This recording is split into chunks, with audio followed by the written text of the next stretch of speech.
photographic and journalistic reasons. So your material appears, I guess, all over the place, huh? All over the world. I've been published in probably almost every news magazine, certainly here in the United States and even in foreign countries. And it's amazing some of the things weather photos are used for. I've seen them used for everything from puzzles to on cigarette lighters, billboards, you name it. When you think about it, you consciously think about it, pick up a magazine in your house right now, you'll probably find a stock type weather photo. So, that's really true. I really hadn't thought a lot about that. So there's really a pretty good market for what you do. Oh, absolutely. And then you have, of course, the film and video end, which opens up a whole new area of interest. I have watched a couple of specials on tornadoes, and I've seen some of the F5 tornadoes, and it's hard to imagine anything on Earth more frightening than something of that magnitude. I take it you've seen them. I've seen one F5. Matter of fact, the first major tornado I ever encountered, April 26, 1991, very close to it. Matter of fact, I almost drove into it. Oh my God. It was so large, it really looked like a dust cloud. It looked like, or actually it looked like more like a cloud of smoke. Where was this? This was near Red Rock, Oklahoma. Uh-huh. And as a matter of fact, the scientists were near the same tornado with portable Doppler instruments, and they actually recorded the highest wind speed ever recorded of a storm, and that was, I believe, 318 miles per hour, which is the top end of an F5. Actually, our atmosphere is only capable, they think, of supporting a certain wind speed under any condition. Isn't that true? Well, yeah. If you look at the physics, in weather, one of the things that fascinates me is the physics involved. If you're talking about a softball-sized hailstone falling at 100 miles per hour, if you're talking about the wind speed, the damage from tornadoes, there's no doubt that there have been tornadoes with winds that have exceeded the 318 range. Some of the damage is incredible. There's one wonderful story the old timers in Nebraska like to tell about a tornado back, I believe it was in the 40s or 50s, that hit and carried away farm machinery that they've never found. They've never found? Never found. Which would mean to you? Would mean to me that the wind speeds were so incredible that this machinery was deposited either somewhere where they can't find it or disintegrated, or buried in the ground, or just disintegrated. But you would think something of that substance, I mean, it would certainly take some of it out, but the major body of the thing would have to have more or less survived. And so, oh gosh, I wonder if that'll turn up in a desert in Africa somewhere. You never know. There may be some munchkin driving it around in the land of Oz right now. Yeah, there may be. Do you particularly chase, are tornadoes your specialty, or do you look at all kinds of weather and disasters? Well, I chase everything. I start in the winter with blizzards and work the way through the spring with tornadoes, and then lightning in the desert southwest during the summer, late summer, and then, of course, hurricanes along the Gulf, the Atlantic, and occasionally down in Baja during the late fall. And then I usually get 3 or 4 months to relax and go through everything and do the marketing. May I ask you a question? I'm also a weather nut, and when there's a hurricane, for example, I watch CNN like a lot of other people. And do you know some of the CNN correspondents by any chance? I would think you brush up against them occasionally. I have run into them. You have run into them? On different stories. I've always wondered, during a hurricane, the practice lately has been to take some poor correspondent who doesn't seem to have anything better to do that day, I guess, and say, listen, you're on an airplane, you're going down to where we think the eye of a hurricane is going to be. And here's this poor guy hanging onto a lamp pole, with a camera pointed at him, and you wonder, man, he drew the short straw. Well, I tell you what, most journalists, and I believe there's even old footage of Dan Rather recovering those storms, and I could be wrong, and I've heard him say once that he enjoyed covering those kind of storms. There's just some attraction to weather. It's not as in news, and one of the reasons I got out of news was there was all this violence, man against man. Now of course we have the terrorism. I didn't want to cover that because to me that was just something completely out of control, and if you were killed by it, it would be, in my opinion, somewhat worthless in the scheme of things. While on the other hand, nature, which is just so magnificent, no one has any control over. You know, you can't have a peace accord to end all the supercells in Texas tomorrow. They're going to happen. No, actually, there's another side to this, and a lot of people won't understand it, but I've not seen an F5, but I've seen plenty of tornadoes, and the listeners aren't going to understand this because people have been killed, and, you know, a lot of houses have been destroyed, and towns have been destroyed. But there's something incredibly beautiful about that demonstration of nature. Beautiful is a dangerous word to use, but it's true, isn't it? Absolutely. To see a storm that's towering, you know, over 3 times the height of Mount Everest, or close to it sometimes. Oh, yeah. And just the colors and the power and the energy of that and the way the light plays on these storms, it's just beautiful. And, you know, people usually have two opinions. They're either terrified of storms, as a lot of people probably were in your area today, Yeah. or they're fascinated. It seems that people's interest swings one way or the other. Well, it's fascinating to listen to if you weren't in it. And perhaps when we look back on it, we'd say, yeah, remember the storm of 2002? You know, then it'll be fascinating. In the middle of it today, it was simply downright frightening.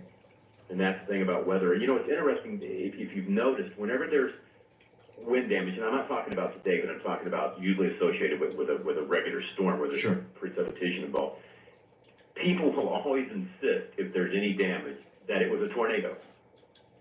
And I've noticed this over the years. It's kind of fascinating. If there's any kind of wind damage, it's almost like people want it to be a tornado. They will insist. If you see them on the news or if you see them at the scene, they'll always say it was a tornado, even if the damage is all in one direction and it's obviously just straight line wind damage. Right. It's amazing how people are so fascinated. They want to associate that damage with something like a tornado. Well, that's because their brains are trying to assimilate what could have done this, and they just don't believe anything other than something as violent as a tornado could have done that much damage. That's where it comes from. Yeah, absolutely.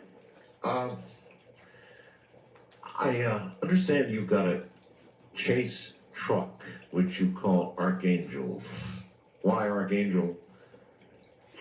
Well, I really can't tell you. I figured that after all these years of chasing and surviving, I must have some kind of an angel. That's the best reason I can give you for the name. But yeah, it's a custom designed chase truck. Has just about everything you can imagine inside of it, from a defibrillator in case we run across an accident or someone is struck by lightning, which is one of the biggest dangers when you're chasing.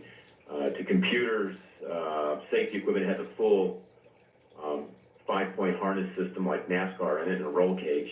Aren't you afraid of the electromagnetic effects on all that electronic equipment out in the middle of cells? Well, the truck has been hit by lightning. It was hit last year in eastern Colorado, and the only thing it suffered was one of the driving lamps blew out.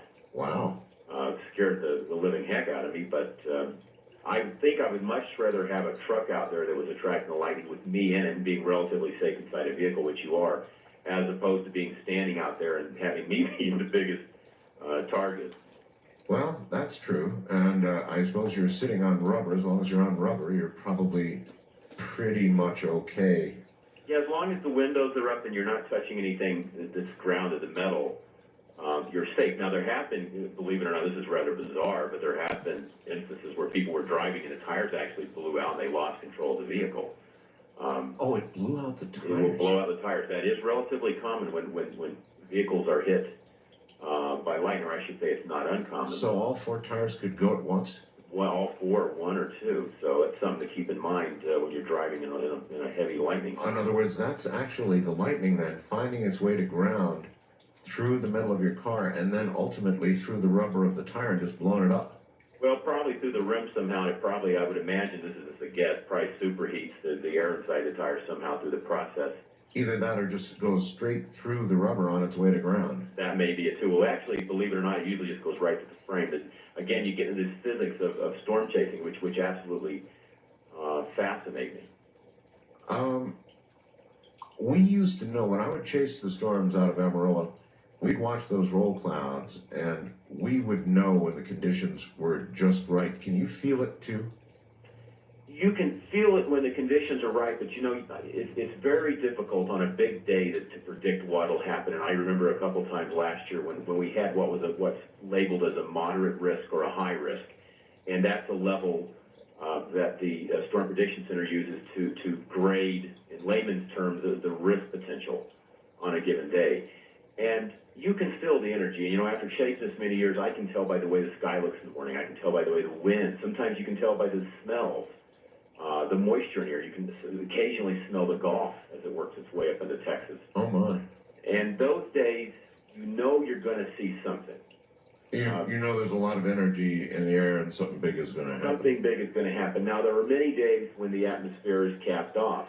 And a lot of people would say, well, you had these giant winds today, and these winds were blowing into the plains. Why didn't you have a lot of storms? And the answer is lack of moisture, and also the upper atmosphere was warm. But you just never know. On any day, you may go out and see the most magnificent storm or the most magnificent tornado you can ever imagine. And you may see nothing. And that's one of the things I know that attracts me and other people to chasing, is that unknown. And as I've told people before, it's like opening up a birthday present every day when you're out there. You just never know what you're going to find. And to me, that unknown it's just so intriguing. You could never give it up. Okay, a lot of people are asking, I get these fast blast computer messages while I'm on the air, and they're saying you keep using the term straight line winds. In my opinion, that's what we had here today, was straight line winds approaching 100 miles an hour. Now, what does straight line mean versus, I guess obviously a tornado is a twister, it's in rotation, right? Correct. Straight line winds are just one direction. Yeah. In other words, when, for example, when the air falls from a thunderstorm, it hits the ground, it moves out laterally in one direction. With a tornado, you have circulation, so the damage would be in a different type of pattern. And whether our researchers or the people that go out and do damage surveys will look for this, they'll go and look at weather data and see which way the wind was blowing and see if the damage relates to that. Of course, today there was no question, it was straight line wind. All right. Here in the desert, we have these things called dust devils, and they look for all the world like miniature tornadoes. Now, what is the difference in the physics, if there is a difference, between a dust devil and a tornado that's formed as a result of is mothered from a thunderstorm? Well, they're both rotating columns of air. They're both a type of vortices. The difference is a tornado is associated with a thunderstorm. Right. A dust devil is more of a thermal feature, which results from the thermals rising from the desert floor, and is usually associated with high temperatures and sometimes a little wind. They can approach some pretty good winds. They can. As a matter of fact, here in Tucson, back I believe it was in the 40s or 50s, a military cargo plane crashed after it flew into one. So they can be strong. I've heard winds that can reach 40, 50, maybe 60 miles per hour. I'm sure there's exceptions that have gone even higher than that. Yes, and you go from dead still to 60 miles an hour, boom, like that, and it just passes over. I just 5 zillion questions. But note about dust devils, we were talking earlier about my first chases. After the flood, I then moved on to dust devil, so it was kind of interesting you brought that up. You moved on to dust devil? On my back then we called it a little spider bike. Oh, no kidding. And I borrowed a pair of welding goggles from a kid and wrapped myself up in a winter jacket. You can imagine it was 115, of course, when you're a kid, you don't care. I can't imagine chasing dust devils. And we would sit out, I had a group of 3 or 4 kids, and we would sit out in the corner of this giant vacant dirt lot out in 110, 115 degree temperature, waiting for the right dust devil, and off we'd go, riding into the center. And there was a couple of occasions I actually got into the middle of them, and I remember the interior. The first thing was it was as hot as a blast furnace. You could barely breathe. I don't know exactly what physics are involved in there, but the inside temperature was even hotter than the outside. Yeah, I was going to ask. I wonder if there's some sort of barometric pressure difference. There must be in the center of that. The rotation must cause it. It may be the pressure. It can be the way the air is condensed inside of it. Who knows? But I remember looking inside, and you could actually see the wall, the dust going around me, and it was kind of a weird, eerie, to be inside, dusty yellow look, and you could actually see the tube going up into the into the sky. Oh, that's really weird to be right in the center of it and to watch the wall all around you. And I've thought about in recent history nowadays to go back and do it with some professional equipment and see if I can actually photograph it or videotape it. Of course, I'm sure if I was out there doing it, probably wouldn't be too long until the guys in little white uniforms show up. So. Probably not. Do you get approached by local authorities frequently when you're out? Yes, as a matter of fact, most of the time the local authorities want some kind of weather update, and I have a pretty good working relationship with most of them, as I do with the Weather Service offices throughout the plains. But yeah, law enforcement and the spotters really don't get a lot of the credit they deserve. I mean, in any community right now, a matter of fact, as we're talking as late as it is, I'm sure somewhere in the United States right now there are storm spotters out looking at a storm, reporting it back to the Weather Service. Storm spotters are really overlooked. We hear all this about chasing, but storm spotters and the people that work at the Weather Service are often overlooked in all this. Very important. Very important. They save a lot of lives, and they unfortunately never get credit for what they do. All right. I'll hold it right there. Warren Fadley is my guest. He gets to take a little bit of a break right now at the top of the hour. We're talking about storms, and we had a real whiz-banger. Once again, here is Warren Fadley. Warren, I've got a question for you from Columbia, Tennessee. What is a microburst? We know what a tornado is, sort of, I guess. And we know what straight line winds like the ones we had here are. But what is this microburst thing? It brings down airplanes and stuff like that? Well, microburst is what we talked about earlier about the winds falling from a thunderstorm and hitting the ground. Of course, if you're flying and you fly into one of these, you're going to have air which is descending and can get you in a lot of trouble. So that's what when people say a microburst, that's what they're talking about, is when the winds from a thunderstorm fall. The downdraft, right? Right, the downdraft, and move out across the ground. Or, of course, if you're flying, that won't do you much good. But if you're up in the air, they'll push you down towards the ground. So that's why you hear that term used. These microbursts are visible on some types of radar? It depends. I suppose you could adjust a Doppler type radar to pick something like that up, but generally they're not. Now, there are special radars that are used around airports to detect these things. And I should have said that generally when you're talking about microbursts, you're talking about a very small, concentrated area, usually somewhere less than, say, 3 miles. In area, so it's a very, very small area, and they don't last that long. They're very, they usually last less than 5 minutes. But again, if you're in a plane or if you're on the ground near one, they can do quite a bit of damage. Here's Sheila in Arlington, Texas, who says, Mr. Bell, in May of '99, Oklahoma City tornado F5. Asked if he was there. It's the highest storm winds ever recorded. It felt like your insides were being sucked out, your eyeballs too. We went through it. What was the date again? 99, Oklahoma City, F5. Yes, I wasn't on that specific tornado. I was on a tornado that was west of Oklahoma City. As a matter of fact, there were 3 or 4 intense supercell storms that went up on that day, and I believe killed 30, 40 people. That was the last major fatality-type outbreak we've had. Well, here's a good question for you. If you're with Dorothy there in the farmhouse in Kansas, and you look out and you go, oh my God, a tornado. What is your best bet? Assuming you don't have a storm cellar, do you get in your car and run? Or is that one way to do it, a safe way? Or do you hunker down in the house? Or what's the safest bet?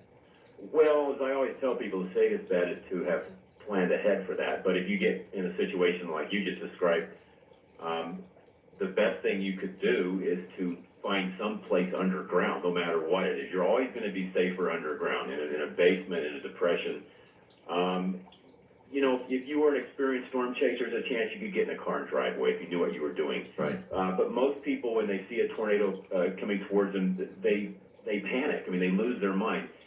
Tornadoes are really odd because they're somewhat mesmerizing. And even after the number I've seen, there's still something about them that I've equated to like you can get transfixed staring at a fireplace. That's right. There's something about them that just transfixes you for a while. And I'm sure there's a lot of people who have lost their lives because they've seen these things coming. And they just freeze. And they freeze, and they're very hard it's very hard to judge distance and speed, because it's such an odd phenomenon. It's just not something you see every day. They've had tornadoes do some pretty strange things, like, for example, stay in one spot for 20 minutes and dig a hole in the ground. Well, I don't know. I know that tornadoes can move in very odd directions. The majority of tornadoes move, towards the northeast, or towards the east. Right. But they can do odd things. There's tornadoes that have made complete circles. There's tornadoes that have stopped. There's tornadoes, as a matter of fact, a couple of years ago, there was one moving at 100 miles per hour. I heard, Warren, that occasionally tornadoes have actually become so strong, so fast, that they've broken away from the thunderstorm that was feeding them and moved ahead of it. That I have never heard of. You've never heard of that? No. Now, of course, they don't last because they're not maintained, but they can, for a time, move ahead, I've heard. Well, during the dissipation stage of a tornado, you can still have a very weak circulation that may not be associated with the main rotation of the storm, but that would be very short-lived and probably wouldn't do any damage. Now, you can have things at the leading edge. You can have these vortices at the leading edge of a thunderstorm known as gustnadoes. But they're not generally associated with any kind of large-scale rotation as you have with. Did you say gustnado? Gustnado, located at the leading edge of a thunderstorm or just in front of it, as we were talking earlier. Some of the winds, the microburst type winds, fanning out from the storm will kick up these little, very similar to dust devils, in front of the storm, and they're often mistaken. I've seen them, and if you're depending on which way you're looking at the storm, and if you don't have your bearings straight, it will look like a real tornado. And many of the false reports you get around thunderstorms are gustnadoes. Okay. Are we perhaps overdue for a major, very deadly weather event? It's been so quiet, but quiet and weird. I mean, what did they say? Minnesota, 90 degrees today or something like that. Minnesota, that's insane. Well, and if we took the break there, I was looking at some of the forecasts for today now. I guess it was tomorrow, just a little bit ago, but for Tuesday. And, there is a risk up there of severe weather. And you figure with these winds heading up in that direction, and the dew point's a little bit higher, those higher temperatures, something's going to give. So if you live up in that part of the country, you might want to keep an eye on the weather tomorrow. You wouldn't likely take a trip based on what you know tonight, unless, of course, you're doing the program, so you can't do it. But, I mean, seeing that, would that cause you to get on a plane and go? No, it would have to be something extraordinary, something that had enough positive elements and then a fewer negative elements to go. There are a few situations where I would actually do that. But you have to remember with severe weather, you can forecast a day in advance, you can forecast hours in advance, but a lot of times it comes down to, believe it or not, 1 or 2 degrees difference in the upper atmosphere, which we call capping, which holds back the development of storms. And sometimes that can be just a few degrees that will prevent major tornadic outbreaks. I mean, the people in the plains probably have no idea how many times that chasers have been sitting out there and the atmosphere has come within just a few degrees of letting loose absolutely horrific weather. It's just amazing. How much does the jet stream have to do with this? Now, it does seem to follow that where the jet stream curves and twists directly under the jet stream, people seem to have a lot of trouble. Is it the jet stream driving the weather along with it, or how does that work? Absolutely. The jet stream is one of the most critical elements for the formation of a tornado. You need to have that upper level flow. You need to have veering winds from the surface up through the atmosphere. Very important to get the rotation going in a storm. The jet stream also creates lift in the atmosphere. When you have any body of fast-moving currents over an area, you're going to have some upswelling, which will give you some lift. The jet stream also vents storms. Most of us see storms out here in the desert. They go up and they look tremendous. But what happens is they collapse on themselves, all that weight, and they just fall and collapse. Yes. Well, with the supercell storms you have out in the plains that create the majority of the large tornadoes, you do have jet stream winds, which are venting the top of those storms, allowing the updrafts to survive for longer periods. Okay, about how high is the jet stream?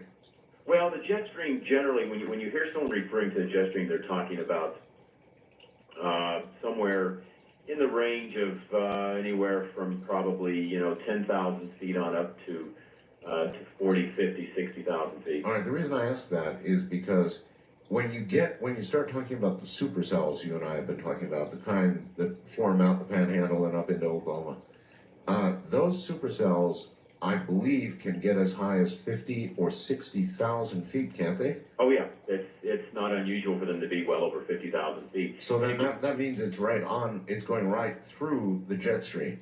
Oh yeah, absolutely. That helps move the storms along, and again, it creates a lot of lift and moves them along. When you talk about the jet stream, you have to remember there are different types of jet streams. There's low-level jets, what we call, that sometimes set up in the plains coming from the south. So you have jet streams up through all levels of the atmosphere, and of course, depending on where you are on Earth, there are different levels and different intensities.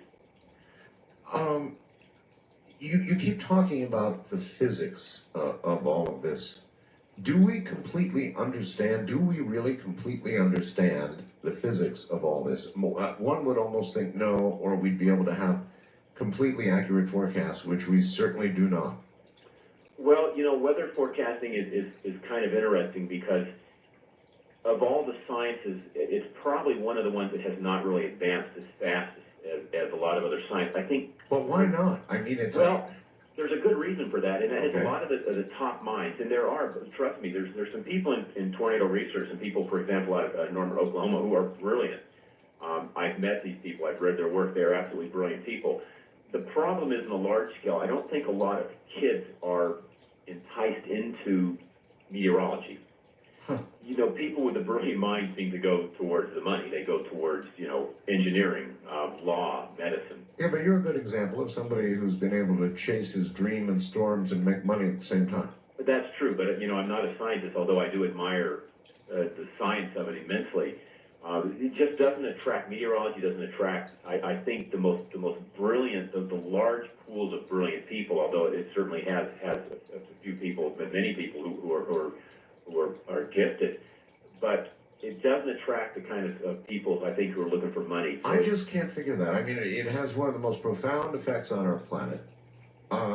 It makes or breaks insurance companies. It affects the economies of entire nations and parts of the world. It just doesn't make sense. I mean, it's what's all around us. Well, weather forecasting has come along very slow. We have things now called atmospheric profilers, which are Doppler radars that point vertically. So you can actually tell the wind speeds if you have the right configuration. You can actually tell which way the winds are blowing without sending up the standard. Everyone's probably, most people have seen the weather balloons that they release. We're all sure. To gather data as they go up through the atmosphere. Sure. Well, the problem is, here in the U.S., most of the time they only launch those twice a day. They launch them in the AM and they launch them in the PM. So when most severe weather occurs, which is towards, the mid-afternoon to early evening, they don't really know what's going on in the atmosphere as far as temperatures go. For example, we were talking earlier about the cap and the temperatures, how important that is for severe weather. Right. Occasionally, if it looks like it's going to be a big day, they'll send up an extra balloon, but that's one of the weaknesses.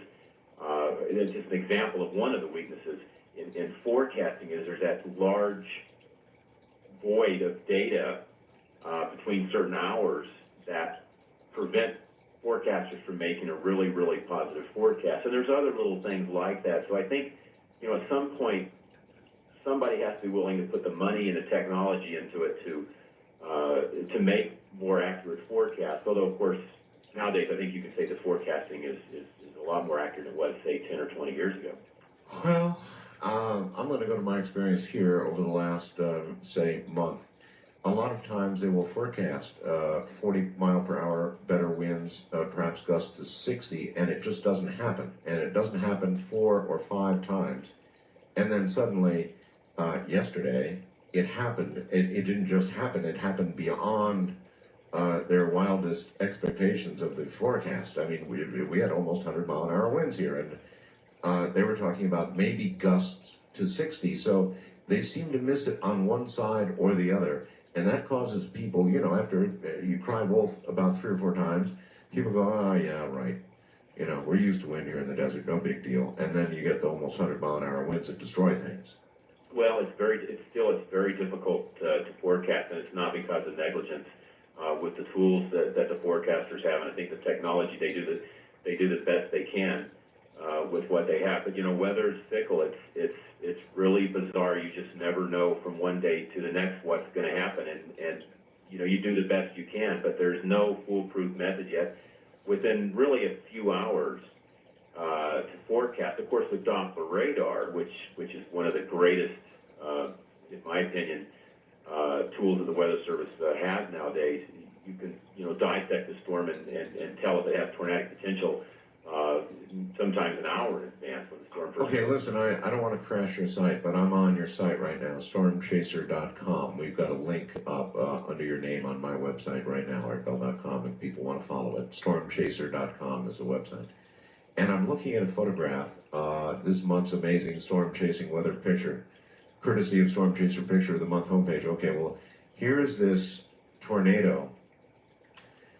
My God, it looks like, it actually looks like, I'm curious, are you looking at the photograph? I think I remember which one it is, even though it's this late.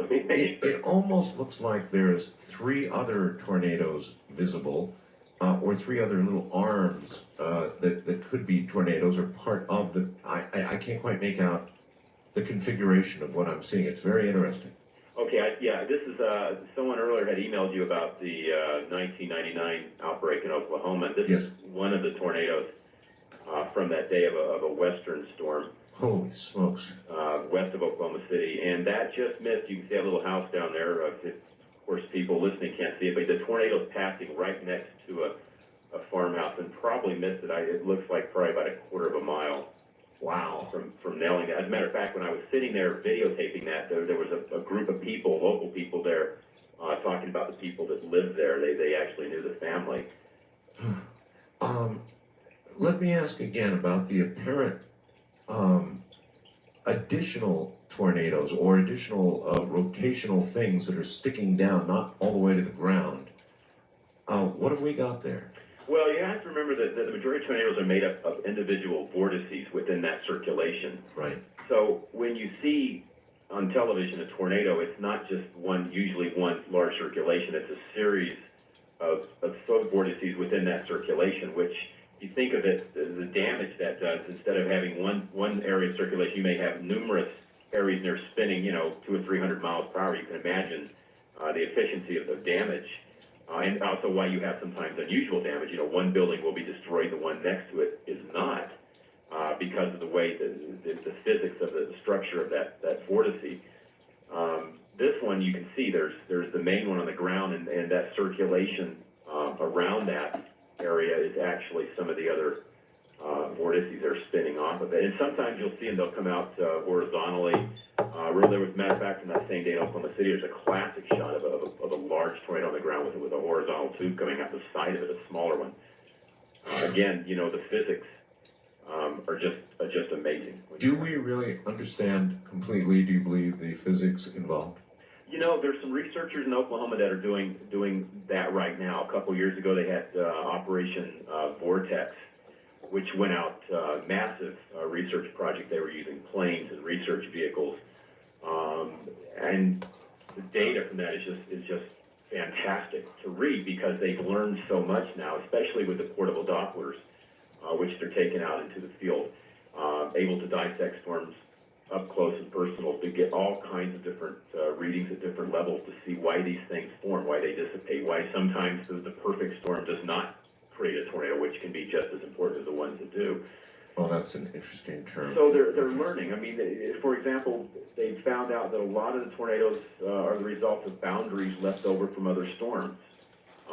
Matter of fact, if I remember right, on this day, I believe there were some existing, on the Oklahoma day in 1999, there were some boundaries from previous precipitation earlier in the day.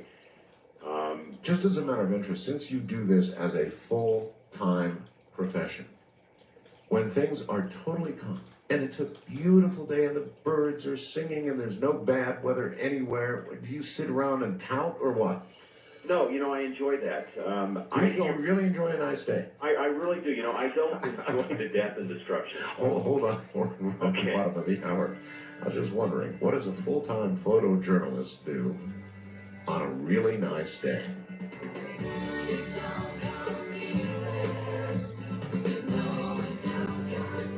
This is Coast, and we'll be right back.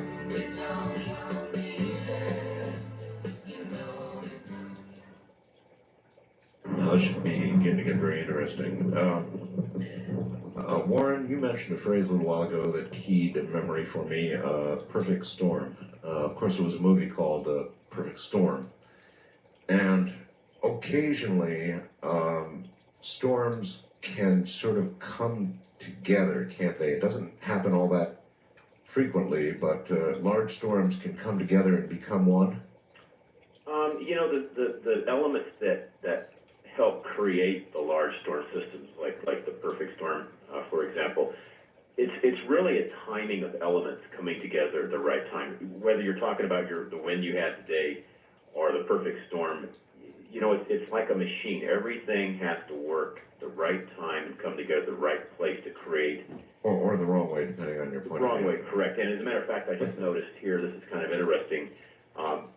They just issued a high risk or actually it would be today, it would be Tuesday, for portions of across Minnesota, western Wisconsin, northwestern Iowa. So all that heat is about to explode. Your winds are going up there. As a matter of fact, a lot of people probably don't know what high risk means, but I'll tell you that that's a very, very rare rating that the Storm Prediction Center gives. You see only a handful of these, maybe one or two a year issued. Oh, really? Very, very rare. As a matter of fact, I was just looking at the statement here. It says parameters appear to be coming together for a significant severe wind event across portions of the upper Mississippi Valley. Oh, my God.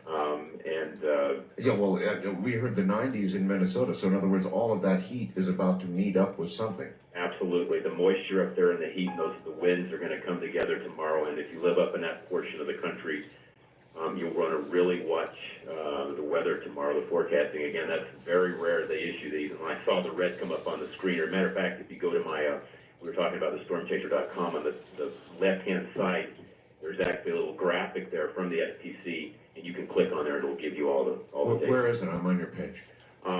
If you look on the right-hand, or actually, excuse me, the left-hand side, right, you come down there about halfway. It says today's severe weather outlook. Okay. From the SPC, and I put that there so people can go there. But when we were talking at the break, I looked on there and saw that red, and I'm like, oh boy. No, I want to see it myself, and everybody else is going to be rushing there. Now, let's see. I'm on main menu, media center, stock images and footage, Warren Cyclone Cowboy homepage. Oh, that should be interesting. Storm Chaser print gallery, Chase products, speaking engagements, sponsor a Chaser, Chase frequently asked questions, Chase links. Getting there. Kid Storm page. Kid Storm page. Absolutely. And then I've got contact data. And the next thing should be the severe weather outlook. Let's see. There you go. Today's, there it is. There it is. You can see they got it outlined. That red area. Very, very, very significant event could occur tomorrow. And as a matter of fact, they've even discussed issuing a public information statement.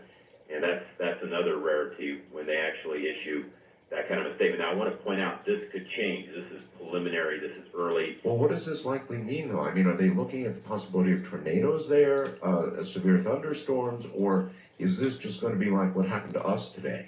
Well, no, it's going to actually be more storms. I think the upper atmosphere, I looked over this real quick. I didn't have time to go over the whole statement, but I think the winds, as we were talking earlier about the jet stream, and this all ties together, the winds are unidirectional. They're coming from one direction. Instead of having that turning in the atmosphere, which will create more rotation in the storm, I think they're looking here at more of a straight line damaging wind event and maybe large hail. Now, that could change. Again, this is preliminary, and in the morning, I'll tell you, I don't know how many times I woke up and looked at one of these at night and got all excited when I'm out chasing, and it's taken down to a slight risk, which is one of the lowest ratings. So, severe weather like this changes hourly.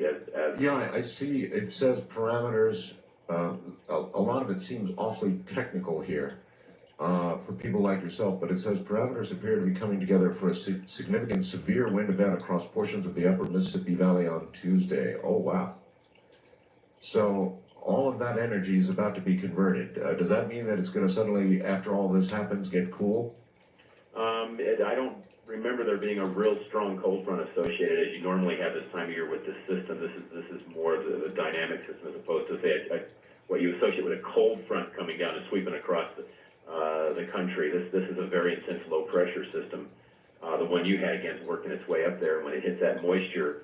So in other words, what we had is what's headed their way to cause part of the problem? It's heading their way. That the strong winds, when you mix that with, when you mix any kind of a strong wind with surface heating dew points, you're looking for trouble, and that's obviously what they're seeing here. And by the way, folks, if you click on that little map, it gives you a big map, and then it gives you all the explanation. That's really a cool link. yeah, they do a great job, the SPC. I mean, you can't give enough credit for putting this out. Now, In fact, I'm bookmarking that as we speak. pilots, public look at these now, weather people, it's great information. As a matter of fact, it breaks it down here into tornado probability, damaging wind, and large hail probabilities too. All right, here's a question that everybody asks, and I've had people call me up and say, there's got to be a way to stop a tornado. People have envisioned literally blowing them up, putting some sort of a very high explosive or maybe fuel air explosive or, something or another in a forming tornado that would cause it to disperse instead of to continue to form. In your opinion, is there any possibility that could work? Oh, I think someday, you could have lasers or some type of energy that could be put into storming. They tried dropping chemicals into storms to try to change. As a matter of fact, I think they tried it a couple of years ago on a hurricane to try to cool it. Once you cool a thunderstorm, the heat that has a tendency to diminish it. Absolutely. But the problem with that is anytime you monkey with something like a thunderstorm, there is the other danger of unleashing even a greater potential, Making it worse. And there was a few years ago, there was a situation where a company did some cloud seeding, and the storm went on to produce severe weather. I don't remember the specifics, but there were people at the time blaming the people who cloud seeded, saying, well, cloud seeding produces more rain. If you're not familiar with it, that's what they do.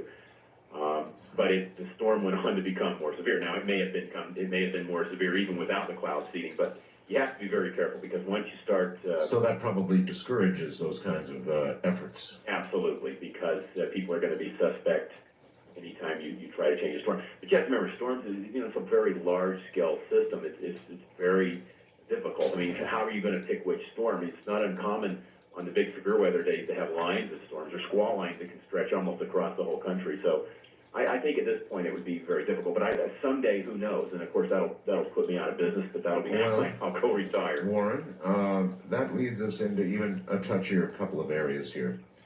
One is there are a lot of people who believe that there are ongoing attempts at weather control. That our government would not talk to us about it for the very reasons that you just spoke about, that they probably get blame, but that they are secretly experimenting with modifying our weather. I'm sure you've dealt with the question. Oh, absolutely. And I'm sure I've heard rumors. I've talked to old timers who told me back even in World War II there were secret projects to try to create cloud cover, for example, or to create fog, or to modify the weather. Right. I believe both here, or I should say, the United States, Europe, the Allies, and also in Germany at the time, I believe there were attempts to modify the weather.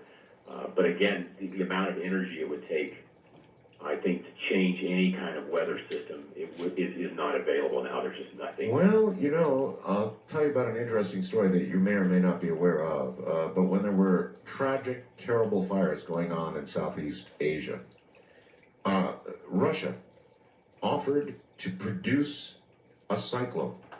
They said that they had satellites in place, that could produce a cyclone, and they actually offered to do it for free.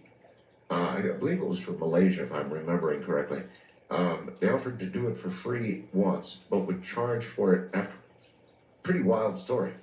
Huh. That was in the mainstream press. Yeah, again, the amount of energy that you would have to expend to create a storm would be fantastic. I mean, it would to modify it, I think is possible, but to create it, but who knows? You know, there may be some method someday. Who knows? It may be one of those situations where you can start something very small and it can grow in intensity. Yeah, like tickling an elephant or something. There you go. I don't know. And then even more controversial, I've got to at least run this by you. There are, Warren, thousands of people across the country right now that believe they are seeing something they have not seen before. Now, we all know what contrails are. You know, condensation, little wispy condensation things that appear behind airplanes, sometimes linger for a little while, but most times just sort of fade away.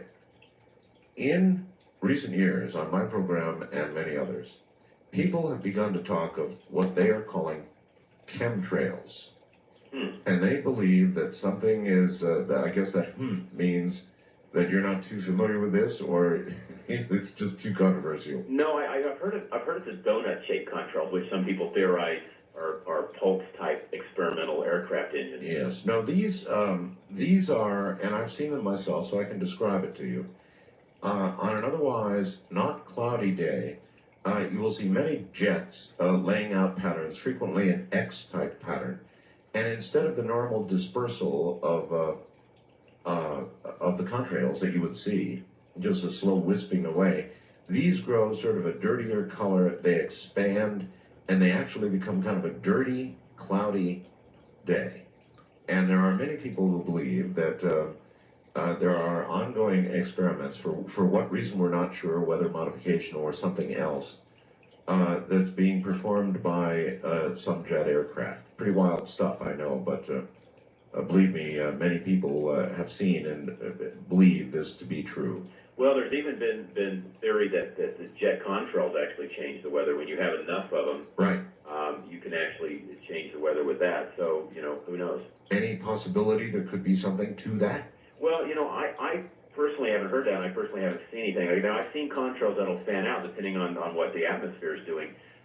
Sometimes they'll dissipate rather quickly, and sometimes they will fan out and look more like cirrus. Sometimes you'll have a system moving in ahead of that, and the cirrus will blend in with the contrails. You can have, in some cases, it's kind of rare, but you can have contrail shadows, where the sun actually hits the contrail and hits a cloud below, say a cirrus cloud, and you Right. actually see a gray shadow below it. But I've never heard a theory of anything like that. You're liable to hear it the next hour.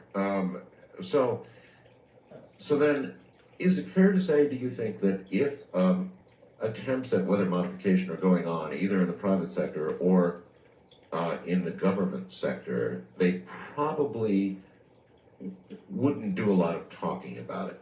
Oh, absolutely not. I mean, it's the same stuff going on up there in your neck of the woods. I don't think the government would certainly would be talking about it. As a matter of fact, the wind here was so bad they closed the Mercury test site just near us. You know, the atomic test site. Right. Closed. They closed it today, and they just never do that. So that's how bad it was here. Yeah, well, the wind probably picked up any of the leftover, nuclear great stuff and probably blew it all up to where the storms are going to be tomorrow. So maybe that create a new theory. Who knows? What are good things for people to remember? Typical safety tips as severe weather season approaches, which it is rapidly doing now. Well, the best thing is to stay informed by a weather radio. That's, to me, is the most important thing you can do, is to stay informed. Boy, do I agree with that. And another thing is, if you're new to an area, if you've moved from, say, Las Vegas to Amarillo, Texas, I don't know if that's a good thing or a bad thing, you might want to start learning about severe weather. You know, don't just take it for granted someone's going to warn you. There was a tornado warning 3 or 4 nights ago in Amarillo, I believe, at 2 or 3 in the morning. So, never take anything for granted. Learn about severe weather. Learn, and most importantly, have a plan if severe weather strikes. If you live in hurricane-prone areas, you want to have specific safety measures for hurricanes. If you live in Tornado Alley, you want to have knowledge of what to do, where to go. That's always a big question. I know you brought that up earlier when you asked what should you do if you were in the farmhouse. It shouldn't get to the point where you don't know what to do. You should always have a plan. But it will for many people. Yes, and one of the saddest things I've seen as a journalist, and it always breaks my heart to this day, you know, it still does, is when you see children killed in when a tornado strikes. There's absolutely no excuse for that. You know, children have a whole different way of looking at things, at storms and things. They expect adults to take them to safety if there's a storm. They rely on us. So it's always important to have a plan. You know, if the kids are at home alone, make sure they have a plan. Make sure they know where to go. Make sure they know where the shelters are. That's the best advice, is just stay informed and have a plan. You going to do a lot of traveling this year? Absolutely. Blast off here in about a week, or maybe a little over a week, and it's nonstop until. And then what do? Just stay at the road? Do you on the road? Do you sleep in the vehicle that you go in, or do you stay at hotels, or how do you? Well, I used to sleep in the vehicles, but fortunately I don't do that anymore. I need a good night's rest nowadays. But it used to be in the old days. I used to give up lodging and sometimes food to be able to afford gas and film. Do you have a crew that goes with you, or what? I have a volunteer chase crew. As a matter of fact, a lot of them are right there in Las Vegas. One of them lives up in my lead partner in chasing lives up. Him and his wife live up in Ely. You've got a wonderful URL. I mean, it's a wonderful URL, and I understand somebody tried to hijack this from you recently. Stormchaser.com. That's a hot URL. Well, they didn't try to hijack that. There was a gentleman that was a fan. I have a service mark on Storm Chaser, which only applies to service. It's not a trademark, not a copyright. It doesn't affect the average person using the term, unless for very specific business, which 99% of the people. Well, some guy got the idea he would trademark my name. Trademark your name. WarrenFadley.com, which of course you can't do under intellectual property law. Right. I guess the point here is that, you know, even with storm chasing, with the little fame I get, there's always going to be these bizarre, really kind of odd things that happen. That's right. A little bit of attention.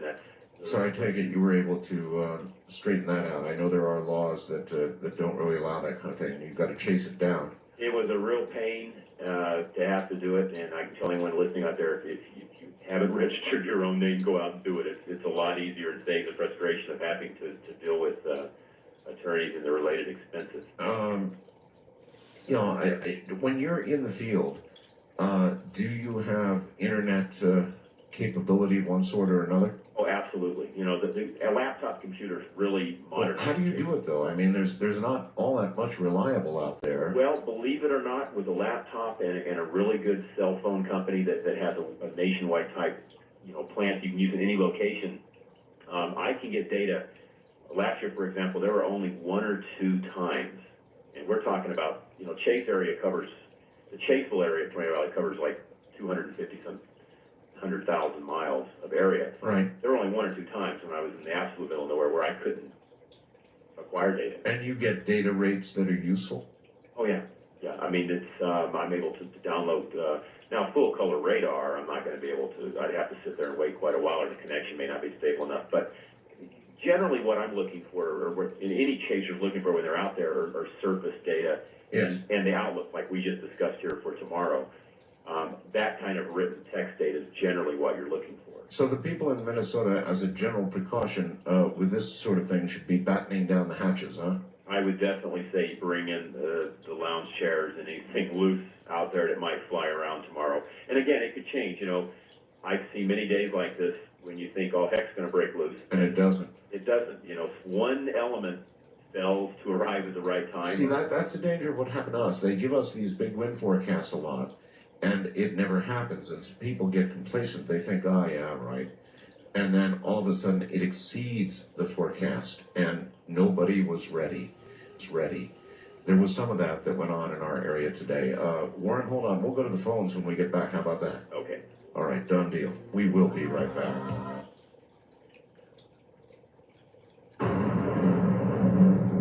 Okay, once again, Warren Fadley is here. Warren, just before we go to the phones, take me through, step by step, in some detail, take me through one of your scariest experiences. I mean, what you did, how you did it, where you went, the whole thing.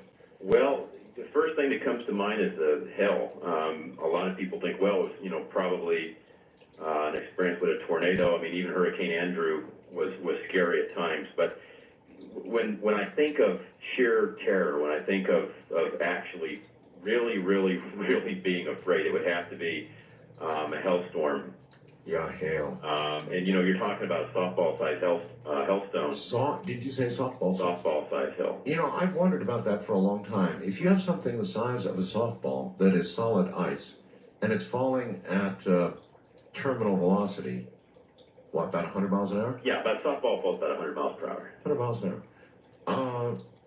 That would, well, of course, it would, if it hit you in the head, it would kill you.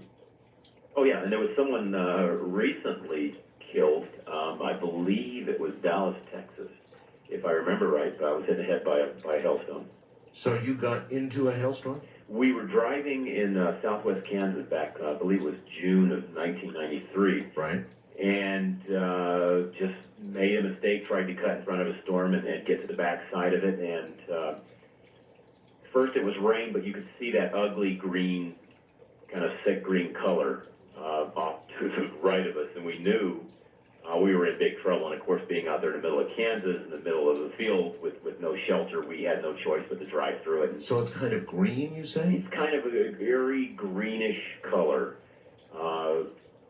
A lot of people see that before a storm, and there's a number of theories we could get into as to why. And you're, well, I'd like to. You're telling me that that produced softball size? They weren't softballs in that particular storm. They were just under baseball size. Mm-hmm. And it started out with rain, and this was all captured on videotape. It started out as rain, and it kind of went to small pea-sized hail, and you can hear me speaking on the microphone as the tape's rolling, and the hail just rapidly went from pea-size up to marble. You could see it in the road, and then it was golf ball, very, very hard hail. Sometimes hail's soft, but you could see this hitting the road, and it was pretty much staying intact. You knew you were in trouble. Aye. And then tangerine size, and then boom, it was hitting the top. Very, very deafening sound. As a matter of fact, some chasers even carry, I know one guy in Amarillo that carries a pair of headphones to block out the sound. It's so deafening loud, but... Well, isn't it destroying your vehicle at that point? It's hitting the vehicle, and, considering our speed trying to get out of it and the speed of the hail, it was doing a lot of damage. So you were trying to drive out of it? We were trying to drive out of it. And it was hitting the roof, denting the hood, and one hit the windshield and it cracked, and almost the same second a very large one caved right to the middle, right in front of where the video camera's pointed, hit right there square with a deafening sound. You've got this all on video? All on video. It's been shown on a number of television shows. And I looked over at my chase partner, Tom, and I said, can you see? Because there was glass flying in the car. The windshield was shattered. It was just kind of going in and out from the wind, pulsing. And it took another hit, and I figured it was going to cave in. So at that point, I had a large map up against my chest, thinking, well, the next one's going to come all the way through because there's really nothing holding that windshield together. Yeah. And about that time, we got through it. And Whoa. I tell you what, it was nerve-wracking, to say the least. But most chasers will tell you that getting into big hail is very scary. Can I ask you a question? You've obviously got a very expensive vehicle, which you have a name for, right? Your Archangel? Right. Your Archangel must be a very expensive vehicle. True. Right? Absolutely. So when you go to your insurance company, and you go to get insurance, and you tell them, usually they ask what you do for a living, right? Oh, absolutely. How wild are they about giving you insurance? Well, I actually have commercial insurance, which covers normal driving. I pay the extra and go the full commercial route for the vehicle. As far as that kind of damage goes, I self-insure myself. As much as people might not like insurance companies, I would not take the advantage of that, of going out through my own decision and damage something. And just like that storm, I think it ended up doing $700 or $800 damage just to the windows, the couple windows it took out. But that's all self-insured. I pay for that. I don't claim that because that is part of my opinion, part of business operations. And now, of course, if someone slams into the back of me when I'm driving home from chasing, that's a whole different issue, or something, that's in the normal normal course of business. All right, here's another big question we had today. Then I'm going to get to callers. I'm sorry, callers. We'll be right with you. With the tremendous wind we had here today, there was an argument that went on about whether you're better off having a window cracked open to, in some way, equalize the pressure when you're having like 100-mile-an-hour winds or near 100-mile-an-hour winds, or you're better off having everything sealed up. A lot of people say, well, you leave something open, you give the wind an avenue to get in. That would certainly be true in a bigger, if there was a bigger opening, but I just don't know. What's the answer, or is there one? That's an old wives' tale. Years ago, they used to say if there was a tornado or a hurricane, you should crack the windows and let the pressure equalize. The pressure's not intense enough in those storms to disintegrate and float a building from the pressure. And you got to look at it this way: if the winds get so intense that you're going to have that kind of damage, the windows are going to break out and take care of it themselves. Well, as a matter of fact, here in town, there are many, many, many windows that imploded. They just flat imploded. That tells you the kind of wind we had. Yeah, you don't want, and the other thing is you run the risk of being in front of that window trying to open it when the glass shatters and being injured. That's a good point. So in other words, it's generally an old wives' tale, and you might as well keep everything closed. You're much safer doing that. You're much safer to be seeking shelter and thinking about yourself rather than worrying about that. Like I say, debris flying through the air is going to take out those windows, no matter what you do. All right, I appreciate that information. I'll remember it too. First time caller line, you're on the air with Warren Fadley. Hi. Good evening, sir. Good morning, actually, it's me now, here in Iowa. Warren, I got a personal experience and a question for you. It was an evening many years back, driving from the Colorado River from Lake Havasu City down to Parker. And my dad and I decided to do a little storm chasing of our own. And we were driving through a monsoon storm that had been, building up all day long and was dissipating pretty good. And we started following it, and it was heading, along the river. And as we were going through, my dad decided, we better remove the coax off our 2-meter antenna, or radio off the pickup truck we were driving there. That's a ham antenna, folks. Yeah, ham radio antenna, 2 meters. So we undid the coax off of the radio and laid it on the floor. Well, we didn't realize the coax is very close to the seat post where it bolts into the floor. And it was we were driving into the storm. There was a weird ticking noise inside the vehicle. I couldn't figure out where it was coming from. I happened to look down by my foot and see this blue arc. That if anybody knows what a blue arc spark from a spark plug to a something grounding looks like, that's the way it looked. It'd start out really slow. Within just a couple seconds, it'd start arcing very rapidly. Oh, that's really... It would completely stop. Then the lightning would go off, and then it would be like this for a couple, 3, 4 seconds. Sir, you were in an extremely dangerous situation. A 2-meter antenna, Warren, is a short antenna. Right. Yeah. Maybe 19 inches or maybe double that, but no bigger. And so for that to be picking up, that means that he was in the immediate electrical field, immediately under electrical field of a storm. Yes. Oh, absolutely. Matter of fact, our chase vehicles, we probably have 4 or 5 antennas on there for CBs and scanners and cell phones and all kinds, and also 2-meter 440 rigs we carry to communicate. And you're a ham. Oh, absolutely. Oh, no kidding. Absolutely. Yeah. I'm W6OBB. KB7TVO. Glad to meet you. There we go. With the antennas, a lot of times, believe it or not, I've been near storms and the antennas will actually sizzle and pop. And that is the energy building up. Now, that doesn't necessarily say there's going to be that connection made between the ground, the cloud, and the ground, whichever way it is. That doesn't mean that. And I have to tell you this story. This is really quick, but it's awfully funny. I was on top of a mountain here in Arizona shooting lightning a couple of years ago. And there were a number of other photographers that were watching what I was doing. And I heard the antennas and saw them starting to pop and sizzle. Well, I thought, I'm about to stay here. So I jumped in the truck immediately, packed everything up, and these guys are all just laughing. There's Warren, the storm chaser, jumping in the truck when there's a little bit of lightning. About 5 seconds later, a lightning bolt hit, must have been maybe a quarter mile away. Uh-huh. And these guys jumped about, 2 feet off the ground. Of course. So when something, normally I've got like a 100-foot tower here at the house, and I've got 175 feet on each side of the tower coming off 100 feet for low band work. And of course, if you don't have that insulated, when there's a lot of wind, you get incredible voltages. But Or in a thunderstorm, it gets really mean. I mean, you get big arcs that appear in the antenna tuner to ground. But gee whiz, for a 2-meter antenna to be taking a charge like that, you're in a very dangerous area. Yeah, absolutely. You know, and I don't know what the wisdom would be of unplugging it. He may have saved his radio, but you know, who knows? You know, who knows if you're safer leaving it connected or not? That's probably pretty hard to say. Well, he said that it was jumping to the seat belt bolt, and that would be the vehicle ground. Yeah, I think they were very lucky because a charge would have come in there. They could have been injured. Oh my! All right, Wildcard Line. You're on the air with Warren Fadley. Hi. Yes, this is Dr. Bishop here at Stratcom in Omaha, Nebraska. Yes, sir.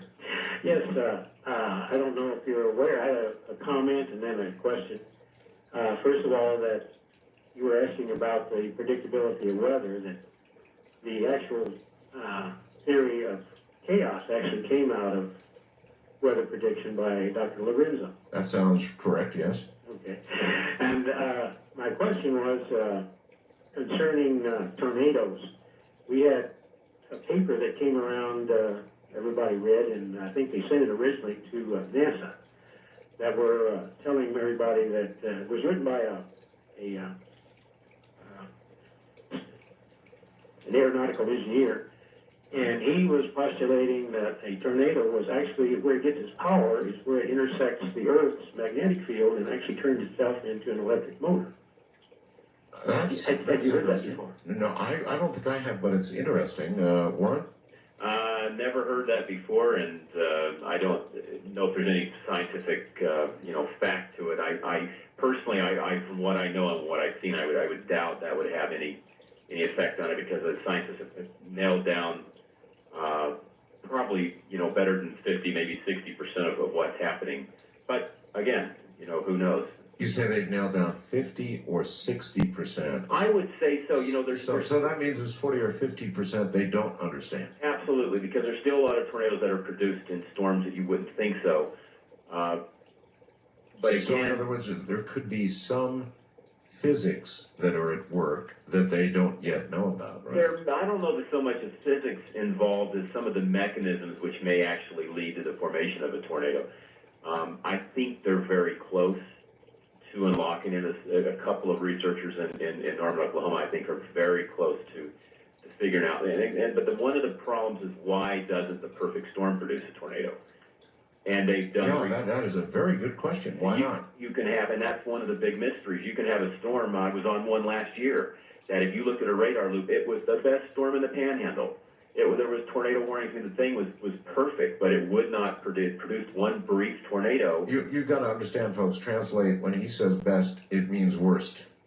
Right, and I don't mean to play that with any kind of disrespect. That's just the terminology. Yeah, I understand. It's just that a lot of people don't.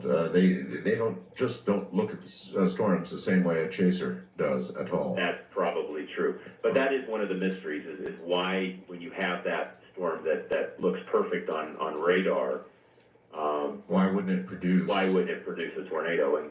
And yet storms that don't look at all perfect and sometimes surprise the forecasters totally do produce tornadoes. Absolutely, and there's different mechanisms. Some storms produce tornadoes in conditions that you would never expect. So it's fascinating, but I think they're pretty close to figuring it out. There was a shot CNN got, some video footage that a pilot took that I saw recently of a tornado in the air, like 2 or 3 tornadoes right out this guy's window. I wonder if you happen to see that. Not the recent. I'm familiar with the helicopter footage. I believe it was. Oh, that's what it was. I'm sorry. Minneapolis. That's right. Yep. Yeah, amazing amount of work, considering the danger he was in. Sometimes, as close as he was to that vortex, there could have easily been another vortex formed near him. So he was very, very lucky. Those near him. So he was very, very lucky. Those are some of the most amazing pictures, video footage I've ever seen. Amazing when you see an entire pine tree flying through the air. Yeah, indeed. East of the Rockies, you're on the air with Warren Fadley. Hi. How you doing? Okay, sir. Okay, I'm a storm chaser too, but I restrict myself mostly to hurricanes. What part I'm an expert on hurricanes. Where are you? I'm in New Orleans, Louisiana. But I grew up on the East Coast, New Jersey. Yes, sir. And went through some storms. My first one, I was 6 years old, and I loved every minute of it. And you've got to understand people don't get this. They don't understand. A lot of them don't, and you can't blame them. To them, it's just terrifying stuff. It's not fun. I understand. But I have a couple of questions. One is I have a very frustrating situation that you don't have when you chase tornadoes, and that is when I want to go to where I think a hurricane's going to make landfall. Mm-hmm. I'm not going to be able to get there because they're going to be evacuating. I'm not going to be able to get through. How do you get through? How would you get through? That's a really good question, and I'll tell you something. When I covered Hurricane Andrew, I believe it was 1992. It's Well, I really, went to Lafayette for that one. yeah. You know, that was in my opinion, the last great uncovered hurricane by the media. Up to that point, the media, you know, as Art pointed out earlier, would send out one guy to stand there in the rain. Yeah. But with all the new cable stations since then, a lot of them have come on air since then. When there's any kind of a hurricane threat now, I can guarantee you're going to see massive coverage. Yeah, but he wants to know how to get through. Right, and the problem with that now is that because of that coverage, what they're doing now is the evacuations and the areas they're closing off are happening a lot further in advance. With Hurricane Andrew, they didn't really get crazy there until a day or two before. I mean, this had been going on, they knew it was coming. But nowadays, they close up to everything real soon. So you have to get there days and days in advance to get access. But you really can't. You know, that's the problem. You can't do that because it'll change course on you for sure. That's true. And even as a journalist with all the credentials I have, and if I'm doing consulting work for MSNBC or somebody, There are times they won't let you through. they won't let you through. Now, of course, you know, I spent many years as a journalist before I was a storm chaser, so I know some of the ways that it works. All right, listen, both of you hold on. I'm gonna hold you over, caller, and just stand by. I'll bring you back with Warren, and we are going to continue to take calls for Warren Fadley. Fascinating topic. The weather always is. Boy, it was wild here today. From the high desert, I'm Art Bell, and this is Coast to Coast AM.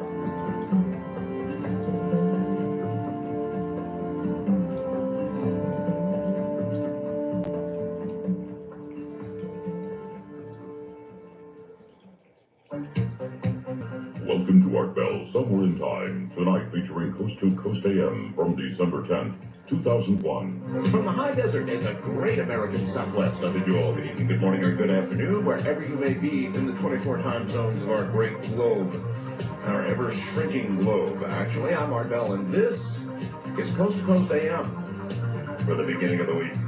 I'd like to welcome yet another new affiliate. It's kind of a split city in Atlanta, Georgia. North Atlanta is served by WMXV, and then we have other stations that cover another part of Atlanta, but surely North Atlanta belongs to WMXV 96.7 actually WXVV, which I'm welcoming. Hello there. WXVV covers the southern part of Atlanta. There we go. And North Atlanta is served by WMXV. So, to WXVV-FM, 96.7 on the dial, covering the southern Atlanta area with 6 beautiful kilowatts. Welcome to the ever-growing network. Growing and growing and growing. Glad to have so many of you. All right, the Bush administration contends that Osama bin Laden calculated in advance how many casualties the enemy would suffer in the September 11th attacks in this famous now videotape. I suppose you've been hearing about it all over the place, right? The videotape found in Afghanistan. 2 senior officials said privately that Bush wants to let the world see the tape seized in Afghanistan. They say he was holding off on a final decision while, here's what they say. Intelligence officials authenticate their Arab translation with experts and recheck anything that might betray intelligence gathering methods. The tape could be released pretty soon. Maybe. Now, a number of things have already leaked about the tape. You know, that this constitutes a complete admission that he did it and was anticipating all sorts of things about the attack he was planning. surfaced in a private home in Afghanistan. And I heard on the radio earlier today that Osama bin Laden is seen on this tape, we'll see if it's true, joking that some of the hijackers, get this, some of the hijackers didn't know they were on a suicide mission. That's what I heard. We'll see. The whole thing is pretty wild, and I guess there's very little doubt now that Osama bin Laden's our guy. They don't have him yet. As a matter of fact, they're saying that even though we have eroded, and this is what I told you to bear this in mind, even though we have eroded the Taliban, certainly, not so much Al-Qaeda. In fact, even though we have a couple of lieutenant types, fact of the matter is most of Osama's top guys remain free along with him, and we're saying it could be several months before we get him. So Al-Qaeda, of course, is worldwide, and whether they had shifted their resources out of Afghanistan, you've got to think about this now. They may have shifted resources and some support for command out of Afghanistan some time ago. Wouldn't surprise me. I mean, they knew the war was coming, right? They're worldwide, so we still have to be very careful because certainly there is the expectation that something else is going to happen. Israeli attack helicopters struck a Palestinian police post in northern Gaza early Tuesday. Witnesses and Palestinian security officials say one person was slightly injured, so it was not as bad as some of them have been. And Israel's just not going to take it anymore. Russia and the U.S. are said to be closer on the number of missiles to cut back. So we may be near a deal with Russia to cut back further on the number of missiles, warheads, that kind of thing. Generally, I think it's a pretty good idea. We only need, I mean, how many warheads do we actually need in order to ensure that everybody virtually is dead? But you've got to wonder a little bit, if MAD, that would be mutual assured destruction. That was a very strong theory during the Cold War, which was quite accurate. And that is that if the war were to begin, there would be mutual virtual extinction. Now, if that psychology kept us from war for all of those years, and then as we cut back the number of missiles and warheads to the point where nuclear war would not be complete extinction for everybody, ask yourself, folks, do we make complete nuclear war more or less likely? Actually, more likely. If the only real thing that prevented war before was, suicide, then once it becomes not suicidal and one side or the other could win, in essence, seems to me war is all the more likely, not less likely. Of course, I don't exactly know where that line is, and they don't tell us. Here's another official story. This is interesting on what's going on in Cuba, where many of us believe they have discovered Atlantis. The discovery of what may be an ancient underwater city off Cuba's western coast is causing heated controversy now that the world seems to finally know about it, only a half year after we told you. But in the world of marine archaeologists, of course, they are freaking out. I told you. It was reported yesterday that a team of Canadian and Cuban researchers had taken sonar scans and videotaped footage of mammoth stones submerged in 600 to 700 meters, 2,200 feet of water. They seem to be arrayed in architecturally designed formations. Now, here we go.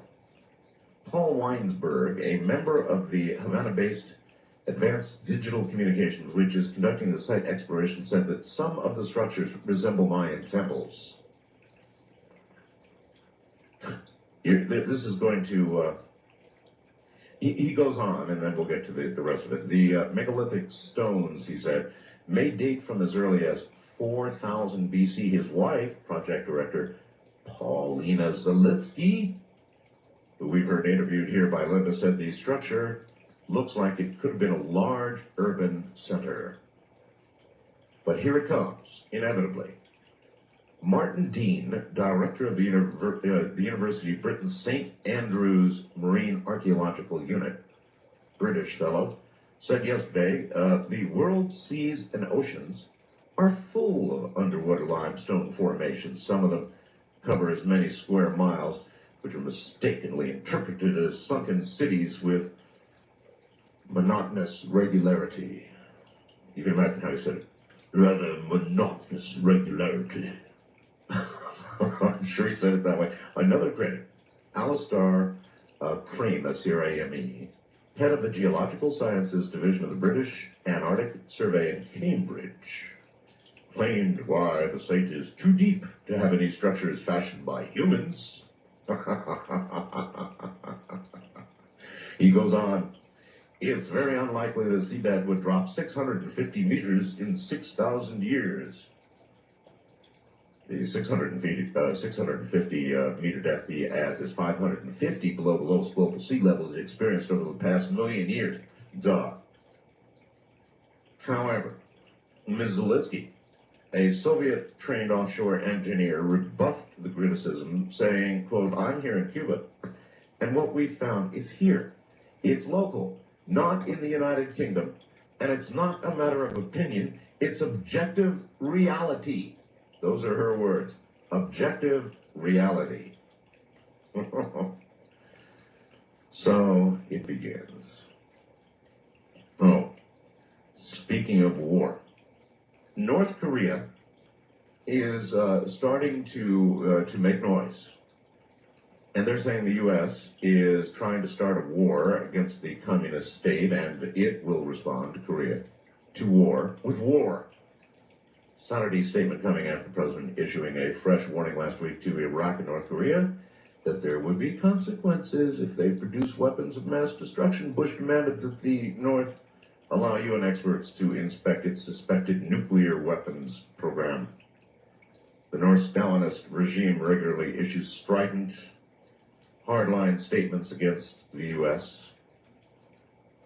So you've got to, take this with a grain of Korean salt. Imagine 1 trillion laptops in every drop of water. That's the headline. Imagine 1 trillion laptops in every drop of water. And during the break, I'm going to let you imagine what that might be. 1 million laptops in every drop of water.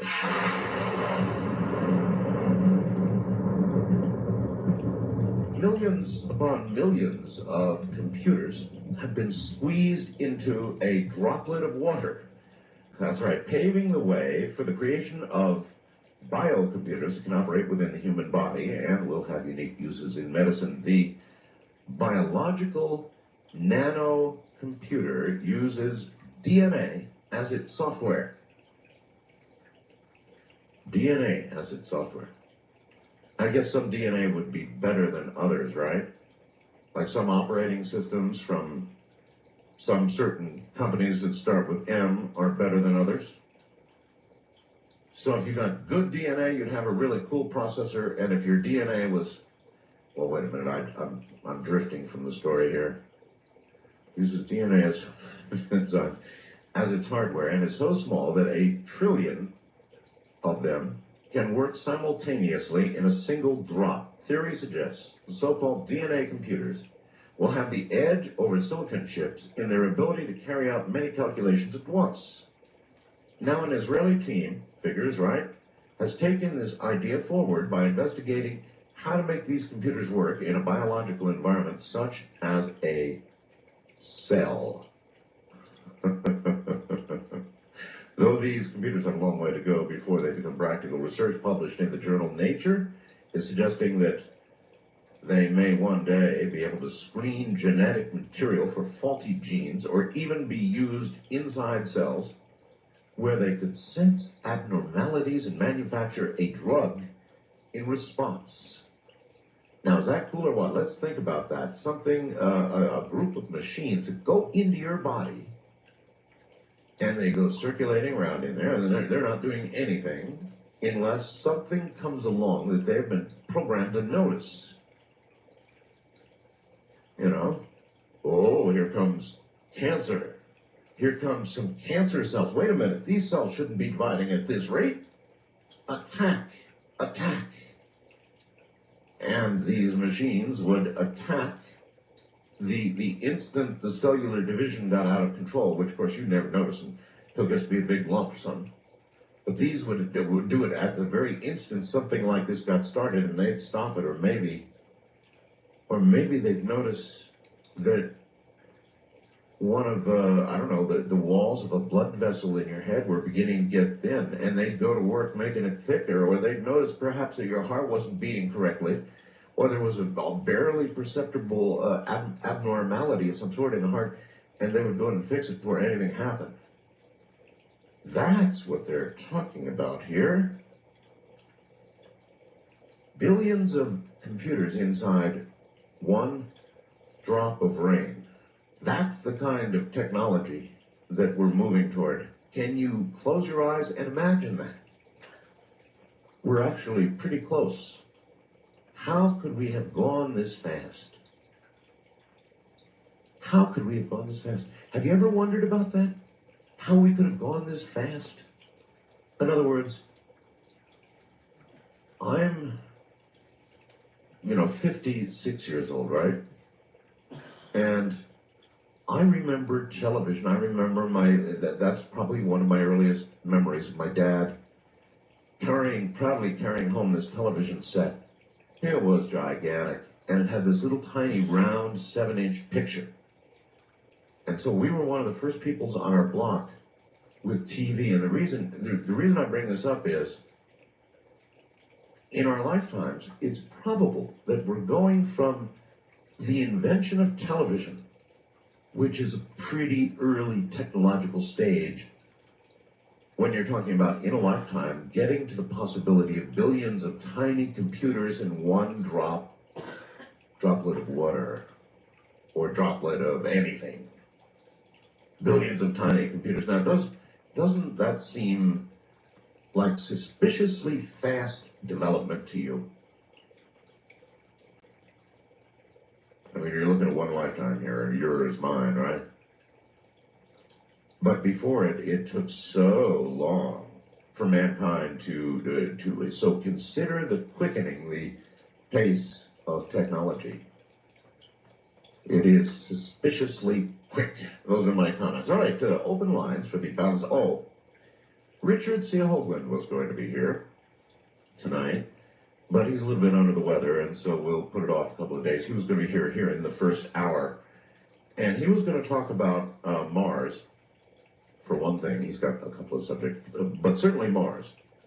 And I really need to mention something about that myself. I'm going to mention it again and see if any of you grasp this.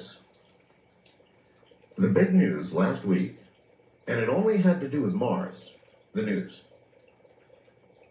Check me here if I'm wrong on any of this, but the story said that the ice caps on Mars are going to melt.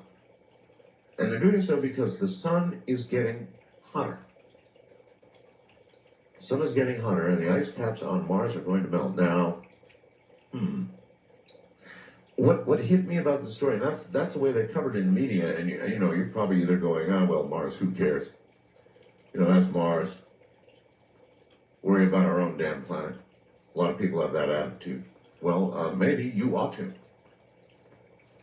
And I'm not a scientist, but it seems to me that if the old third rock from the sun here, being where it is, relative to Mars and to the sun,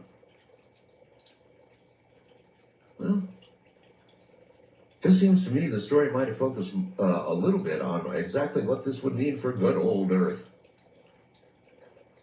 And I was going to have Richard comment on that. It's pretty radical if it'll melt the ice caps on Mars, and what is it going to do on Earth?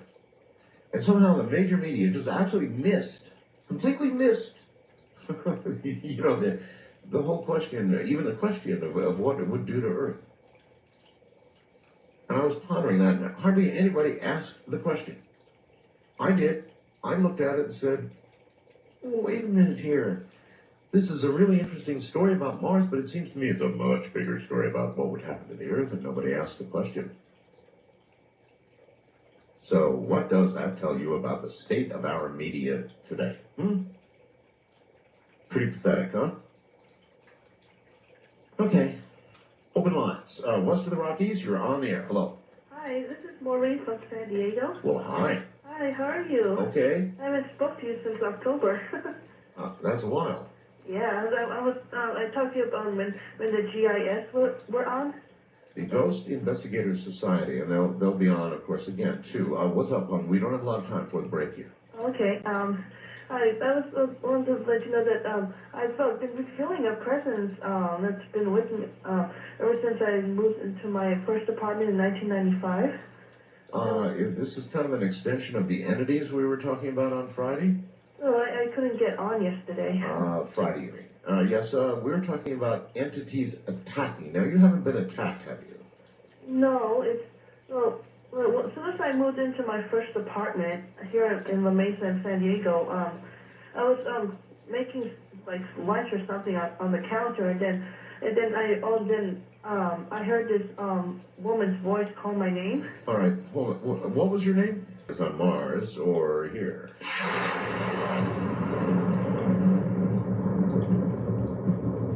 All right, back now to the young lady who has the entity problem, and you are back on the air. Hi. Hi. Okay. Where were you? After I first lived in my apartment in La Mesa, then I moved to El Cajon in my second apartment. Right. And then I noticed that when I was sitting on top of my bed watching TV, I'd always feel it. And because you understand it's because you have cats. Yes. I have cats too, and they would be looking at something. And they do it here too, because I live here in a condo now in San Carlos, and I noticed that they're staring at something. And well, they may be staring at an entity. They may be staring at what we call, a shadow person. I know you've heard a lot of talk about that. We think that cats see them because their metabolic rate is so much faster than ours. yeah, and also I don't feel them when I'm watching TV here, but I always feel them like just before I go to bed. I feel them. I feel them like they're like I do with my other apartments. I feel them like they're sitting down or. Well, there's an answer for that, too. Thank you. It's because you're at your most vulnerable. You're getting a little closer to that sleep state that we talk all about all the time on this program, that sort of a twilight zone. You're not quite in it yet, but you're headed that way because you're sleepy, and there is a vulnerable, interesting time, this little twilight zone of sleep, I call it, when all kinds of interesting things can be seen and known and even understood to be later forgotten most times. A wildcard line, you're on the air. Hello. Hi, Art. Hi. Hi, this is Lindsay in Seattle. Hi, Lindsay. Hi, I just have a quick little story. Speaking of cats, well, think outside the box with me for a minute. Okay. That would be outside the cat box. The cat box, yes. Okay. My boyfriend had a cat named Trixie. The awesome cat, gray, really cute. Anyways, Trixie died. She was like 8 and went on to heaven or whatever. Anyways, like 3 days later, we're like sitting in the living room watching, I don't know, some show, X-Files or something. Yeah. It's late, it's like almost 11. And we see this little shadow cat figure pop out from behind the couch and then like just disappeared. It kind of made a little noise and disappeared into the couch. Well, if there can be shadow people, then why not shadow cats? I know, it's weird. I don't know. I mean, you think it was, something? Do you really think it was a shadow cat? Is that possible? Well, yes, but you're the witness, so the question is, do you think it's possible? Is that what it was? You saw it, I didn't. Could it be? I can answer yes. You should be able to tell us. I think so. Yeah, I really think so. But I just wanted to tell you about that. I thought since you have cats and stuff. All right. Yes, thank you very much. Well, long been my view that animals have souls. If you're an animal person, then I don't know how you could think anything else. Cats are as individual as we are in personality, temperament, habits, likes and dislikes, jealousies, They exhibit all kinds of emotions. I mean, a lot of people are going to say, oh, come on. But they do, and real animal people who are close to animals know that I'm right. And for the rest of you, you will never know I'm right. You'll just laugh, but it's true. Animals have definite emotions, jealousies, moments of being ecstatic and really happy, moments of being depressed. How many traits would you follow, and when does one establish one has a soul? How many traits do you have to have before you have a soul? East of the Rockies, you're on the air. Hello. Hi, Art. This is Kathy in Oklahoma City. Hey, Kat. Hey, I wanted to tell you a couple quick things, but first, what you just said about the metabolic rate of cats Yes. and their ability to see things. I noticed when my only child was born, he used to do what we called laughing with the angels or whatever. When we lay him in his swing, which was a cradle swing where he would lay down flat. Yes. He would just be looking at something and just smiling. Well, yes, of course, and I think seeing something, and I think, and as you go down, like birds, for example, their metabolic rate is screaming. Yeah. So, it may be all a matter of frequency, the whole thing, what you can and can't see, and those who are able to see other frequencies are seeing other things. That's all. We're sharing the land here. That's interesting. I want to tell you a quick thing about David Blaine and then the Nephilim, the David Blaine Oh, you program. think David Blaine is Nephilim? No. Oh, no, all right. No, I just want to tell you a factoid. I take all the David Blaine programs, and I was he is really good with a lot of his tricks, including the levitation. Every time he goes to levitate, he sort of like sets himself up and prepares himself and everything, and then he's not standing at a certain angle to where he's up on one toe or anything like that. But the one thing he does do, if you notice, you pay attention, he always goes, I don't know if I'm going to be able to do it, and at the same time, he reaches down and slaps his shoe. I don't know what he does with his shoe.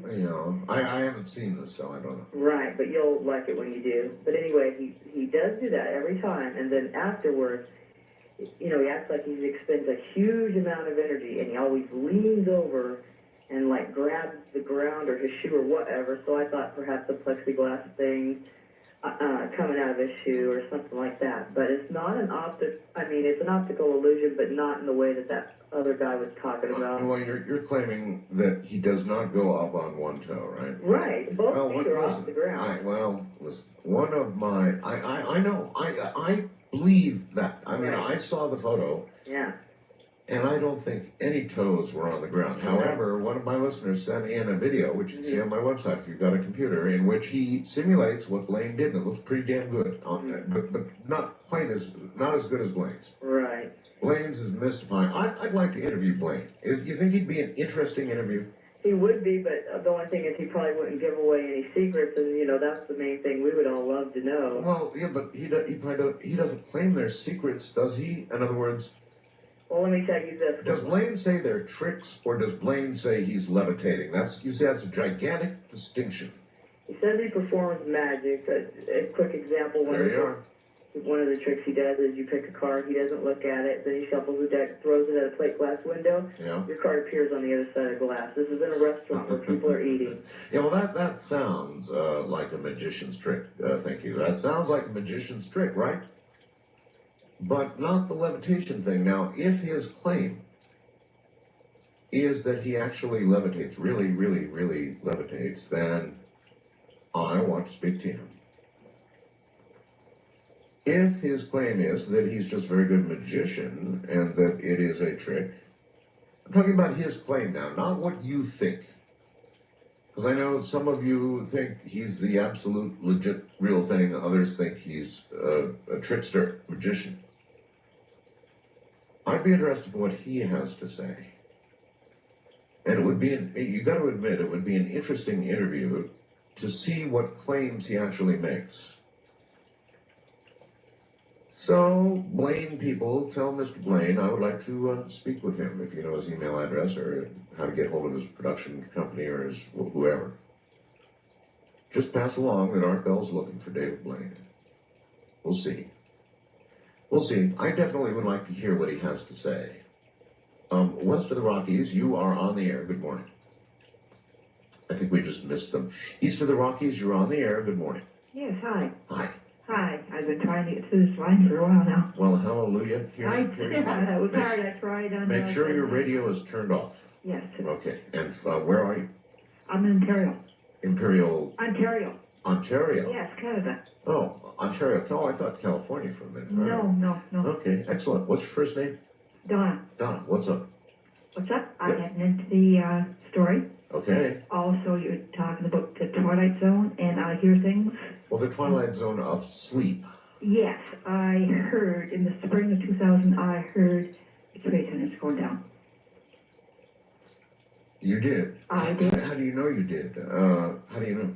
It was something I can't even describe. It was a loud noise, glass shattering. Trouble is, you realize this, late. In other words, Late, yes, I didn't know what it was at the time. yeah. And I didn't understand it, but after that, I did. I got those for years.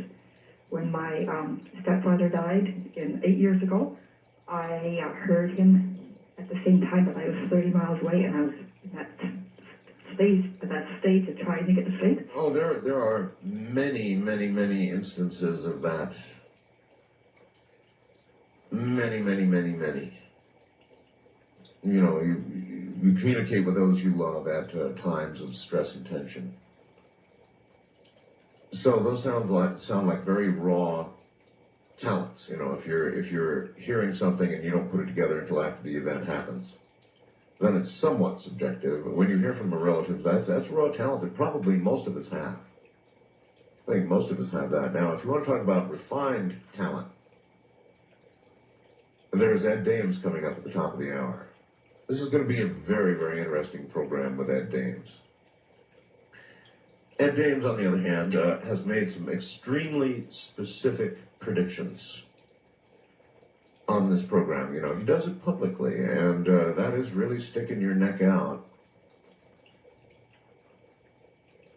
And he stuck his neck out on It. Do you remember that on Dean Kamen's It? Ed Dame remote viewed that, hit it on the head. I will tell you about that and a whole lot more, as that interview progresses, but he really did nail Kamen's It. West of the Rockies, you're on the air. Hello. Hi, Art Bell. Wow, this is so exciting. Yeah, well, here you are. What's first name? Richard. And where are you, Richard? I'm well. How about yourself? No, I didn't ask how. I'm spiffy. I asked where. Where are you? Oh, where? Redding, California. Oh, okay. All right. Yeah, I had a couple of comments, and I had like a pretty unique paranormal experience, but I was wondering if maybe I could just email that to you and save a lot of time on it. Yes, you certainly may. And your comments?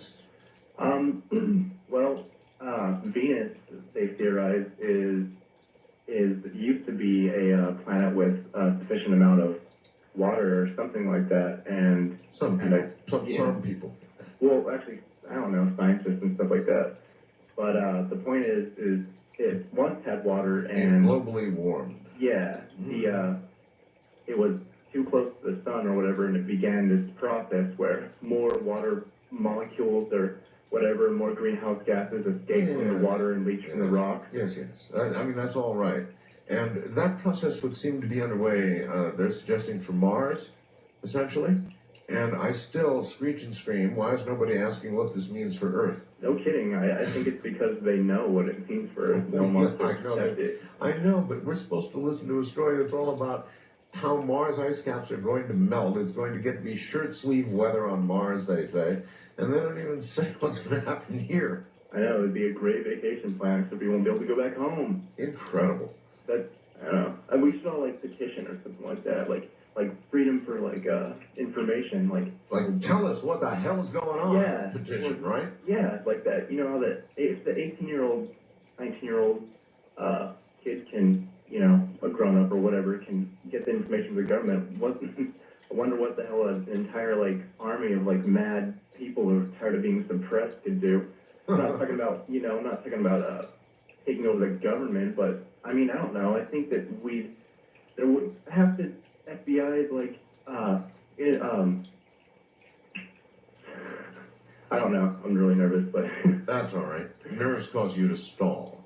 Yeah, I hope I contributed to the program. You some. did. I really do. I have an honest paranormal type experience. All right, listen, email it to me at artbell, that's ARTBELL, at mindspring.com. And once again, I would like to say once again that we are not accepting snail mail. It's very sad. It's really very sad. And I'm sorry that that is the case, but you know what's going on. And almost every media outlet is doing the same thing for some period of time, till we probably start to feel that we're not going to get something poisonous that will kill us in the mail. And so in the meantime, the electronic media will have to substitute, will have to do. Fortunately, we've got that, the internet. I feel sorry for the post office. And I know a lot of people could, they could really care less. To use a modern phrase, care less.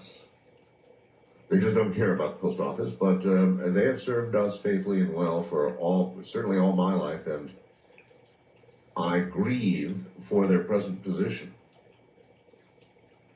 For the employees, I grieve because they don't deserve this. They've already got a hard enough job, and you compound it with this crap, and you put the post office really into the red, and employees start having a tough time, and they're psychologically having a tough time anyway. There's a million mail sorters out there.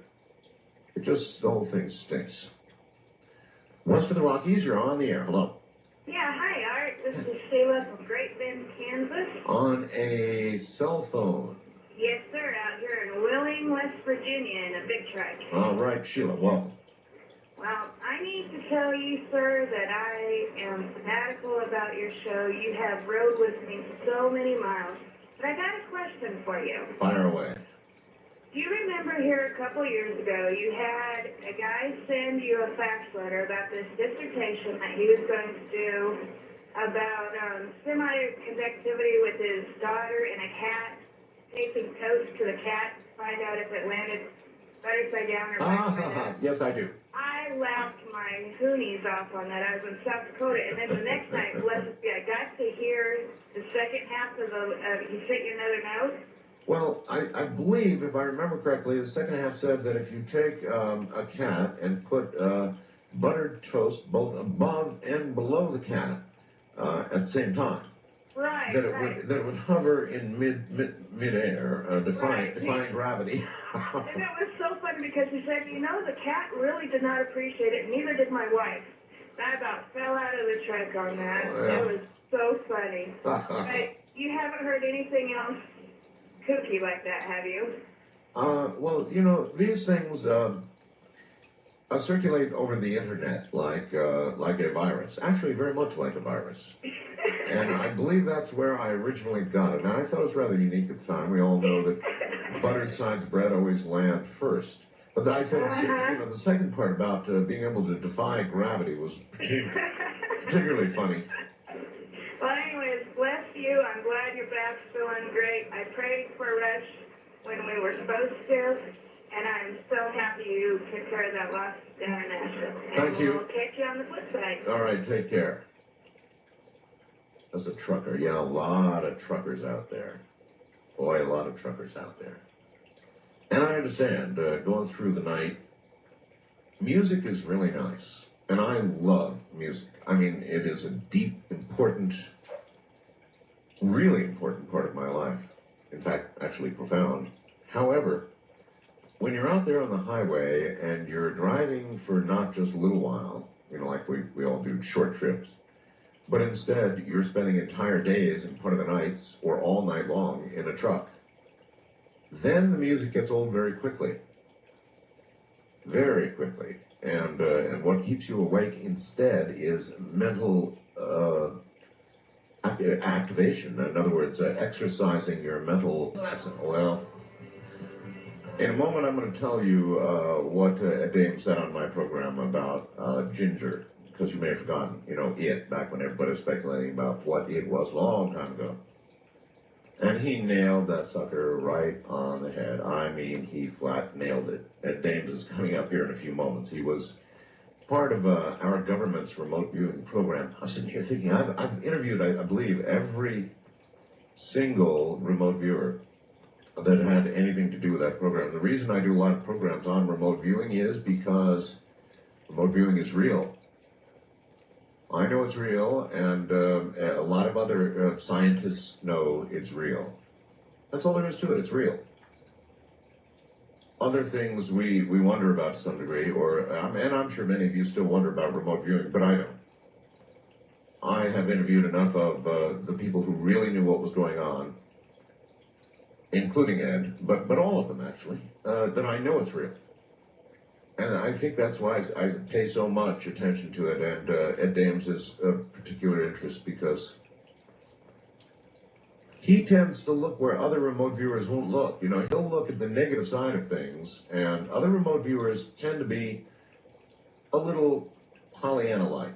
You know, and it's human nature. I mean, you deal with different human beings, you get different things. With Ed, he takes a look at some of the darker stuff, and that's always held a macabre sort of fascination for me. He is the world's foremost remote viewing teacher.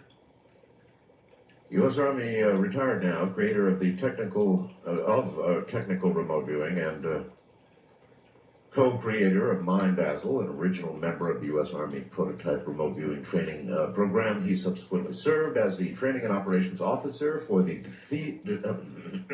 Defense Intelligence Agency's Psychic Intelligence Collection Unit. Currently serves as Executive Director for the Matrix Intelligence Agency, a private consulting group. So in a moment, I'll tell you how exactly he nailed it by recalling his words. Always a very provocative thing to do, and it's very provocative to stick your neck out. He does that all the time, and his neck is intact.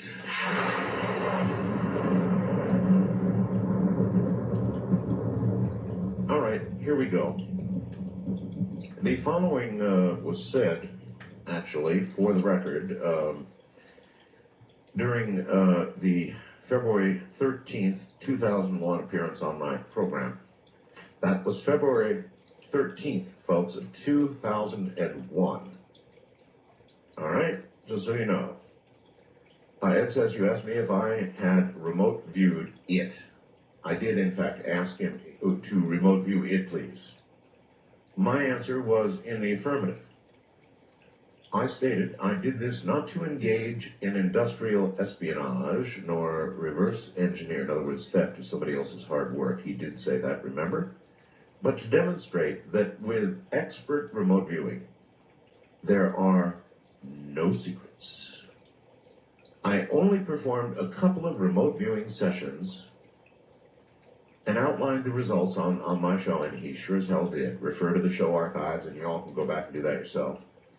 Dean Kamen's new invention, this is a quote, Dean Kamen's new invention is a personal transportation machine. It is like a cross between a scooter and a pogo stick.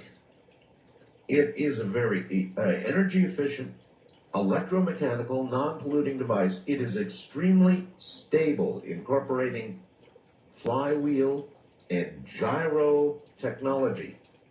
You cannot accidentally drop it on a curb like one could a motorcycle. It reminds me of an unrestrained amusement park ride, moving gently along with a quiet whirring, almost like a life form, flexing as it moves. Now, you tell me that back on February 13th, Ed Dames, Major Dames, didn't nail this one to the wall. Nailed it flat, nailed it in every way to the wall. So if you wanted to know what remote viewing can do, there is a relatively short-term piece of proof for you. And I know what Ed would say, that he did not stick his neck out to do what he did here. Really happy to be able to bring you proof like this of, again, a relatively short-term viewing come true. He didn't stick his neck out. He'll say that humbly, right? Right, Ed? Very humbly, yes. welcome to the program. Thank you. Dr. Doom, at your service again. Yeah, you didn't stick your neck out on this. It's simply the way it goes when you do a professional remote viewing job, and you really make it a project. You get it. You claim 100% of the time, right? That's correct, when it's done as a group art. And again, this is a very exotic, cutting edge, it's probably still ahead of its time technology, this animal called remote viewing. But when it's done professionally, it's as professional as any other vocation, airline pilot, driver training teacher, whatever. That good. You know, there are people who argue with that, and they say, oh, well, no, remote viewing at best hits it 30% of the time. I'm sure you've heard that said, right? Now, Art, as an individual... I want to add that those people are not saying remote viewing doesn't work. They're just saying that 30%, only 30%, and they say that is an astounding hit rate, but you're claiming something much higher toward, like, no errors. Well, as experts, Art, and there aren't that many experts, you can count them on one hand, that the number of experts in the United States. We have a running 20% error rate that we acknowledge as experts. 80% of our data is individual, nominally 80% is correct. But when we work as a team, the mutually corroborating data in this discipline is 100%. How big a team? How big a team is required for 100%? Well, you can do it with 2 experts, as little as 2 experts. For instance, on a project we'll talk about tonight, there were 2 experts used. Right. But we will prefer 3 or 4. And in order to be 100%, whether it's 2 or 3 or 4, is it required that all agree? Correct. All must agree. The data all must agree on the same data point, yes, to be 100%. This we can guarantee to a corporate client. This is the kind of money-back guarantee that we can offer to a corporate client. Money-back guarantee? First in history, yes. The TRV That's pretty damn good, Ed. So if a corporation comes to you, they pay whatever they pay, whatever the fee is, and the guarantee is either what we say is accurate or you get your money back? That's correct. No one else in history has been able to do this. Not even the best natural psychics that ever lived. What remote viewing is it's essentially systematic clairvoyance. Very disciplined. Very disciplined. So if you're not good, you'd starve to death, huh? We would? Yeah. Indeed. And so the Dean Kamen device, when you asked me to remote view that, yes. Of course I didn't get any details because that would get into the actual technology. Oh, and you got as close as a human could possibly get without getting so specific that you would have given away technology. That's right, and that would not have been fair because people worked hard on that device, and that would for all intents and purposes be industrial espionage, or what is in the business now called business research, and to use the vernacular. So that took me by myself 3 remote viewing sessions to produce that amount of information alone, working alone. So I know that I run a 20% error rate, but I have ways of error trapping to bring it up to 90%, meaning I'll still be stuck with a 10% error rate nominally. That would not be the case if I used another expert remote viewer. How do you do that? Well, I mean, just give me the rough outline of it. In other words, how do you take 80%, make it 90% on personal work? Okay, let me give you another example. Remember when I announced the Egypt Air Flight 990, the cause of that crash on your show? Yes. Okay, that was only 2 remote viewing sessions that I performed by myself. And I said there was an altercation in the cabin by crew members. That's right. That brought the plane down, and that when the voice recorder is found, yes, you would hear. Okay. Yes. Now, the first session that I did on the cause of the Egypt Air Flight 990, that produced information about an altercation, that there was something going on between people and not a machine breaking down, no explosions, those kinds of things. Right. I ran a second remote viewing session against the same specific pattern of information, that is the cause of the crash. That second session it's clean, it's totally objective, even though as a disciplined remote viewer, you do not allow the first session to influence the second. How could you not? It's difficult, Art. I train my students to make sure that that does not happen. I mean, that's like saying, do not, I don't care what the hell you do right now, do not, under any circumstances, think in your mind of a pink elephant. Do not picture a pink elephant in your mind. I'll tell you why we can do that, Art. Totally impossible, Ed. It's not, because this is a skill. It is not a thinking process, it's a perceiving process. There is no thinking involved, there's no creative imagination. So think of a skier, a downhill skier. Yeah. Let's say the first run, would a downhill skier want the second run on a different slope to influence, the first run to influence his second run? No. He couldn't do that, right? That's Right. because skiing is a skill, and remote viewing is a skill as well. And my students are taught to make sure that every time they put that pen on the paper, they remain objective for at least 45 minutes, regardless of what they did in the But I don't understand how you can get yourself into that absolutely objective state, or maybe it is not absolutely objective. You could not possibly ignore a consideration of your first session. You just couldn't ignore it. It would be there in your mind. Art, that is not the case. It's not the case because of the pace and the cadence with which we execute the session. It's just like a skier on a downhill run. The skier has no time to think. They've got to look at the trees ahead. It might be a new slope. And there's a pace and a cadence that's very, very important. You cannot learn that pace or I cadence. give up, Ed. I give up. I couldn't do it. Yes, you could. Yes, you could. No, I I should come couldn't. down there and grab you by the stacking swivel and teach you. No, I couldn't do it. At least in my present state, and I couldn't do it, so therefore I cannot imagine it. That's why I'm asking you such hard questions about it, because it just seems impossible to me. But I will accept that people can do all kinds of things I can't do, so. Could be. Well, I've seen things that people fly planes and do all kinds of things, and I would say the same thing. I could never do that.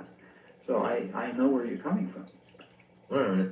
Well, I'll accept that. That you can get objective for a second session. That confirms the first, and that gives you another 10%, huh? And it gives you additional information by virtue of having more time on target. Sure. So that is the second session is when I perceived, not think, when I perceived the idea that there were crew members and not passengers that were attacking, that were fighting. Right. So that at the added time on target gives you more detail. It's just like painting and oil painting, where you have to prepare the canvas, lay down, a matte color, and then slap some oil there. It takes a long time to get that detail up there. It isn't just done immediately, but the more time on target, the more you resolve the images. The 9/11 attack, when we told the Special Operations Command who was the funding source Right. for the attack, Right. that took 3 experts and 8 sessions to do. Now, a missing child case that was still... By the way, I'd like to call to everybody's attention the fact that early on, you said the attack against the World Trade Center was orchestrated and carried out from a command center near Kandahar, Afghanistan, long before anybody could even spell Afghanistan or even thought about Afghanistan, or when we were just beginning to think about it after the attack itself. You nailed where you thought Osama bin Laden had done the command work, and in a bunker near Kandahar, and that sure does make sense. Now, Actually, we pinpointed it, or on the 12th of September. Yeah, you gave us We worked map. all night on that. you gave And us a map. I've got a map. Well, it isn't just a map. It is actually, if you look at you can go to remoteviewing.la or any of the website, any of the links on your website that Keith has posted, and you can see the sketch of Ahmad Shah Durrani's tomb in Kandahar, Afghanistan, and you can That's see right. the bunker complex underneath the tomb. That's We right. passed that to the Commander of Special Operations Command. I wonder if they have acted on that in the bombing campaign. Do you? No, that one can't be acted on in bombing. It has to be a special operations mission, Art, because you would destroy Ahmad Shah Durrani designed Kandahar. He was the architect for the city, and his tomb is the center of the city. It's a beautiful, beautiful structure. That is why we were able to pinpoint the location so fast, because his structure is so beautiful and unique. We were able to match it with known data. Very distinctive, huh? Yeah, that's why it only took 8 sessions to do by experts. The missing child case, for instance, is 45 sessions. We're running 45 sessions, 3 experts, and now we just discovered a second body at the site, so we know we're dealing with a serial killer. Many more sessions to do that. For the anthrax, NBC Anthrax Letter Center that we'll talk about momentarily, Yes. that took 2 experts and 18 sessions. Now, you know, on these big national issues, The Industrial Strength Project. yeah, industrial strength, you end up turning over the information to, I won't ask specifically, but authorities. How do you get the information where it needs to go? I pass it myself, or I still have contacts, my old cronies in the Department of Defense, and the FBI, I pass it myself. I talk to the agents, I talk to the field officers, and the governor's office in this case. The letter, the actual letter of the subject matter is the NBC TV Tom Brokaw anthrax letter originator. We were hunting this entity down. Right. And that the actual letter that is the result of those 18 sessions is posted on a website, and the link is available through either my website or your. Yeah, I know. We've got a link up tonight. Every time you're on, we murder your website, and then people say it's a conspiracy. You said I could see it, I can't see it. The website. No, we fixed that. You've got to. Oh, do you? Yeah, we fixed that. So the letter went to Thomas Ridge, who's the director of the new director of the Office of Homeland Security, and he's the former governor of Pennsylvania. And it went to the FBI field office in Philadelphia and to the FBI resident agent in State College, Pennsylvania, which is very close to there, where the originator of the NBC Anthrax letter lives. Oh, well, I'll be damned. You have fixed it. And we also stated where he works. Info on terrorist activities. Let's see if that one's going. Sign Master, I'll be damned. It's actually up. All right, well, if you want that information, folks, his website is up, at least for the moment. And if you'll go to my website, artbell.com, tonight's guest info, you're going to want to read info on terrorist activities. You'll see that link outlined on my website. So, Ed, hold on a moment. Let's see if it really...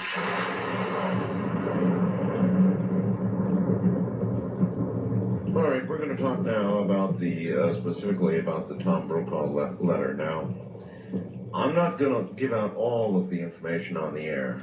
Ed is going to be very specific about what he is going to say, including where this person is employed, and I'm not going to give that part out on the air. I warn you and Ed right now. I'm not going to give that part out. We can give everything else out, and if you want to know... And we wanted to know initially who the originator was. Right. Okay? So that data produced information about a single individual working alone, which the FBI has assumed after a while anyway. So our information corroborated that. Then we turned our attention to, we wanted first, Art, to make sure that, to understand how many people we were dealing with. Were we dealing with a group, disparate locations, or a single group, one location, or a single individual? Well, people just want to know, was it Al-Qaeda, the same people? Yes. And it didn't take us long to realize we were dealing with a domestic terrorist, another Timothy McVeigh type, who has an axe to grind and is an American. There's no connection with a terrorist group. Wow. Yeah, so that is it your impression that this individual simply used what happened with the World Trade Center and the Pentagon and all the rest of it as a catalyst with reference to a time to act, or had it already been planned for about that time? I think the aforementioned are the first point, that they used it as a target of opportunity. He had the stuff, he had the anthrax, and was waiting for an excuse to use it, and saw that as a cover, a possible decoy, and to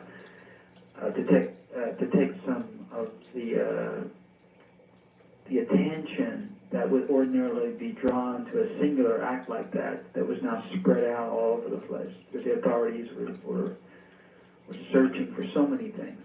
So it's an individual, and he's in what area? It is a male. He is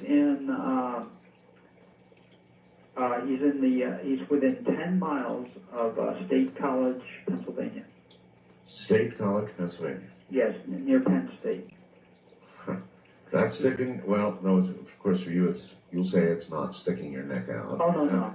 No, we know where he's employed doing that, on our website. Now, a lot of people are, and I don't know whether you've looked at this aspect of it or not, but that letter, the Daschle letter, and then I think one other, that's about all you hear about. Have all the rest of these cases, particularly the utterly mystifying ones, like the poor old lady in Connecticut, are these cross-contamination cases from those? They appear to be, unfortunately, they appear to be cross-contamination. It looks like this individual has really seeded a lot of this chaos. Now, I do not know for sure if there are any other individuals involved. I do not know for sure if the Daschle letter is the same, even though the Bureau says it is, because we did not look, and we only trust our own work. Right. And we did not look. It probably is, but I don't know that to be certain because we maintain chain of custody with the target. So after they roll them up, they can ask him. They might even ask him what his motive was, but motives are usually used when you're hunting someone. Well, there's 2 points. One is, I know you sort of brushed off, but if you're talking about somebody who's a mass killer wannabe, a terrorist, if this person is domestic, then this person, in all likelihood, is either listening to the show or will be informed about this program. Very quickly. You are threatening to expose him even more specifically, with streeties on or whatever. And you do this in all kinds of cases. Now, if you're right about this... We are right. I understand your claim. And I understand the history that makes me believe you. But this guy's going to want to kill you, Ed. Well, I'm in the Sandwich Islands, and that's a long trip. And by the time he gets his plane tickets, and I hope he brushes all the anthrax off his hands. But by the time he gets here, that's a long boat ride, and we'll be watching him the whole way. Huh. We're going to smoke. I mean, you've got to imagine that in some of these kinds of cases, where you're in the process of nailing somebody to the wall on something this serious, that there would be a definite motive to dispatch you with prejudice. Well, as a former soldier, there were lots of folks that wanted to do that in the KGB. So it's kind of par for the course, business as usual art. So, you all are hearing about this for the first time tonight, and again, the detailed information, or much more detailed than we have just given you, is on the website. There's a link on my website. If you want to read about it, go have at it. And we'll see if Ed is dead on this one. And I know you say you will be. Yeah, it took us about 18 sessions, remote viewing sessions, average 45 minutes an hour sessions, two experts. You don't know when he's going to be caught, right? You have no way of... Timelines are tough, I know. You can't exactly know when he's going to be caught. And, of course, it depends on whether the feds actually pour resources into what you've given them. Not necessarily. We're going to smoke them out regardless of what the feds do, because we're going to actually draw the sketches of his home and his lab and his garage, his car, and his workplace, so that both his coworkers and his neighbors will know who he is. Now, without naming him and without us getting in a legal bind, we can sketch the house so specifically, and his cars and his workplace so specifically, without providing any names, so that we can protect ourselves legally and yet still get the information across to the public, regardless of what the FBI does. So, do you have any confidence about when he'll be caught? No, I don't have any confidence there, only in the information, the accuracy of the information we're providing. So this is another I hate the U.S. domestic kind of thing. You got it. Now, it took us a while. We had to do a lot of work to understand. At first, we thought, we had to ascertain what kind of a working environment he was in. We knew he worked with agricultural products, so we assumed that he might. At first, we thought he could have been any number of things: a medical lab, a veterinarian lab, a government lab, a company, a hospital. But it took us a while to realize he was working with agricultural products. So that was one thing. And then the data began to weigh toward an academic institution rather than a company. So we had to take that into account. But in the end, what nailed down his location for us, without giving any specifics, was a very unique. The collective unconscious is a wonderful problem solver. It has elegant algorithms to solve these kinds of problems. So if you're a disciplined expert in remote viewing, the matrix, the collective unconscious, can really help you solve these problems. And what it pointed out for us was a very unique structure. You recall last hour or half hour when I mentioned that the tomb of the chief architect of Kandahar was a very unique structure. Yes. Well, we ended up our collective unconscious ended up pointing out a very unique structure that was associated with where he lives and his workplace. I understand, yes. And it took us a while to resolve what that was. We spent a lot of time trying to figure out what this thing was. And it turned out, again, without giving out any locational information, to my colleague and I, it looked like a sculpture, but it was aesthetically very unappealing. And it had some very contorted metal associated with it. We thought, what kind of a sculpture is this? Mm-hmm. And at first we thought it might be a fountain, but there was no water associated with it. So we began to do a lot of detailed sketching on this particular item that unconscious pointed out to us. Then we began to realize it was not only a sculpture, it was a tool. It was a tool and a sculpture combined. And then finally resolved the knowledge that it was a sundial. But not any sundial.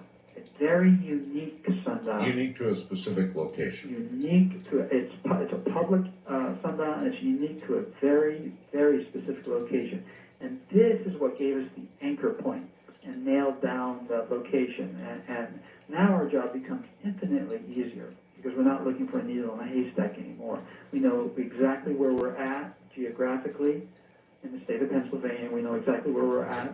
And all the rest of our work now is just the detailed work, well, all the building. I'll give you this, Ed, and I think most of my audience will too.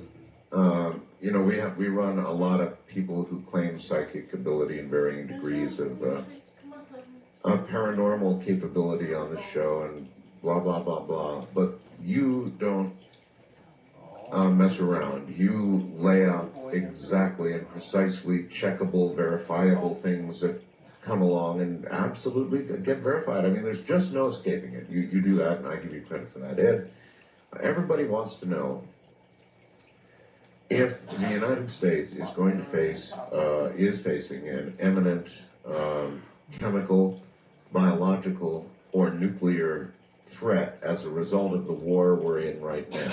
And, of course, we seem to be chasing the Taliban to ground in Afghanistan. But this Al-Qaeda thing seems to be worldwide, and so you'd have to be a damn fool not to imagine that there is the possibility of some real serious occurrence in this country. Do you happen to know if we're facing such a thing? We're facing something else that's just as bad. Not that, though. But not that. So you're saying really from these terrorists, we've had the worst? I think so, Art. Good. Actually, that's well, there's a little bit of good news. Well, you want bad news? Well, I just wanted to take a brief second to enjoy the good news. I actually have 3 roles in my life. I have 2 hats and a cape. One of my hats is a sci-fi master.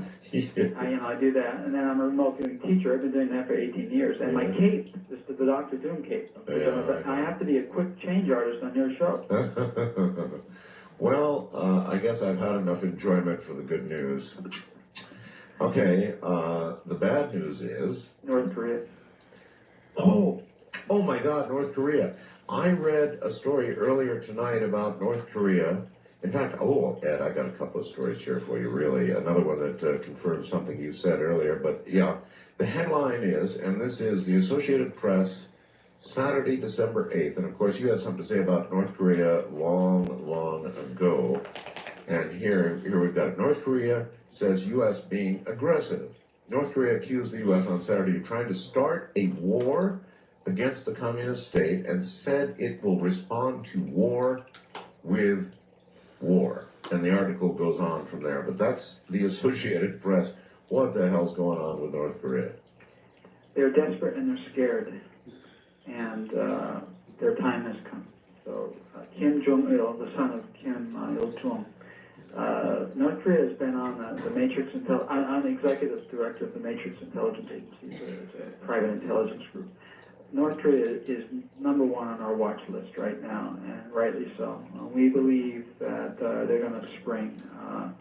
They are going to actually become so scared they do something foolish on the Korean Peninsula. And as I've said years ago, it appears, and still appears after these years, that the first use of an atomic weapon, a nuclear weapon in anger, where casualties result, will be on the Korean Peninsula. Are we sure the North Koreans have nuclear weapons? You know, it appears that they may have, it used to be 1.5. It appears that they may still have 1.5 to 3. But that's enough to be militarily decisive for a while. One. Skinny. One is enough if used to turn the whole world upside down. There's no question about that. So you believe they have 1.5 or 3? They've got enough plutonium they had enough plutonium 10 years ago to make 1.5 warheads. Gotcha. All right. Ed, hold on. We're at the top of the hour already. I'm Art Bell. This is Coast to Coast AM. You're listening to Art Bell, Somewhere in Time. Tonight featuring a replay of Coast to Coast AM from December 10th, 2001. There's a man with a gun over there, telling me I got to beware. I think it's time we stop. Children, what's that sound? Everybody look what's going down.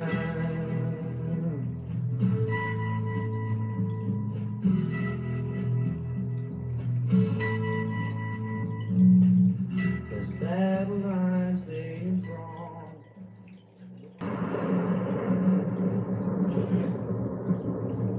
So in other words, Ed, you can see or sense or know through remote viewing that North Korea is now at an ultimately desperate point. We're getting very close to that. Is that correct? It's correct, but let me backtrack just a moment and qualify something that you said and that I commented on. It's about what I mean is that the worst of the attacks, the terrorist attacks in the continental United States are over. Okay. But there appears to be, we know in our work, that there's still one highly trained Al-Qaeda cell that we did not catch. And they had a mission to attack a nuclear power plant, and that did not come off. And they're still around. So what they are going to do, if anything, I do not know. At this point. At this point, that's correct. And we're having a very difficult time tracking them for lots of technical reasons. So they're still in the country somewhere. Yes. But again, the worst of it, at any rate, the worst of it meaning the Trade Center and the Pentagon, that's a kind of level thing is over. Yeah, as far as I'm concerned, yes. As far as I see. Okay, all right. So something still could happen. Yeah, and I'm glad you got that in. I made it sound as though it was all over. Now, it's very difficult for the cell to operate now, as you might, because the attention, people are observant, and Good. It's so difficult for them to operate in a present environment, but they have still not been rolled up, so. Okay. Again, North Korea briefly, and so I hear they're starving to death. Their people are starving to death. They do have nuclear weapons, but it's hard to imagine why they would use one, or why they would start a war, or would they just calculate now to be a fairly opportune time? The Middle East is going up in smoke, and of course we're in Afghanistan, and who knows where else we're going. Just an opportune time? Or you cannot use logic with North Korea. You cannot use any logic that you are familiar with North Korea. Yeah, I believe that. I do believe that. They're just totally alien to our way of thinking. They might as well be the Borg or something else in terms of their national policies. Or it's been, what, 4 generations of insanity. And there's no logic that can be applied to their government. That's really interesting, that it would go on for that many generations of insanity. It's off the point entirely, but you don't have any idea of why that is, do you, Ed? You would think you'd get one crazy generation, maybe like Hitler, in Germany, but you wouldn't think it would last so long, and Korea's been crazy so long. They've been isolationists.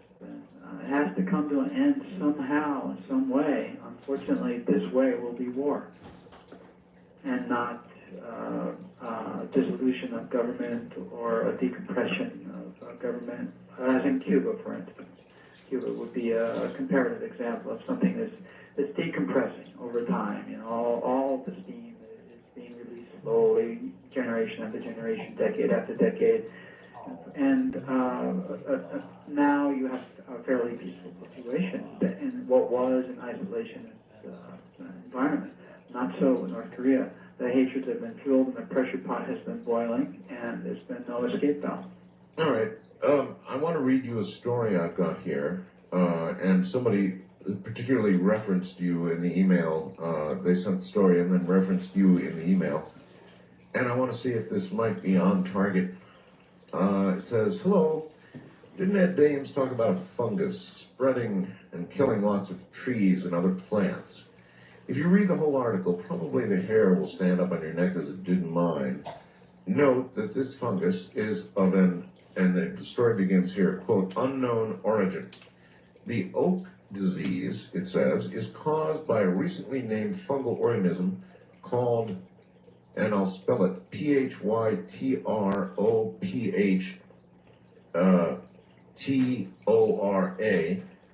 and then Ramorum.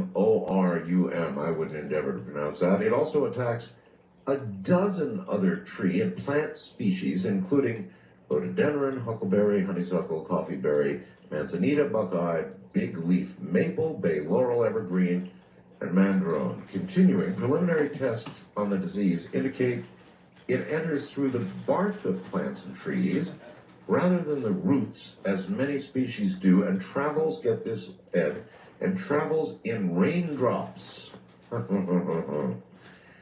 So this faxer is wondering if what I just read you could have some relationship to what you told us so long ago about the fungus. I'm aware of this particular fungus and aware of how it's spreading. You are? Yes. But the one that we locked onto was a mutation of Claviceps purpurea, and it is the royal fungus.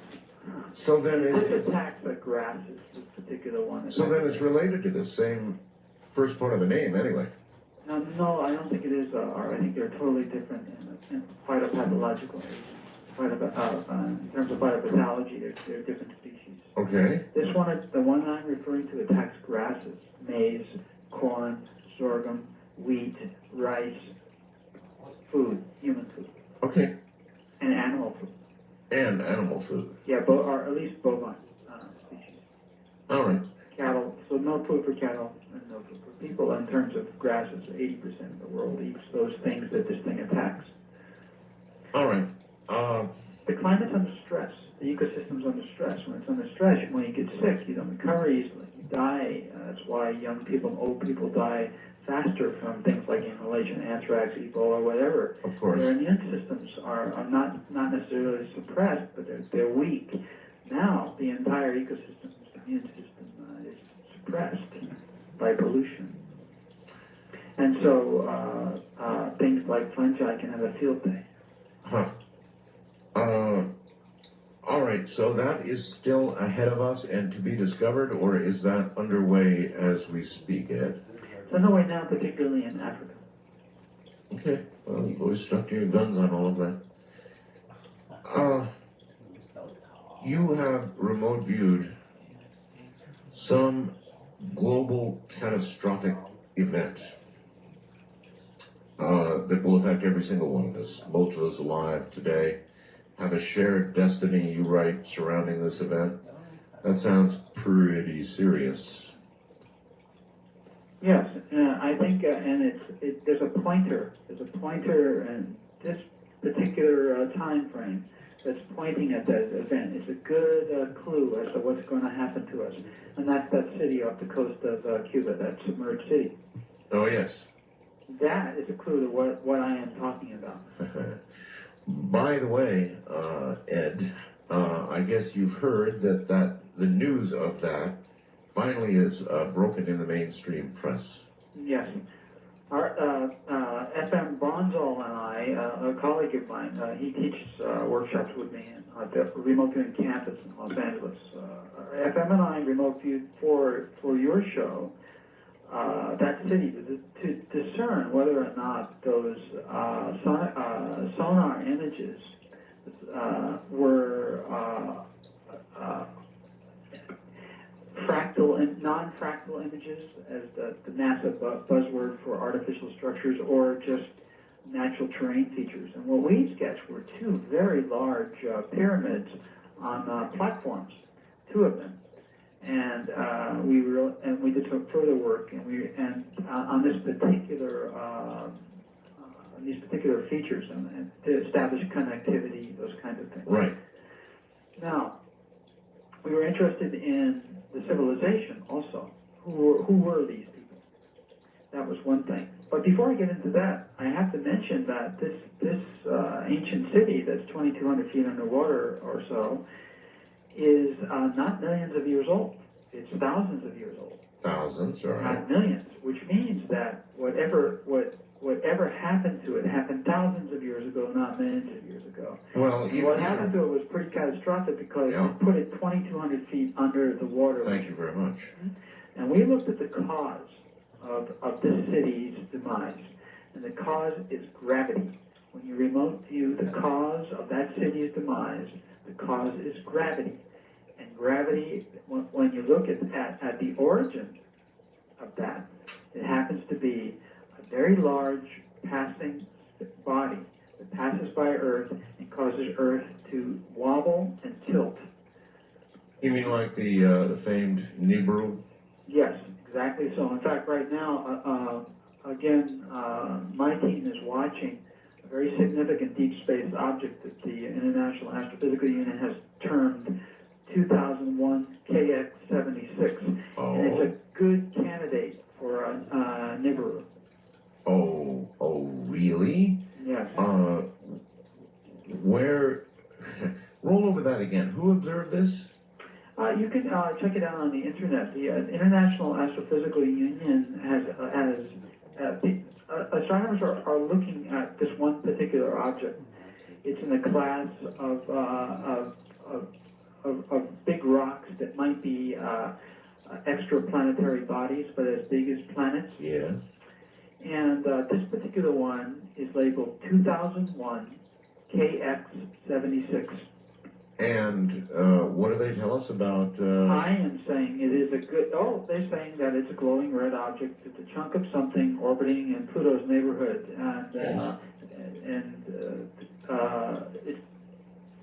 it looks like it might be the ninth plus planet in our solar system. But it was only discovered about 10 years ago. It's been being watched. It's moving. But as far as we're concerned, it's a good candidate for this thing that passes Earth in our lifetime, you and I, and causes this catastrophic event. similar to the one that sank that city. Now, we know that the city is indeed related to the idea in the collective unconscious of Atlantis. And Atlantis, in our remote viewing research, it was actually centered in what is now Lake Titicaca, and it had many outlying cities.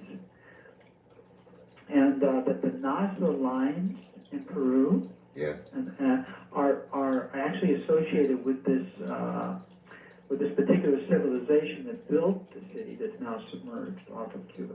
So there's a relationship between that region and the people that lived in that region thousands of years ago and the people that built that city. Isn't that interesting? Well, all right. But you can't deny it. It's going to be very difficult for science to, once the actual, as remote viewers, we're saying, hey, there's two pyramids down there and they're built by the people, and they're 2,200 feet under the water. There's only one conclusion that and you do not have to be a geophysicist to come to this conclusion. Nothing sinks 2,200 feet in the water, and there's no tidal wave that's that big. The only thing that can happen is the Earth tilts and shifts itself. It turns, and that causes what is on mountains now to be underwater and vice versa. Yes. How specific can we be with regard to what is in store for the United States proper? Let us begin there. I don't know what's going to happen in the rest of the world. It would be a worldwide event. But how about our country? Coastlines, who's got to worry? Where is it going to be safe? That kind of I don't know, Art. I can only common sense would direct me on this. I think the complexity of something like that is so great. Where would the water go, and which way would the Earth tilt? Yeah, but you're off on your safe island. Yes. In your sandwich islands. It seems to me an island would not be necessarily an ideal place to be in the middle of such an event. Everybody says that, but I'm also on the slopes of an 11,000-foot volcano. So 11,000 feet is higher than 2,200 feet. Right. So the point is that either be on a mountain, where you can get up it, or be inland far enough so that you don't have to worry too much about the ocean coming that far inland. But I would say anywhere along the coast where you don't have access to very high ground, and there's these kinds of circumstances, is iffy at best. So obviously coastlines. So then I'm waiting to see the rules and regulations. Not good. Now, I live on an island, but there's a couple of islands here in the Sandwich Islands that have very tall mountains. In fact, Mauna Loa is the largest mountain mass in the world, larger than the largest mountain in the Himalayas. And it's like 13,000 feet high. So so you could end up on a little bump of land waving a flag. Well, it would be that little, but it would be a smaller island. Certainly would be smaller than it is now, right? It's a smaller island, potentially. Yeah, and a lot of people would be, if they had any advance notice of this, running for the hill. Yes, and we will have advance notice because, again, when you have a large planetary body heading our way, you have a couple of weeks minimally, maybe a couple of months probably, to say, and to speculate about what this may or may not do. Don't we we've got a plan for this, right? I mean, we blow it up or shift it off course or... Why are you laughing? Because there's no plan for something like this. This is science fiction stuff, Art. Unfortunately, so was the attack on the World Trade Center, as far as I'm concerned. Science fiction stuff. Yeah, it's like there is no more science fiction, as far as I'm concerned. I don't know if anything can surprise me anymore, but the plan is for a comet or a large asteroid. The idea is to blow it up. And to at least make the pieces, come down in small pieces. Yeah, but not for planetary bodies. So then we don't even have Plan A for this thing. No, sir, no Plan A. No. How catastrophic? Now that would be a big event in the timeline of events in the cosmos. How big a spike is it? I think it is what the Bible and what Father Malachi Martin referred to as what produces the 3 days of darkness. Not only do we get the inundation and the flood. Now remember this thing. He also said, "Watch the sky." Listen, hold on. We're at breakpoint. We'll pick up right here when we get back. I'm Art Bell with Major Ed Dames, Dr. Doom, and this is Coast to Coast AM. Don't touch that dial. You're listening to Art Bell, Somewhere in Time on Premier Radio Networks. Tonight, an encore presentation of Coast to Coast AM from December 10th, 2000. Flare. It's happening right now, actually, right this minute. And the charts haven't even caught up with it. If you go to my website, this would be kind of interesting for you. If you go to artbell.com, go all the way down to the bottom where it says home. It says home. And, now it's caught up. Now it says X-Class Flare, finally. This just is happening as we speak. And you click on where it says X-Class Flare. You can see the spike is still rising, and we're at about about middle X range already. Middle X range already. That's a big flare. Believe me, it's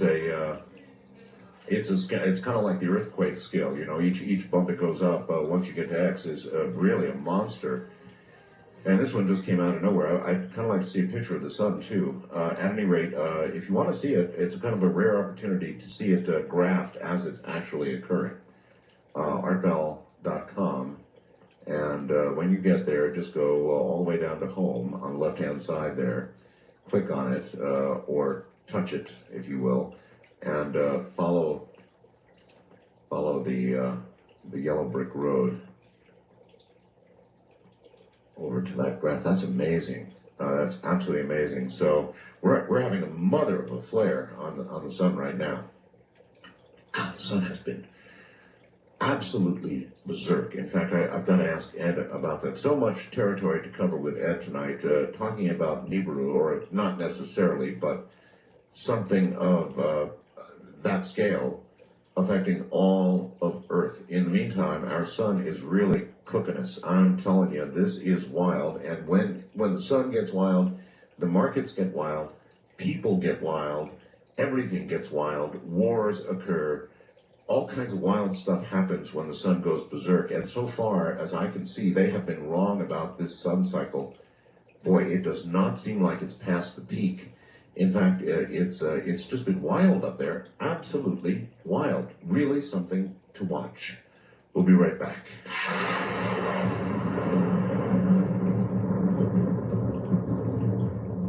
Well, here we go once again. We were talking about this major catastrophic event, and I got distracted for a second by what's going on in the sun. It's not, God bless Fast Blast. People can just notify me, boom, when something is going on like that. And we are having a wild, wild time with the sun, aren't we? Yeah, this is an interesting solar cycle. That's putting it mildly. Interesting solar cycle. You have had a very great deal, of course, to say about the sun in the past. I have.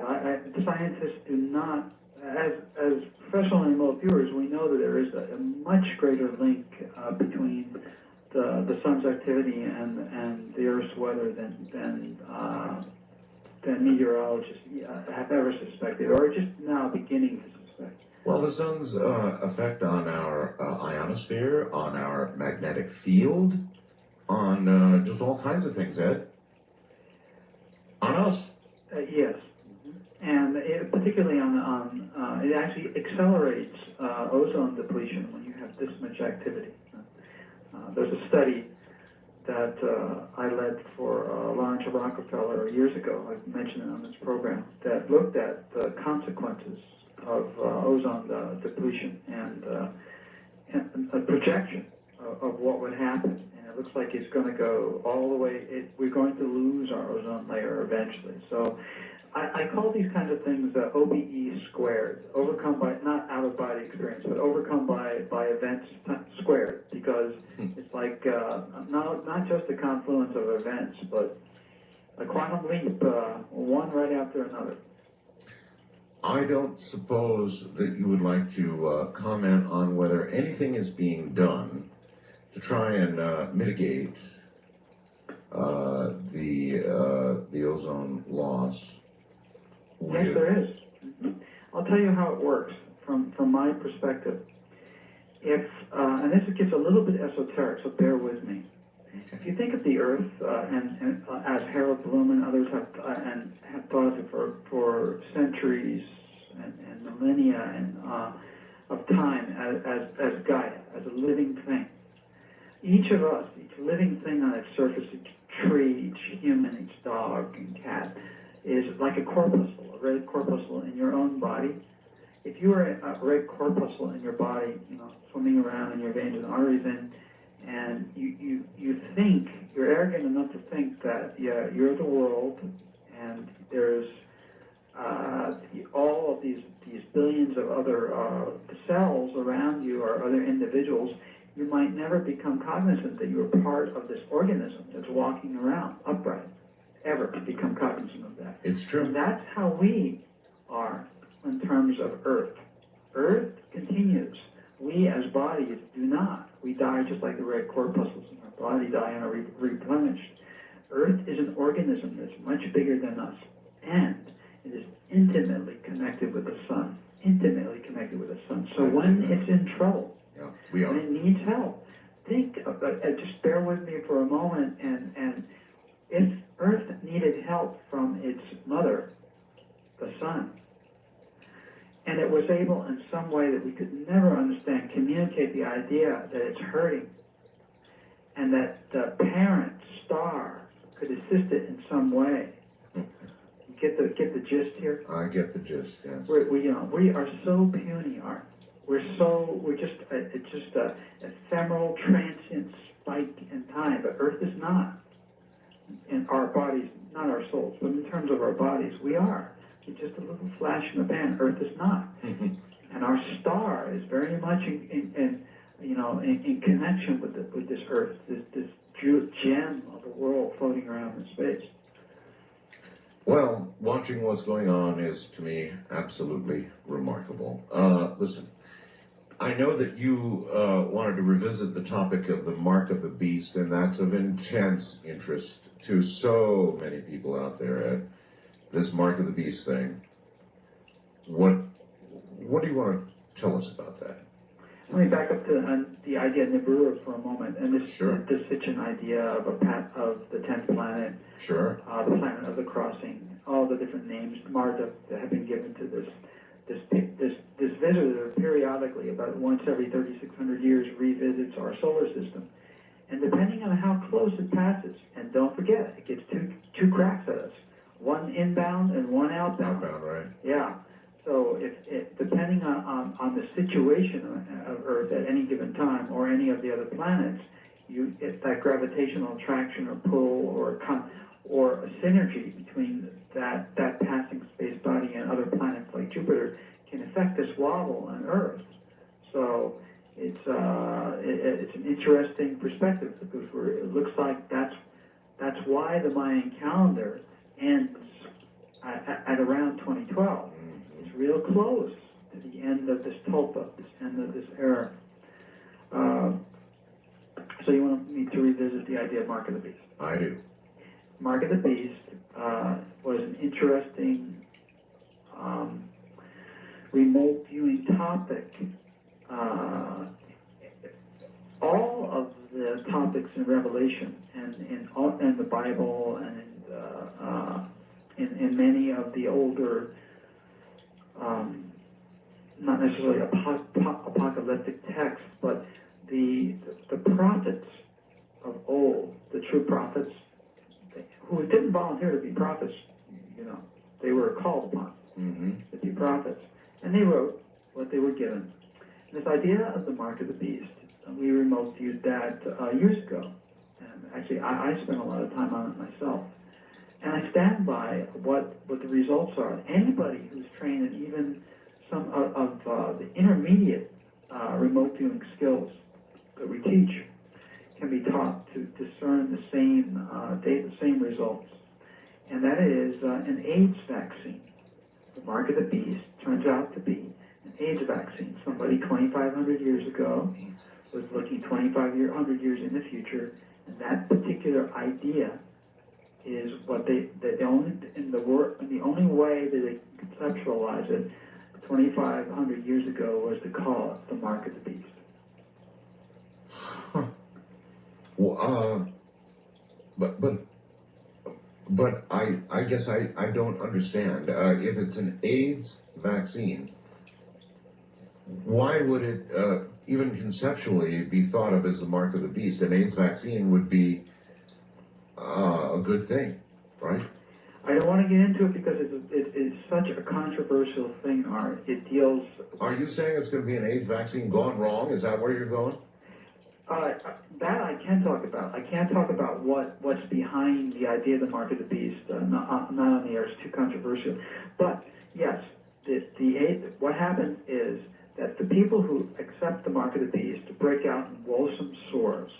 That's what Revelation says. They break out woes. Woe be the mother who gives suck to her child if she takes the mark of the beast, because the child will die. Essentially, it's an AIDS vaccine that is not proven, and it does result in causing injury to people who take it. Wow. Okay. And I'm afraid that we are heading toward a real possibility of nations forcing this, not forcing it in terms of holding you down and shooting you up with it, but if you do not have a mark on your ID card or your driver's license saying that you've had this inoculation, you're not going to be able to get a job, or you're not going to be able to go to certain places or get a passport. So it'd almost be like the opposite of the Scarlet Letter. In other words, you'd have to have this mark, or... Oh, my. That's a good analogy, yes. Yes. Or you'd be ostracized, excommunicated. You won't be able to conduct commerce of any type. You won't be able to get a job in a big corporation. You definitely won't be able to date. Unless you date someone who was not... who doesn't have that mark. One of the unmarked, right? Yes. So With the vaccine, it goes wrong, and that's what the prophets of old were saying, is that many people are forced to accept the mark of the beast, but woe be them, those people that do that, because they break out in loathsome sores. The vaccine goes wrong. It's not proven. Well, vaccines have been known to go wrong, indeed, and they keep, we keep getting news blurbs and flashes about a possible AIDS vaccine, and the story is big for a day or two, and then it goes away, and you never hear about it again. I bet I've heard 50 of those, Ed, since we've been aware of AIDS. We've got one, or we've just about got one, and the story always goes away. Well, the pandemic is so huge that it's very attractive in a number of different ways to come up with to research a vaccine, and you can imagine how much money is involved for those companies that say they have an effective vaccine. Oh, of course. I don't know how you would prove that until a decade or more has gone by, knowing how AIDS works, but. Yeah, it would be big money, all right, and one can imagine something going wrong, no question. Ed, do you use remote viewing for personal guidance? Yes. Do you use it for personal gain? No. Let me think about that for a moment. Just give me a second here.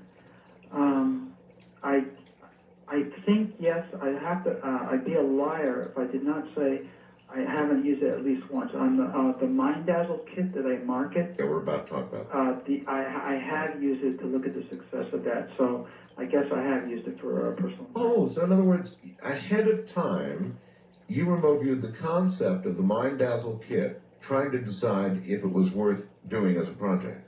No, not the concept. I knew it was worth doing.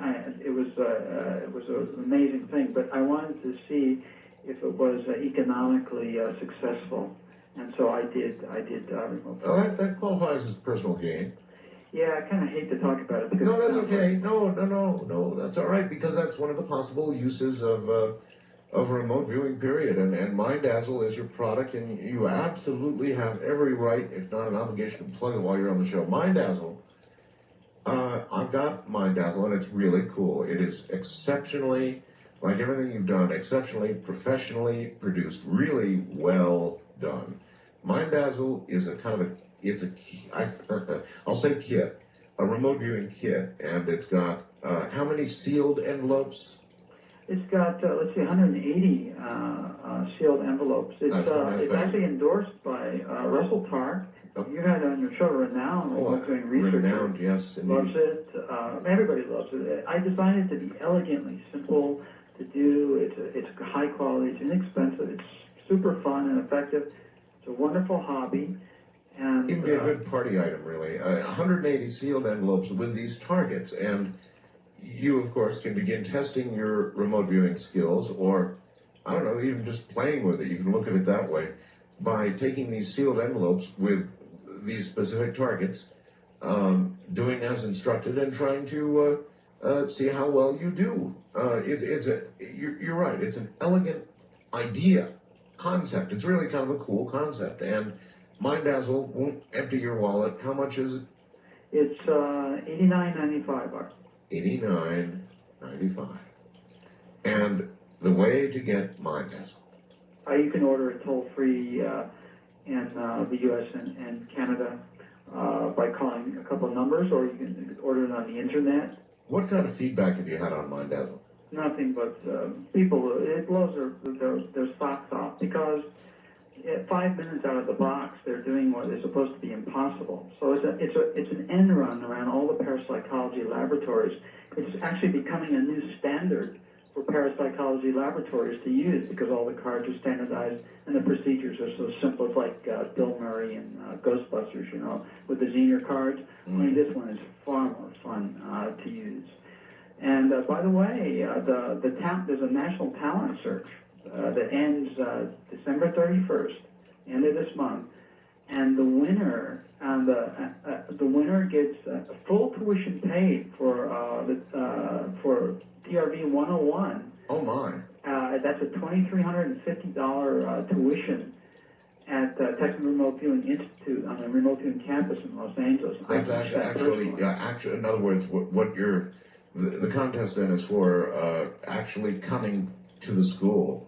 That's right, and they are my student for a week, and it's a very valuable thing. And also, I have to mention on your program, my institute will no longer be offering courses to the public after July 31st of 2002. Wow, so really? We're going back in. We're going to go back in. We're going to do the hired gun work, corporate contracts again, and I will only be teaching in-house. My own teams. So back to the really private stuff, huh? Yeah, it's been 18 years, and I'm going back to the private sector. All right. I'd like to get the phone open for the next hour a little bit, Ed, and I want to talk to you about the collective consciousness. Radio Networks. Tonight, an encore presentation of Coast to Coast AM from December 10th, 2001. Good morning, everybody. Major Ed Dames is here, and we are shortly going to the telephones. A little bit of business to take care of, but then it's to the phones and you with Major Dames.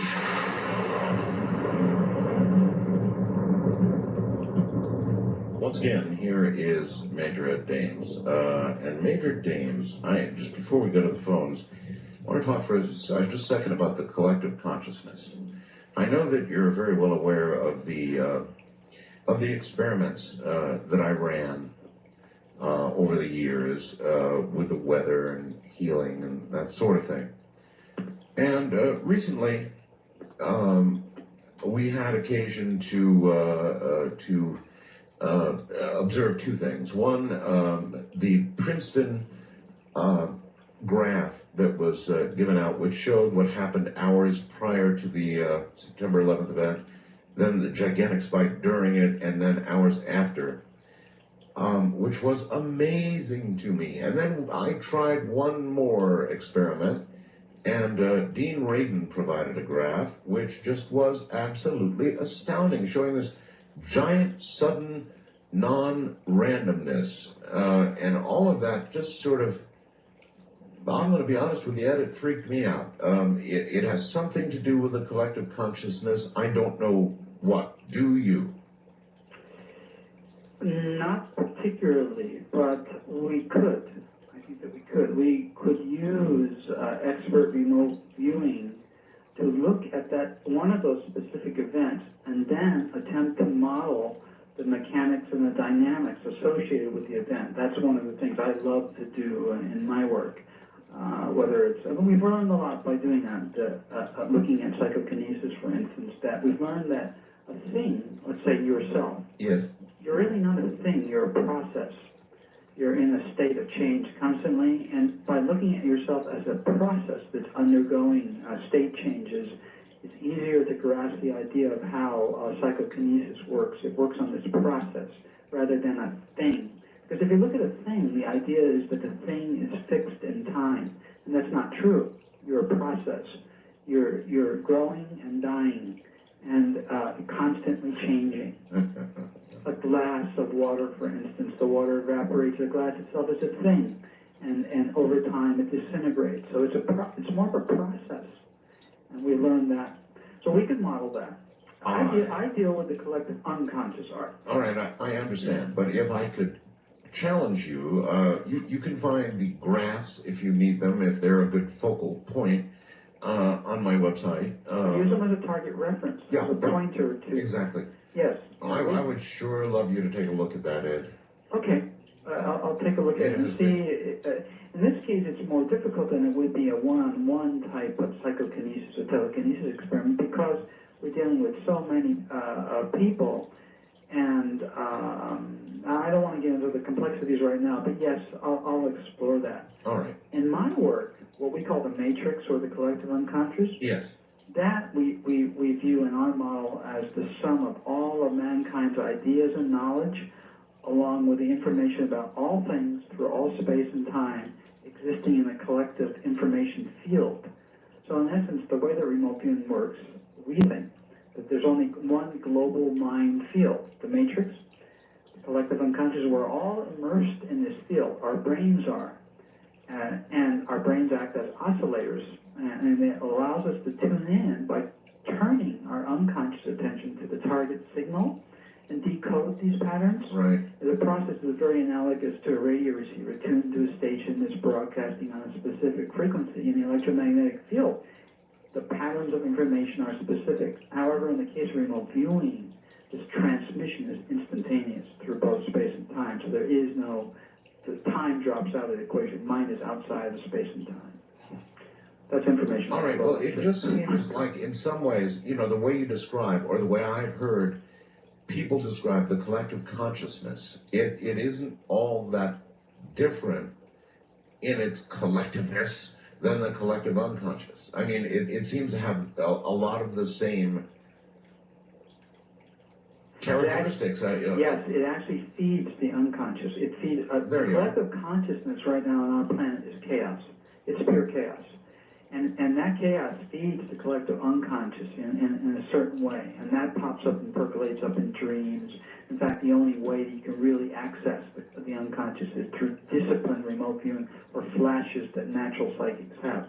But the collective consciousness is chaos. It's fed by our ideas and our paradigms and those kinds of things. And there's a buffer, a liminal gate that acts as a gatekeeper between the unconscious and conscious awareness. A gatekeeper. All right, listen, I promised. Here come the phones. First time caller line, you're on the air with Major Ed Dames. Hi. Hello, Art. Thank you very much. My name is Murray, and I'm calling from Columbus, Ohio. I have a quick confirmation, comment, and question for the Major. The confirmation is regarding the 3 days of darkness. I'm a born-again Catholic Christian, and I study very carefully and follow devoutly the apparitions of the Blessed Mother, especially the one in Illyria, which incidentally is the annual date of that is tonight, December 11th at midnight. And there's an apparition going on there, but she has spoken often of the 3 days of darkness and has said that the earth would shift course, is what she's saying, and that the seasons would actually be reversed summer would become winter in the northern hemisphere and vice versa. in the Well, southern. sir, that would be scientifically accurate. In other words, if the Earth, about the only way you'd get that is exactly if that occurred, the Earth tilted. Right, and there's another visionary who claimed to have a vision of an object like the Major has explained, coming near the Earth and pulling the Earth off its course. So that's just a quick confirmation. And the comment for your listeners' benefit, though it is controversial, about the gentleman's interpretation of Mark of the Beast would be because from a biblical perspective, the book of Revelation speaks of licentiousness, which is sexual sin, which is any sin from any sex from a biblical perspective that is outside of a heterosexual monogamous marriage. Therefore, anyone not involved in such sex would have no need of vaccine for AIDS because they would be protected under God's law. And I can see that, though I disagree with that. I think that I can't agree or disagree, but I believe it has more to do with abortion than an AIDS vaccine. But we'll pray about that. But the question I have mainly for the Major is if he's ever, if he dares to remote view the effect globally of abortion on the Earth and the imminent things that he sees, especially in Korea and with the 3 days of darkness. All right, sir. Let's hold it there. That's a very direct question. There is a sharp, incredible, just raucous debate in America, and has been as long as I've been alive, about abortion, no matter what the Supreme Court's current holding is. Have you ever considered viewing abortion and its effect, Ed? Well, I don't know how I would set that problem up. I could just throw it out there as a topic, what we call a topical search, and look at the effects and see if I could interpret those. But no, I've never done that. And I do not want to get into the genesis of our analysis on the AIDS vaccine because it is very controversial, and I received more hate mail from discussing this in the past than I've ever done before, and I'm not in the mood to do that anymore, at least not during the Christmas season.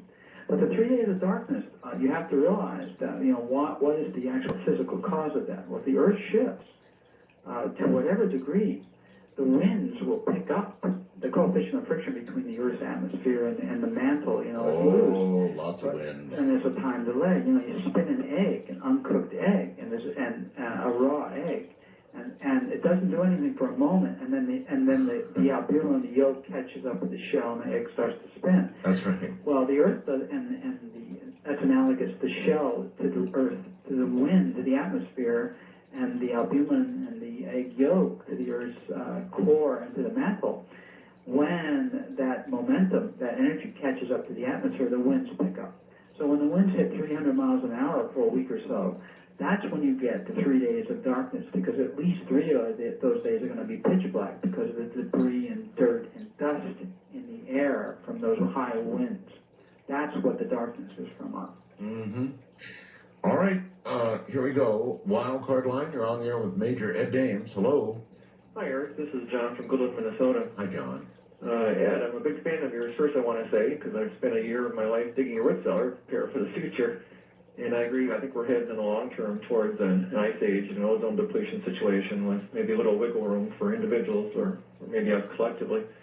But David Serrato the other night sparked a question by mentioning that these large ice balls he's seen coming to the Earth, which can only be seen by infrared light, making ozone when they disintegrate, and he had a conjecture that maybe the ETs were trying to heal the ozone layer.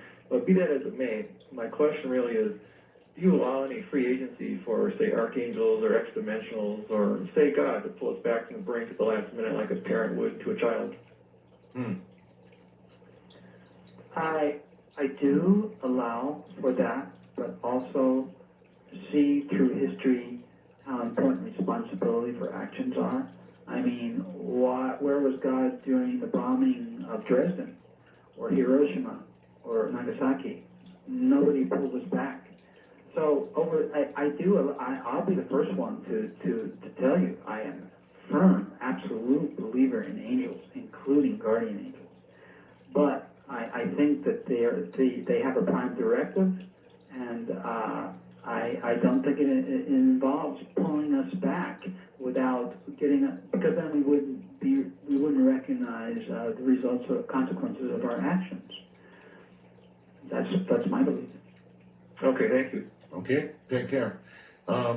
Angels have always been of great particular interest to me, Ed, and sometime I'd love to have you go into the whole subject more deeply. It's one of my favorite subjects. I'd love to understand. I don't make any money off of it. That's why I don't spend a lot of time with it. You don't have to be crass here, but it's my favorite subject. But everybody has their favorite subjects, and yours and mine are, we love UFOs. But it's difficult for me as a professional remote viewer to get involved in something I like so much. Although I've had some very sexy contracts in dealing with UFOs, but I leave it as an avocation, and because there isn't any money in angels. No money in angels. All right, I'm sure you'll be quoted there. East of the Rockies, you're on the air with Major Ed Dames and Art Bell. Good morning. And I'm getting my Christmas gift right now because I'm talking to my favorite talk show host and my favorite guest of all times. Hello, Ed. Aloha. It's Kathy from Woodbridge, New Jersey. Yeah. Woodbridge, New Jersey. Oh, Woodbridge. Okay, I was born in Hackensack. Wow, poor soul. You're New Jersey. You're like me, so you know the air. It isn't any better up here, Ed. I didn't think so. No, I don't breathe deeply anymore. Well, the trade winds are nice here. Yeah, I can imagine. Listen, Ed, there was something we were all abuzz on before 9/11, and it was a wonderful crop circle or crop glitch. It looked like it was the message, Arecibo message. Oh, the Arecibo and message. It was a face. And we were talking like crazy about this, and then the 9/11 thing happened, and naturally we forgot about it. And it stopped everything. It stopped everything. And if you could just relate to that, you could tell them more of it. And when you get a chance, have you remote viewed the Airbus Flight 587? All right, Kathy, thank you. Airbus 587, how about that first? I have not looked at 587. It would be a very easy one to do. Those kinds of problems, what caused an airline crash or something, an accident like that, are elementary problems for our remote viewers. Elementary. But I have not spent any time on it. Why are they so easy? Well, because you're looking at the cause of the crash, and it's either an explosion that originated on board the aircraft, and then it's either a bomb or a part that broke. It could be something that's coming from the outside of the aircraft, and that means it's coming up or across or down, and then you could look at what that was, a meteorite, a missile, or a bullet.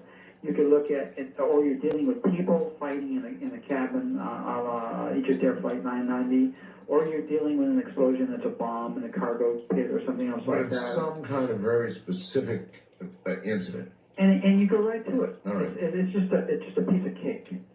The Arecibo glyph, I have not looked at. Crop circles, we've spent an extraordinary amount of time on as professional remote viewers over the years. Fascinating beyond belief. We can see the technology that makes them, but we can't understand what they are. We can't grasp their meaning. They appear to be, at least with regard to myself, it's beyond my ken. And you know what? That's okay, because who wants to know everything? If all the mysteries are unknown. So there are a few things that even remote viewing cannot grasp. It may just be me. I mean, I'm a simple man and may not be able to understand these things. And two things I have not, for the life of me, I've worked my tail off on both cattle mutilations and crop circles, and I can't understand either one. Well, then you're right there with the rest of us for a change. West of the Rockies, you're on the air with Major Ed Dames. Hi. Good evening, Ed. Good evening, Art. Hi. I had listened to you, Ed, in some shows in the past, and you had talked about a block in time where, I think it was 2012, I'm not sure, where none of your readers could read past that. Yep. And I was wondering if anything in that area has changed. I believe Ed called it a discontinuity. That was the term I termed, the discontinuity. It's in terms of catastrophe theory, it's a break in the continuity of the curve where things go to infinity immediately and suddenly. So that was like more of our infinite minds, we couldn't grasp it, so we're not even able to see it. And that, well, let's ask it this way. The discontinuity remains in place? I think what the discontinuity means to me at this juncture is that I have hit the block in my mind is a level of confusion that I can't get beyond. It may mean something physical, but I am telling you right now, it is so confusing. There's so much happening at once. Or it could be spiritual. It could be any number of things, or any Okay. number of things. I just can't. I can't get past that wall and see what's happening. Caller? Have you reviewed the caves in Illinois at all? Is this the Kimball? What is it, Glenn Kimball? Yes. Case? No, Glenn asked me to do that for him, but we were just caught up in these, unfortunately. Oh, he asked you? Yes, he emailed me very nicely. I don't know Glenn that well, but a very nice request to do that. And unfortunately, that's the fun stuff about remote viewing. That's all the neat stuff. But we had other pressing problems at the time. We weren't able to do it. All right, so there's the caller's answer. No, not yet. How do you decide, Ed, the priority of your work? Well,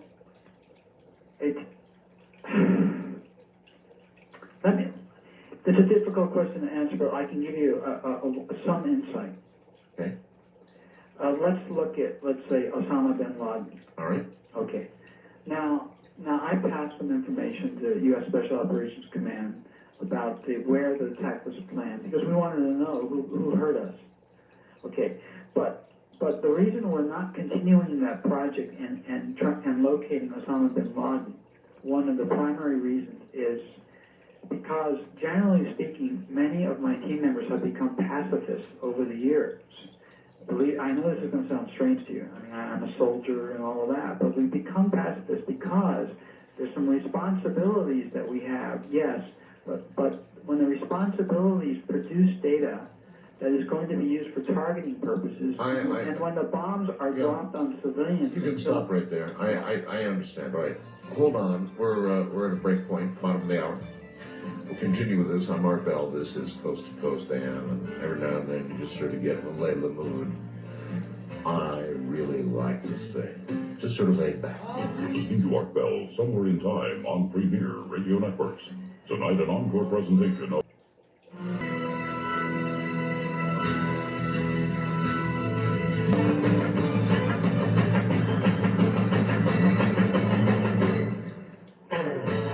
You're listening to Art Bell, Somewhere in Time. Tonight featuring a replay of Coast to Coast AM from December 10th, 2001. Tomorrow night, by the way, the best Bigfoot researcher I know, Robert W. Morgan, is going to be my guest. And it's going to be very interesting. I may have a special little surprise or two in tomorrow night's program. But Robert W. Morgan on Bigfoot tomorrow night. You don't want to miss that.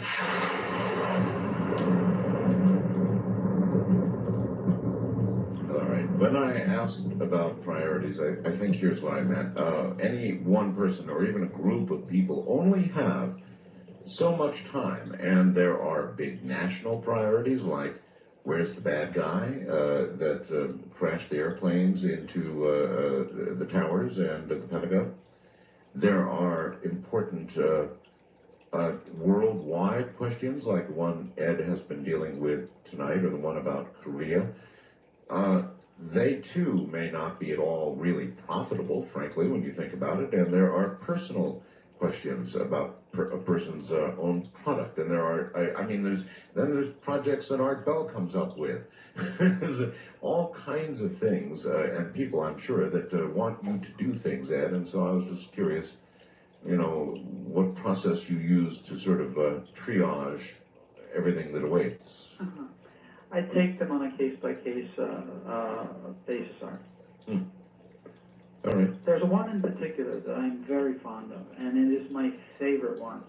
But it's going to be a while before we can really devote a lot of time to it. And it involves contact, like the idea of Contact in the movie, where there is a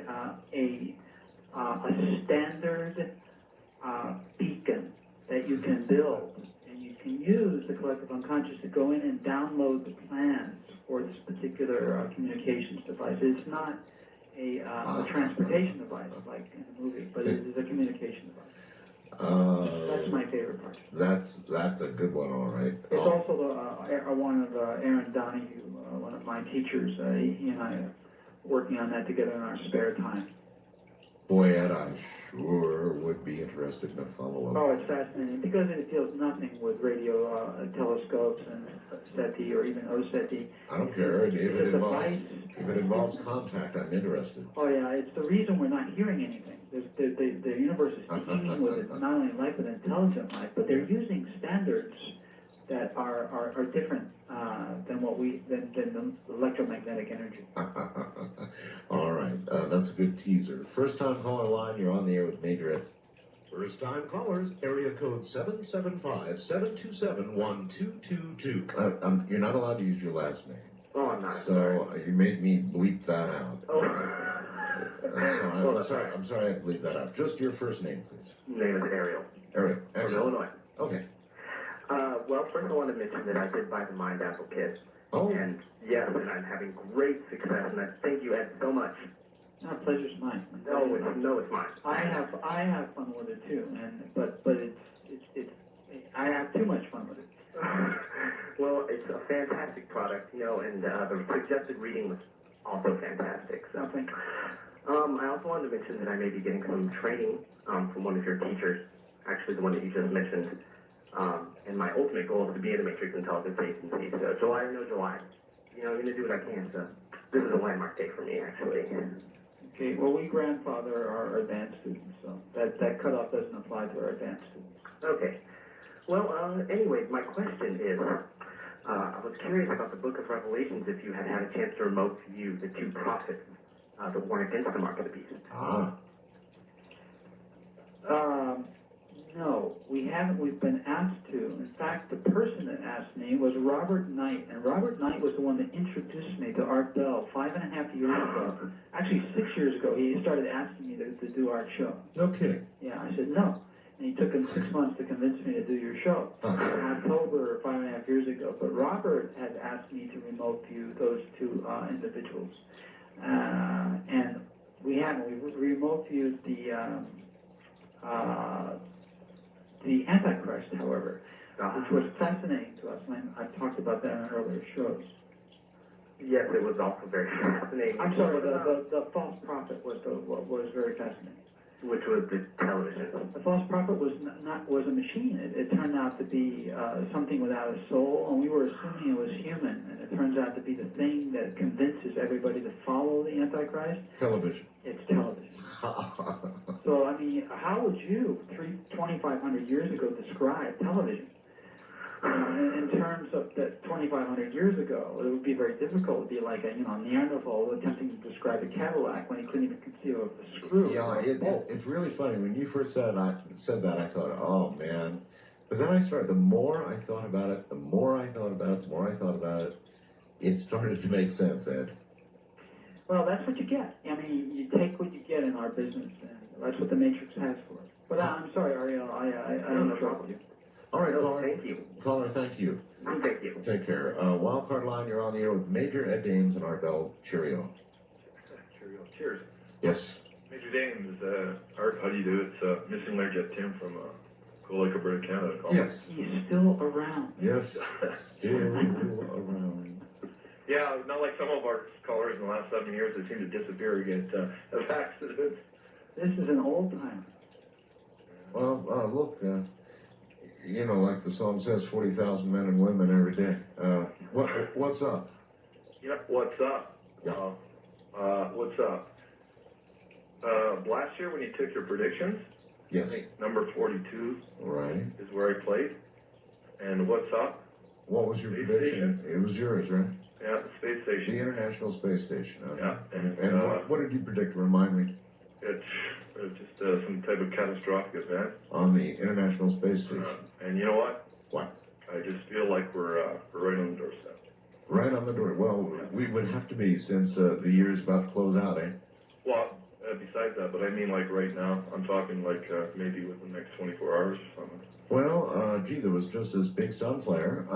Okay, well, he's saying he believes something is going to occur with the international, it's catastrophic with the International Space Station. And obviously, I would doubt that you have done any specific targeting work on that, or have you? No, I have not, but I do remember one remote viewing session in the old days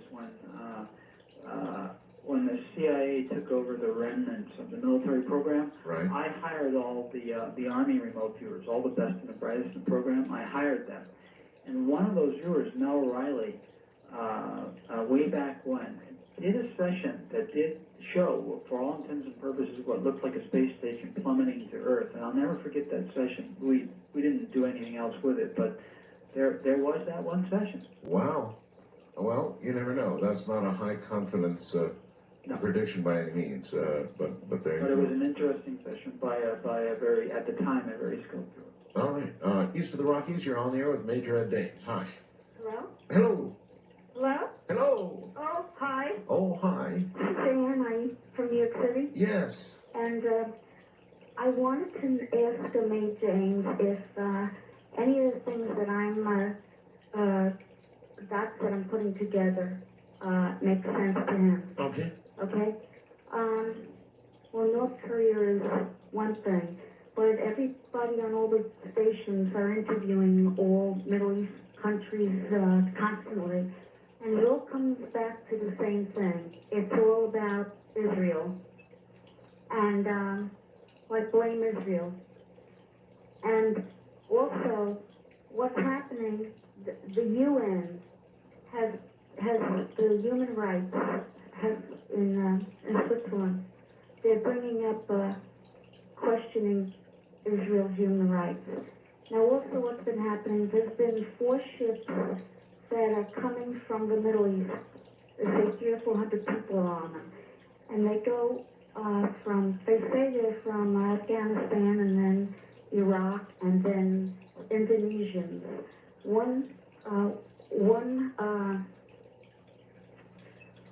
They lost all the people. They go to Australia, and Australia just won't take in 300 people. So they're pressuring them. They keep on bringing hundreds and hundreds of people. They put them on an island nearby, and I think they're having the UN trying to, see if they're worthy or whatever. But there could be the... I'm trying to grasp. Can we cut to the chase? Yeah, I'm where...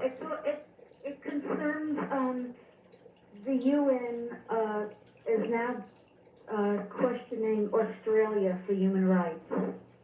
All right, well, you just said they were questioning Israel. I have no idea, Ed, where all that was coming from or what she was all about there. I'm sorry. West of the Rockies, you're on the air with Major Ed Dames. Hello.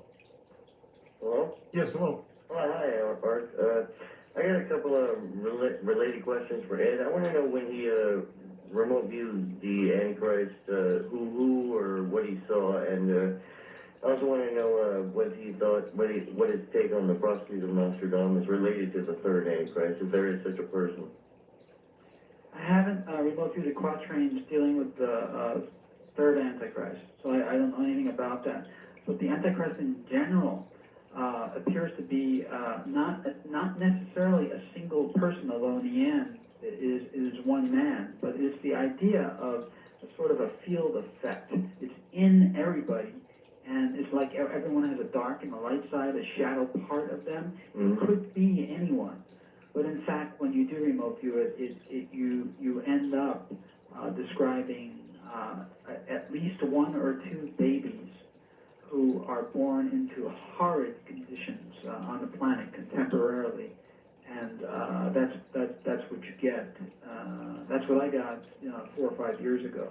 So these are children that it could be any one of a number of children are born under horrible circumstances, and you get things like a child thrown in a dumpster, literally thrown in a garbage dump. A child born in Bosnia to a mother who has just been shot, and a soldier removing the fetus from the mother. Those kinds of things are what you get when you remote view the Antichrist. Well, I remember you once, I remember the interview where you said that you saw these things, but you also said that you didn't know who he was, or he was not who he was, not who he had become at that point, or something. Because I read some other. No, actually, yes. The person that ends up being the Antichrist does not know that he is the Antichrist. I see. Yeah, now I would always assume that, based upon my social conditioning, that was not the case, that the person would know and be connected, like tied at the hip with Satan, Mephistopheles, and all the rest. No, the person does not know. So in other words, sir, let us all check our hairlines closely. Okay, all right. Thank you, Art. All right. Yep, you're very welcome. Take care. First time caller line, you're on the air with Major Ed Dames. Hi. Art, this is Lee in Springfield, Illinois. Hi, Lee. Mr. Dames, first of all, thank you for your service to our country now and previously. I was wondering if you see us eventually going after Saddam Hussein, or if you've done anything in that area. I haven't, but I noticed one thing, and that is this idea of destiny appears to be a real thing. And, Saddam Hussein should have been dead years ago. Everything mitigated against him being alive, and yet he's there. And so I think that there's something to this idea of destiny, that he's got a role to play. It's just a guess on my part. There's no logic behind it. But if that's the case, then if you look at biblical prophecy, then you can see where he fits in. Okay. Okay. Could I ask one more question? Yes, go ahead. This is a little test to the faith of the Christians in our audience tonight. Would they view Saddam Hussein as a person who could possibly repent and ask forgiveness? That's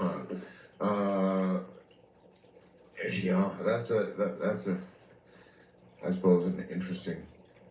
You want to deal with that, Ed? Yeah, I'll deal with it tangentially, and in this manner. Once I gave a session to someone, and the session, and just as an experiment, and it was something like it was God's most, but I know what it was. It was God's infinite love as a blind session to a student, to an advanced student. And the result of that session, instead of, I was thinking of some New Age type of thing, airy-fairy, whatever, beautiful place and all that, the result astounded me. It was a sketch of a prisoner on death row. The idea being that love extends all the way to that type of a person. So I think that kind of answers the question. It does. Well, you said something earlier that really sort of piqued my interest, and I meant to follow up on. You said so many of the people that you've hired and that you've dealt with who were remote viewers become pacifists. That's the experts are becoming pacifists. Why? Because they're beginning to look at themselves. One of the things that you can do as a professional remote viewer is when you remote view yourself, you're looking at how the collective looks at you. Right. You're not going anywhere. You're looking at how the collective perceives you.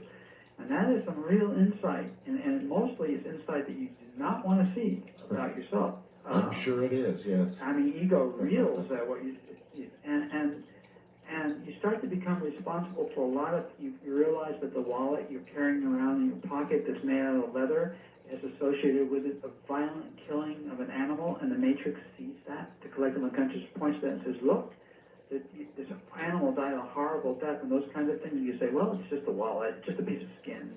These are the kinds of things that pop out when you remote view, and you can ignore them, but you can only ignore them for a certain number of years before they start to surround you with these kinds of trespasses. I'm with you. I understand perfectly, and I can also understand that must have been an infinite source of aggravation to the government when the program was in the government for 20 years. Not necessarily then, because we were still around soldiers, and we were still part of the military machine, and we could still hold on to that and pretend, Really? Yeah, it was on that paradigm.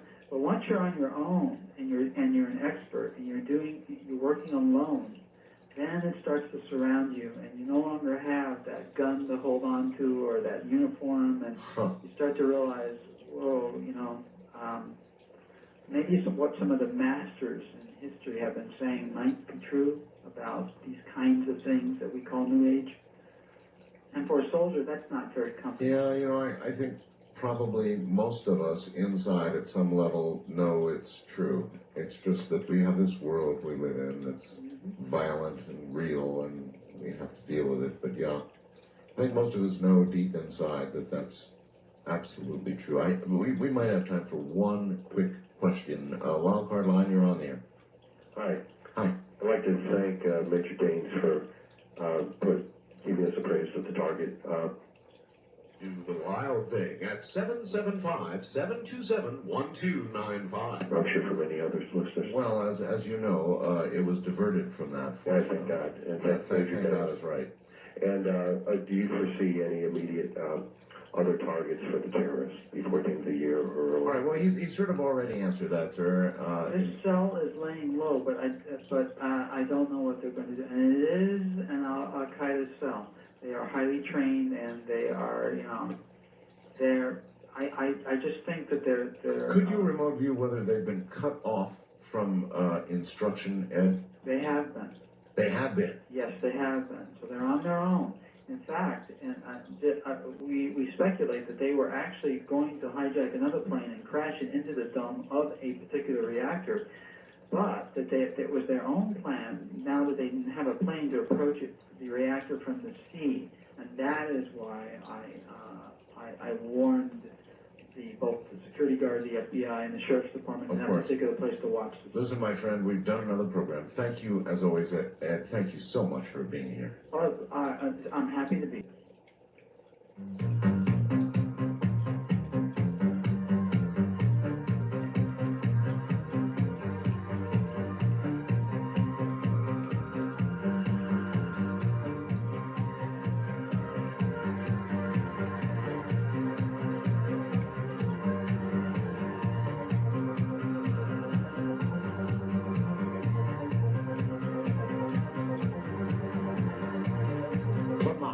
Desert in the great American Southwest. How do you do all? Good evening, good morning, good afternoon, wherever you may be in the world's time zones, all of them covered like a great warm blanket by this program, Coast to Coast AM. I'm Art Bell. My pleasure and honor, of course, to be escorting you through the weekend.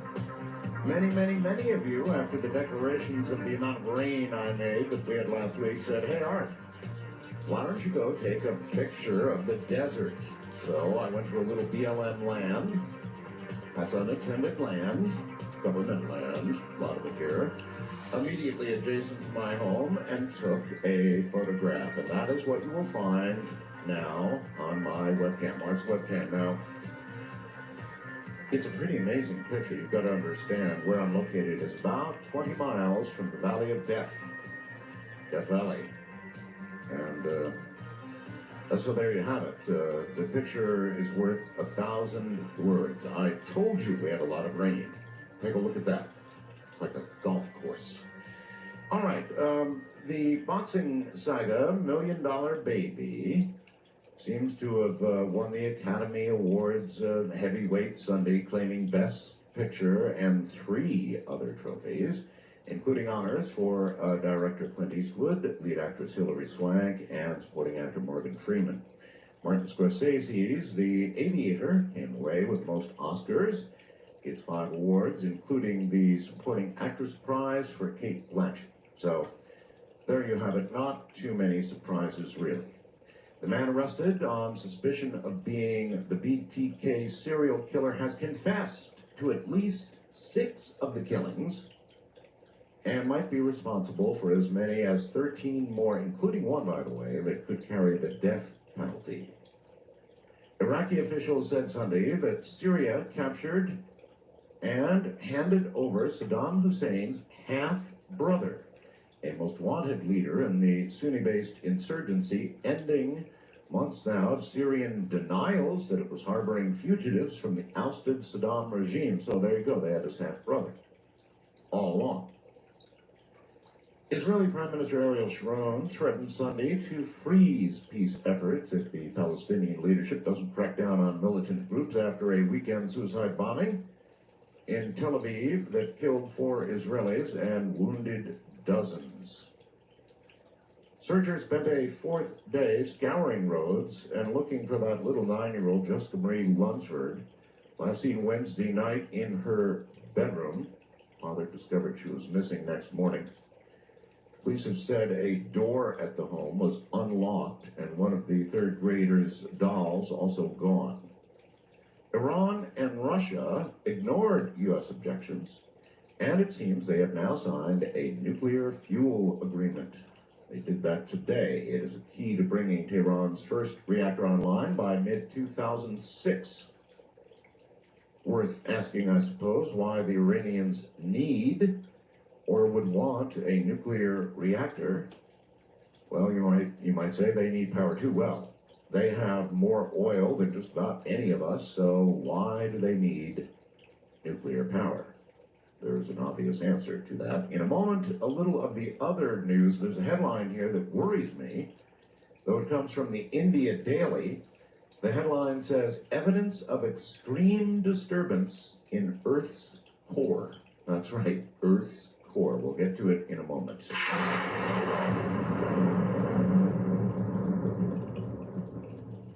We are going to be going to open lines very quickly. If you have something of intense interest to the audience, I think this is of intense interest. Now, bear in mind, it comes from the India Daily. A lot of times you have to go out of the country to get news that you're definitely not going to get here. So I can't vouch for it, but I can vouch for the fact that it is from that source. And it is translated, so excuse any apparent disturbance in context here. Geologists in India and the rest of the world are receiving signals of a very disturbed mantle and core of the Earth. According to some computer models, the outer core and the mantle is getting extremely heated. This can cause extreme tension on the Earth's crust and tectonic plates. The net result can be increased earthquakes and volcanoes. The reports are coming from virtually every continent and say the volcanoes, geysers, and mud volcanoes are all ready to explode. According to the scientists, the mantle viscosity is going down due to increased temperature. The outer core is showing signs of molecular agitation. I felt a little of that myself, I think. The inner core is also showing strange signs. According to some contemporary geoscience theories, the Earth's iron core formed with a large share of radioactive uranium, which combined with sulfur to make an extra dense compound. Now, the uranium settled to the center of the core where it eventually formed a mass big enough to sustain a supercritical nuclear reactor. Not just that, but it functions as a breeder reactor, creating more nuclear fuel than it burns. This provides the energy needed to generate the geomagnetic field. That is, in essence, the theory of geomagnetism and gravity. If the reactor, for some reason, is disturbed, it can cause major problems and eventually explode. The scientists believe chances of that are very remote, although not impossible, and these are, this may be evidence, they suggest, in our solar system. They say there once was another planet, and it exploded and caused major problems for Earth and Mars millions of years back. So there you have it. Problems and disturbances in the Earth's core. Hardly ever get to read stories like that. And then this, straight from Matt Drudge before I went on the air. Headline is, mysterious smell hangs over Chicago. Calls pour into 911 center. Mysterious odor. Hundreds of people reported a mysterious and foul odor in the air throughout Chicago. Sunday, calls came from the south side to the north side of Chicago and even beyond. Chicago's 911 center on West Madison Street fielded many of the calls Saturday night and Sunday morning on the mysterious odor in the city of Chicago. When Edison Park resident Debbie Usher went out to get the paper Sunday morning, she smelled something. She said, quote, I came outside to get the newspaper and noticed a strong, very strong smell of gas. At least that's what I thought it smelled like. And the Northwest Side wasn't the only place Chicagoans noticed the foul and strange odor. Police officers coming and going to and from headquarters at 35th and Michigan smelled it. And as far south as the Higwish neighborhood, people thought some kind of fuel might have been spilled or something. Smelled like, I don't know, kerosene or, you know, a grassy smell. So, any of you in Chicago who might be able to update us on this foul infestation that you're apparently suffering, I'd enjoy getting some Chicago calls. Can any of you still smell it? And do you wish to point the finger of blame at anything or, well, anybody? East of the Rockies, you're on the air. Hello. Hi, I'm calling east of the Rockies. I think, Yes, you are east of the Rockies. but I dialed the east line. Well, that's good, because that's what you're on. And now you're on the air. Thank you, sir. This is Susie in the Royal Oak, Michigan area. That's Detroit. Oh, And I wanted to say that I thought the ABC program was good for the following reason. The production values were excellent. oh, they were, yes. Yeah, and that's something nobody's mentioned, and I think that's an awfully good way to sort out between what ABC was trying to do and what our, you know, our listeners on Coast to Coast would like to have had. Yes, well, again, you know, what the listeners on Coast would like to have and what the general public is able to digest are two entirely different things. It's a very bright audience, you know, they're very well informed. Exactly, and I think Peter Jennings probably believed in what he was doing more than he might have seen during that second time when he was running down the, you know, 1947 in Roswell. I think that was a pound of flesh that got collected for getting that thing on the air, and I don't think he will miss bringing us a second program. That's what I'm hopeful of. Thank you very, very much. I'm very hopeful of a second part to that.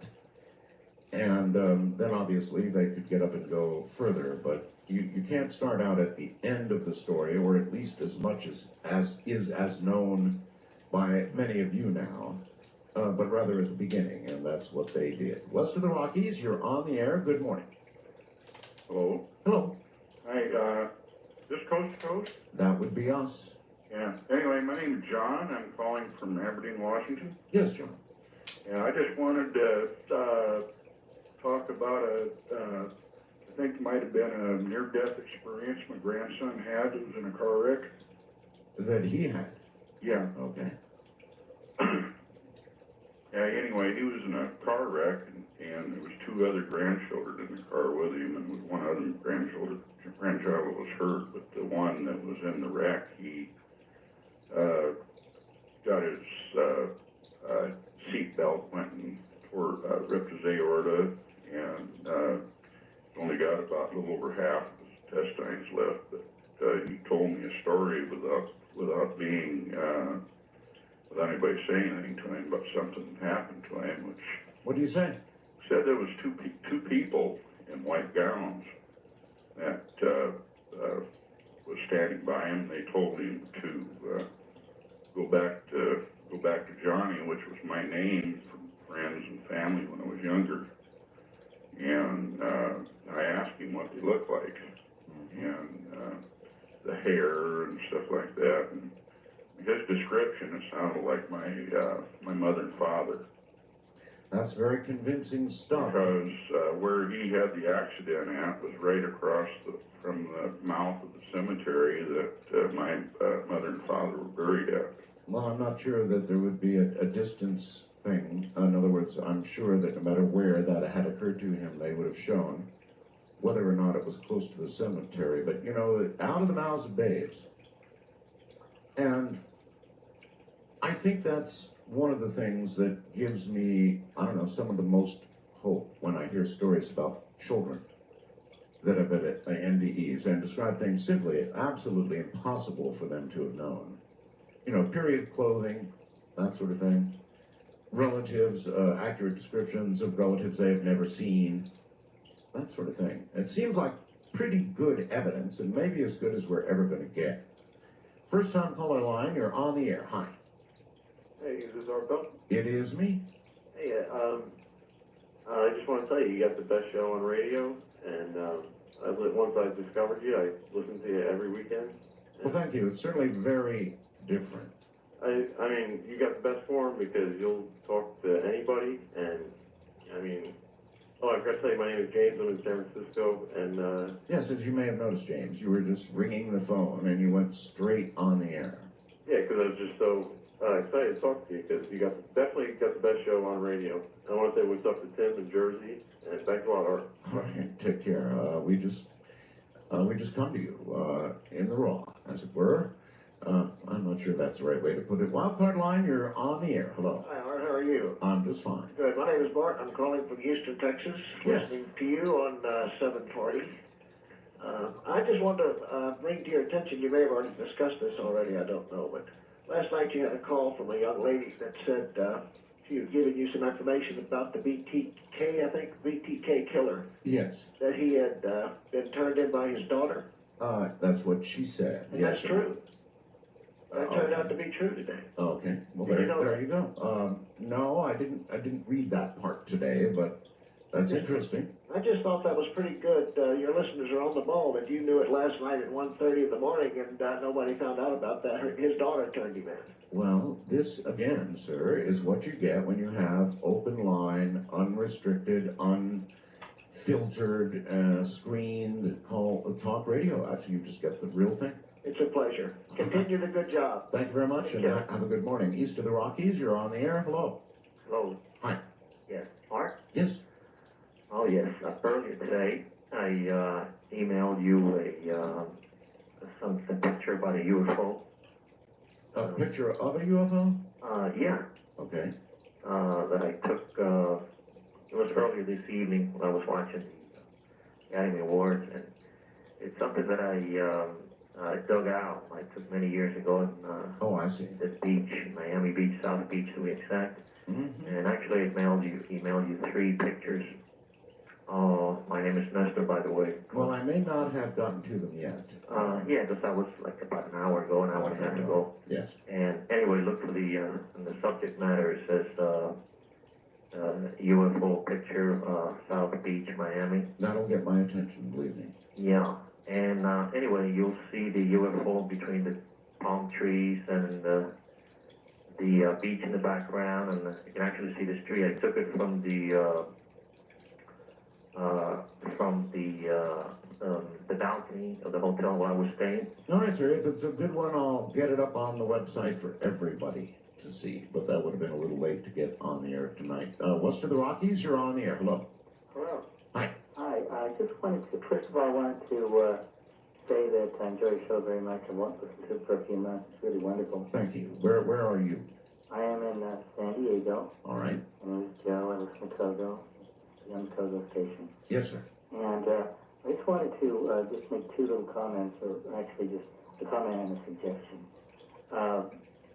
The first, I agree with you as far as the ABC special. I do think that they could have been a little more open-minded, but I suppose they are trying to reach teach a few people that don't know much of anything about UFOs what it really is all about. That's the first experience for them.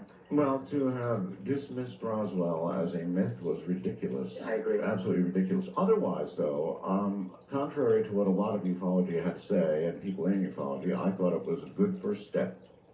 Well, the other thing I wanted to suggest, either, I know that sometimes you and George Norrie dedicate a single line to whatever you may be looking for out there. As far as, have you ever?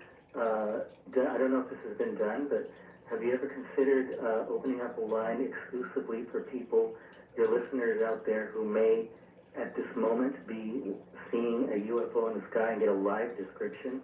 Oh, well, certainly we've done that many times, sir. As a matter of fact, part of the UFO show you saw, the ABC show, was about a night that we got call after call after call after call about the Phoenix Lights. You see, I came on at 10 o'clock our time, and the whole thing was just going absolutely berserk. I mean, every phone line was lit up with people who were seeing it, that sort of thing. But yes, I suppose one could open a line for those who are seeing one at the moment. First time caller line, you're on the air. Hi. Hey, Art, how you doing? Just fine. This is down in New Orleans and on WSMD 13.6. Yes, sir. Look, something I want to ask you about. I know you talk about global warming a lot, and I kind of believe maybe we're talking about global normalization, not global warming. What Have happened? you ever spoken to anybody in reference to maybe what was the temperature on planet Earth during prehistoric times, during dinosaurs, when they were roaming the Earth? Maybe we're warming back up to that temperature. Well, yes, sir. Those sorts of questions would be most appropriately directed toward people who drill ice cores. And that's exactly the kind of information they extract from ice cores. Wildcard line, you're on the air. Hello. Hello. Yes, Art. Yes. They had something tonight also about UFOs on the History Channel tonight. Okay. Called Conspiracy. And the gentleman that was on George Nody's program the other night about telling about, the Philadelphia Project. That would be Al Bielek. Yeah, and I mean, all this is coming out thanks to you. And I'm very proud of you for doing this because this should have come out a long time ago. Well, there's a lot of things that now remember, with this program, as with many things that you see in the media or hear in the media on radio, some of it is going to be true and some of it is going to be BS. And it's frankly up to you to separate in your mind what you think is real and not. But I'm telling you straight out and up front that not all of what you hear here is absolutely true. It's simply not. Well, I have to tell you, my husband was taken up in Virginia back in the 60s. Then they appeared again at our home down south. They appeared in the middle of the night inside our home. They? Yes, there were two people. I mean, this was like 12:30 at night. I had just gotten on the bed, and I had my back towards the door. You know that feeling that you have that somebody's behind you? Oh, yes. Okay, I turned back over. There were two beings standing in my doorway of my bedroom. And you would describe them how? They looked like they were wearing like almost like jumpsuits. It was dark, to their faces. The light was behind them, so I could see them. Their outline and everything. Little bitty people, big people? No, they weren't that small. No. And one was holding something in his hand. I couldn't make out what it was, and I tried to wake my husband up. I said, "Wake up, nobody's in the house." And all of a sudden, I turned back towards them. This light just lit up the whole room like it was daylight, and they were gone. And then they show up again here, where we're living now, across the lake one day. They were sitting right above the trees, and just so happened the shuttle was going up, and it comes right over us as it goes out. And I mean, it had to actually jump over it to keep from getting hit by it. I mean, it was sitting right there. Wow.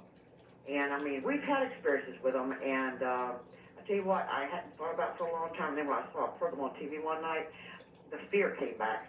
Here, now, I understand. All right, well, listen, we've got a break here at the half hour. Open lines at the moment. I'm Art Bell. And coming up at the top of the hour, we've got Greg Bishop. And I believe, by the way, we've got a special prize. 75727-1295. The first-time caller line is area code 775-727-1222.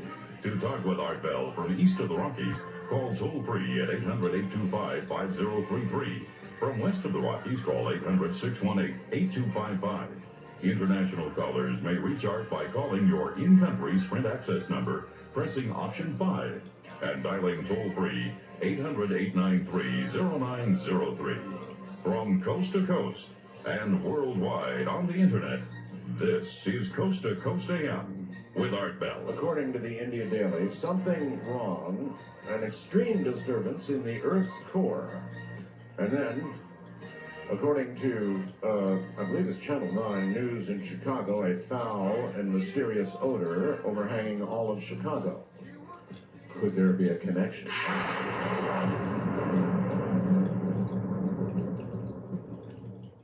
Well, as I said at the top of the hour, Greg Bishop is going to be here.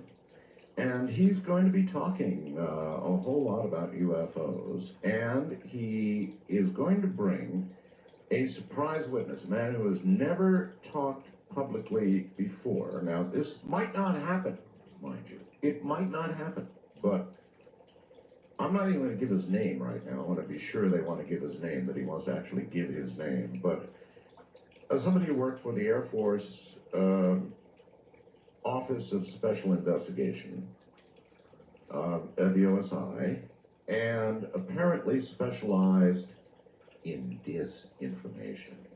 Disinformation. This could potentially be very interesting. We shall see. Wildcard Line, you're on the air. Hi. Hi. Yeah, it was great to see you on that show, and your wife is beautiful. Well, thank you. I was calling because something happened when I called in last night on the Wildcard Line, and I didn't get to ask my question and of your guest about nanotechnology. I thought maybe I'd just see what you thought about it. Fire away. Yeah. You know, there was some talk about how we're sort of all merging into one organism in a strange way with the internet and stuff, and then we'll be merging with machines. We're already doing that too. I mean, the internet is a good example of that too, you know. It's a big Borgish move. Yeah, and how there's, you know, downsides and upsides and all that. But what worried me more than the gray goo and stuff like that was like, if we all merge with each other and merge with machines, number one, there would probably need to be some programming in there having to do with ethics. And number two, if that was done, would it mean the end of free will as we know it? If we have it now. If we have it now. That's a good... I mean, haven't you ever wondered? I mean, maybe you were destined, if not programmed, like a puppet on strings to call me up tonight and say all of this. It was all predestined. Well, you know, like in twin studies, so many times they'll be separated from birth, and it turns out they work at the same type of job, they have the same hairdo, they wear the same kind of, they're wearing the same dress or something, you know. So there's a lot to do with genetics, I guess. Well, last night scared the hell out of me.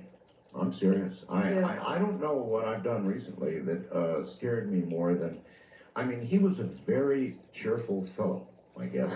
Yeah. Very cheerful. But frankly, when it got down to the part where he said the only way that humanity will be able to combat the nanotechnology and the misuse of it is to itself, humanity itself, turn into part machine, that began to get to me a little bit.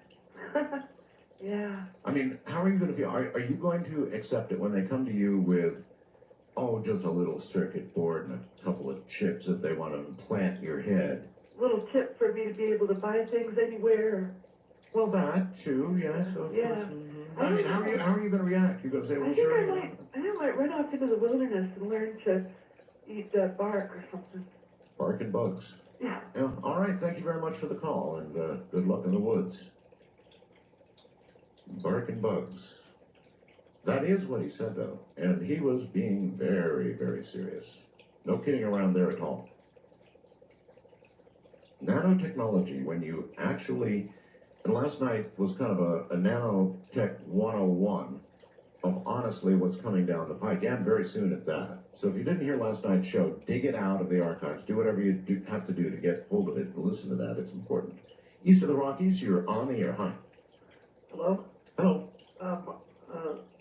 I was impressed, and then at the same time, I was kind of disappointed that they did not include the Brentwater UFO experience.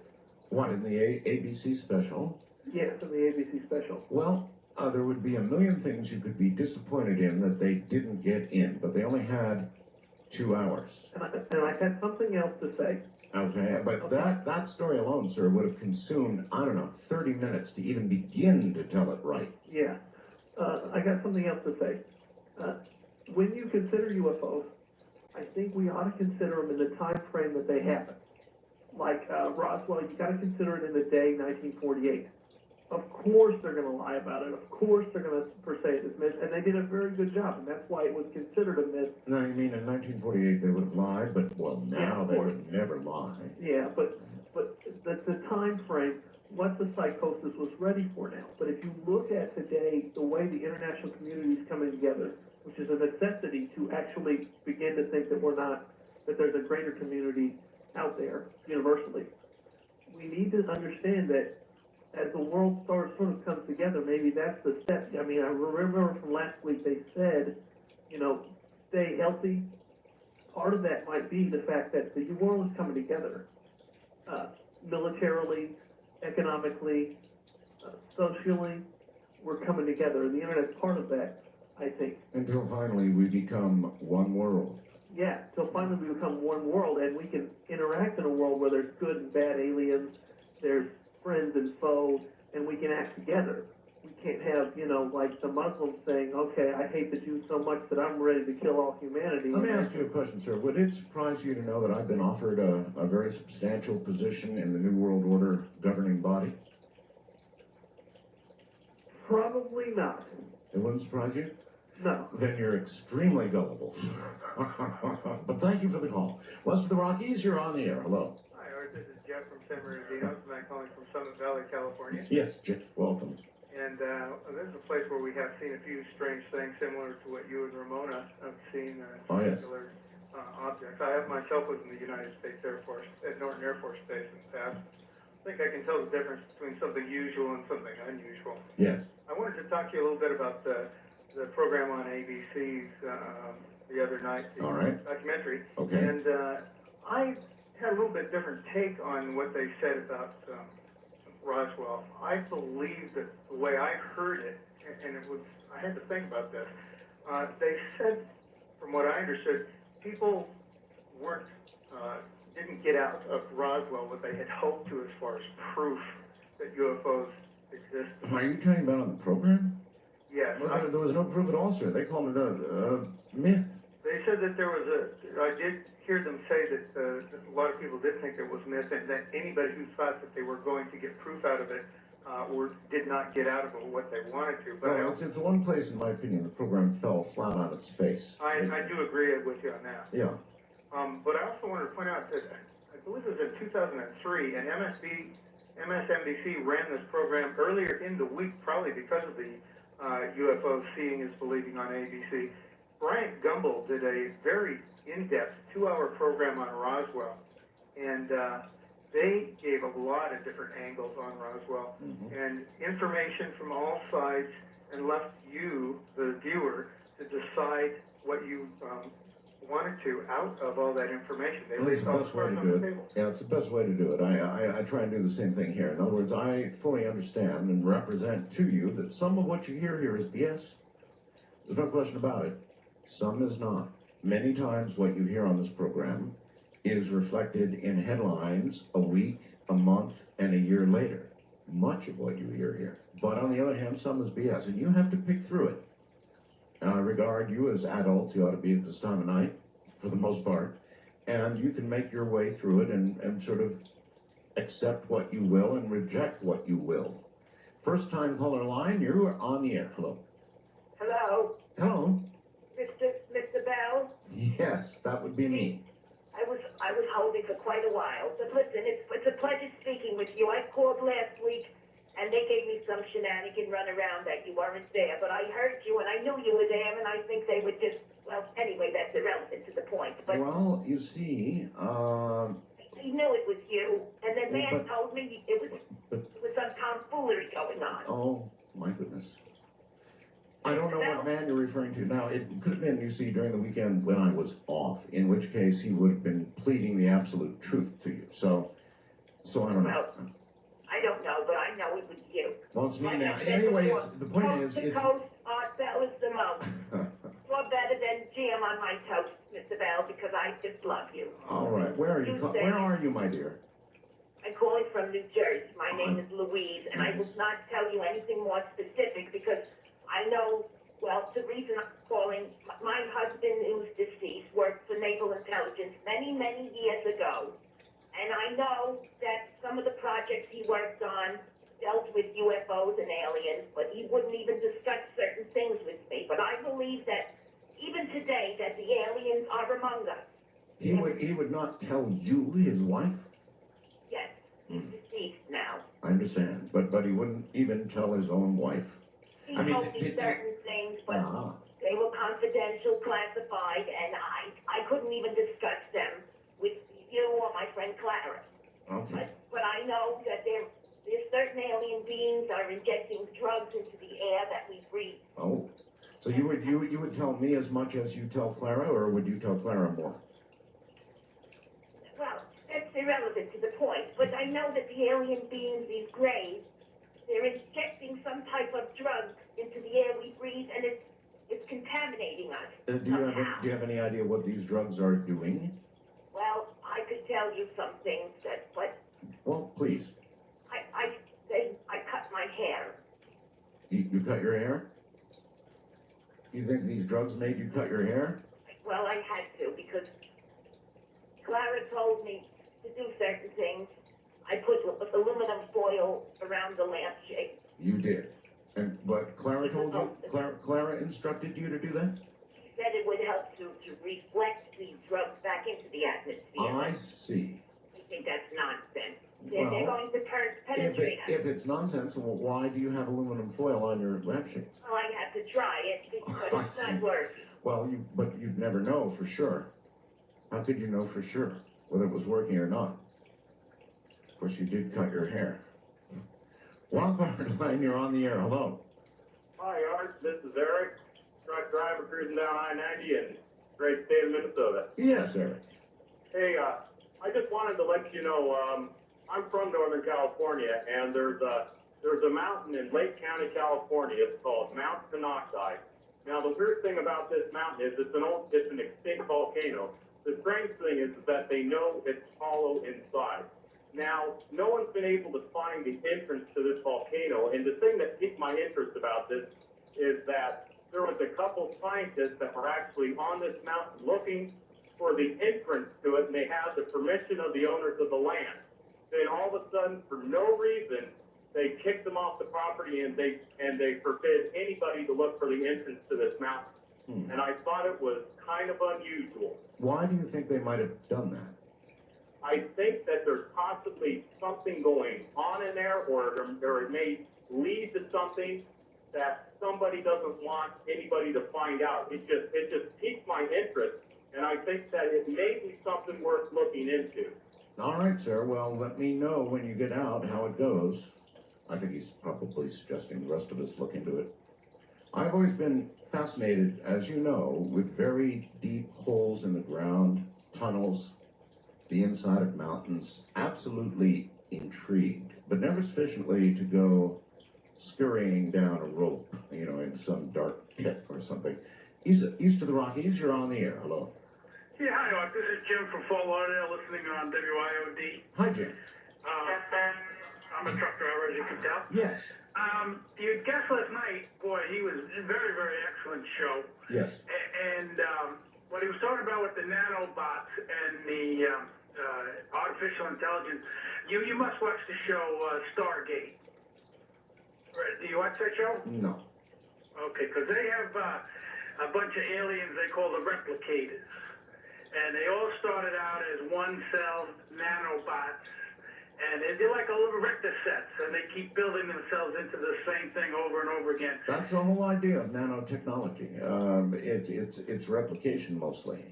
Well, it just everything he was saying last night, and you saying that the bad scenario could be scary, and watching the Stargate show, and they take over. They can be one-celled bots, or they can form giant. They get together and can form giants, big things, and take over the ships and all. But it seemed like it was very similar to what he was talking about last night. All right. Well, listen, we're going to, I think, as the next year or two progresses, we're going to begin hearing a very great deal about nanotechnology, and a lot of what is science fiction today. His nanobots, the nanobots he was talking about, are liable to be with us a lot sooner than we think. I really did. I thought last night's program was quite educational, first of all, and after you began to understand what it was that last night's guest was talking about, then it began to scare you if you were really listening. West of the Rockies, you're on the air. Good morning. Hi, Art. This is Willow from Lake Matthews, listening on KFI. How you doing? I'm fine. I expected watching that program to see what had happened with Art's parts. Well, that too would have been a very long segment, my dear. They were tested extensively at several different locations, and there would be a lot to report, but it was not normal. So Arts Parts continue to exist. I still have left my portion of them. I gave Larry King a little piece. Otherwise, I've kept them. Other pieces went out for research, but they came back with ratios that were all wrong. Well, I heard about that, but they're still safely stored somewhere. Oh, you betcha. Well, I would sure like to see them tell me what their opinion is of that and call it a myth. Well, again, that might be for another program. But what we were told by those who tried to duplicate the material in Arts Parts was that it was not possible on Earth. In other words, they could not duplicate the structure and the layering of the bismuth and so forth. It just couldn't be done. No, identify it completely from what I heard. That's right. That's absolutely correct. Yeah. Okay. Well, good wishes to you and your family. Take care. All right. To east of the Rockies, you're on the air. Good morning. Hello, Art. This is Jimmy J. from Wichita, Kansas. Howdy. Well, I just wanted to call in and correct what an earlier caller said about BTK's daughter turning him in. Okay. Skinny on that is that they went to her and got her DNA to match some DNA they had. Okay. And they said that it was about a 90% make on that. And I guess it's a moot point, since my understanding is tonight's headline has him confessing to at least half a dozen murders. well, they really haven't said that here on the news. Oh, Associated Press has said that. Well, I don't think that they haven't said that here locally. Right, you might want to check. It's pretty late news. But anyway, he must be a real Jekyll and Hyde because all his church members, well, he's a great guy. I know one personally, and he was on TV tonight. Oh, you always hear that about serial killers. Why, he was next door. He was an okay guy. Oh, he was very quiet. And he always held the door for me when I came through. And he always had a smile on his face. And you know, he worked with the Cub Scouts. I mean, just the nicest guy in the world. And of course, he murdered 6 people, 13 people, whatever. I'm speaking more generically now. You're on the air, Coast to Coast AM with Art Bell. Good morning. Good morning, Mr. Bell. Howdy. Where are you? I'm right here in your own backyard. My own backyard? In Pahrump, yes. Oh, you're in Pahrump, Nevada. All yes, right. sir. Listening to? Listen to you, of course. On K9. K9. I had to drag it out. Oh, no. All right, listen, we don't have a lot of time. What's up? No, I was just, my wide range of audience you have, great people. I was just curious as to your thoughts on cloning. I know mankind's been cloning themselves for millions of years. I know, even right now. Bell from east of the Rockies, call toll free at 800-825-5033. From west of the Rockies, call Art at 800-618-8255.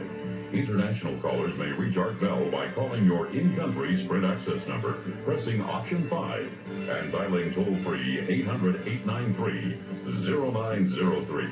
From coast to coast and worldwide on the internet, this is Coast to Coast AM with Art Bell. Got a feeling that what you're going to hear tonight, ABC wouldn't dare put on the air. They wouldn't dare. Or if they did, that would be the 10th show down the line. Tonight, Greg Bishop publishes and edits The Excluded Middle. It's a journal of UFOs, conspiracy, research, psychedelia, and new science. His reports, interviews, and features have appeared in several national publications. Greg has spoken publicly at various conferences and meetings, including, most recently, the first annual UFO Crash Retrieval Conference in Las Vegas, and the Ancient Science and Modern Secrets Conference in December of 2004. He has also appeared on many radio and television and internet interview programs for... By the way, about 1 million responses to my new Joyzy caller. And that's the only way you're ever going to get that kind of caller message going out here, is open lines. You just simply take what comes. You don't screen it out. You don't edit it out, because you never really know what you're going to get until you explore a little bit. So some of the more classic things that will ever happen on this kind of radio occur when you have truly open lines. Now, to my guest, Greg Bishop. This should be an interesting evening, Greg. Welcome to the program. Thank you, Art. How did you get involved? First of all, I guess I had to follow up on killradio.org. That's another pirate organization, isn't it? No, it's an internet radio station. But didn't they have also a bit of a broadcast facility at one point? I believe somebody was broadcasting it for a while, but it's been very spotty.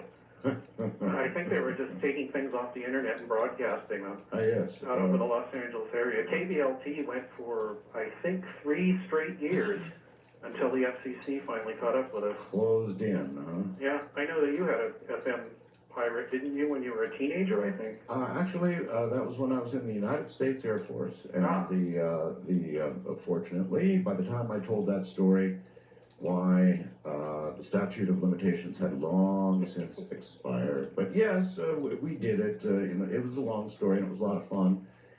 So there you are, Greg. You've been with the Pirates, huh? Yes, yeah. It was quite interesting. I had a very late night show. I did interviews and music for a little over 2 years until the FCC finally caught up with us and took the equipment and said, you can either, to the person that was running the station, it said you can either give us your equipment or we can take you to court and you might have to pay a fine of something like $10,000 or $15,000. So she gave them the equipment. Oh, an offer she couldn't refuse. And she's written a book about it too, which is many people have. It's a remarkable thing. Uh-huh. At any rate, you must have. I don't know. To be on pirate radio, it must mean that you had something to say that was not, well, exactly mainstream, perhaps. Yeah, it was, it's basically what you do on your show with the open lines, etc., except we could say, do anything we wanted.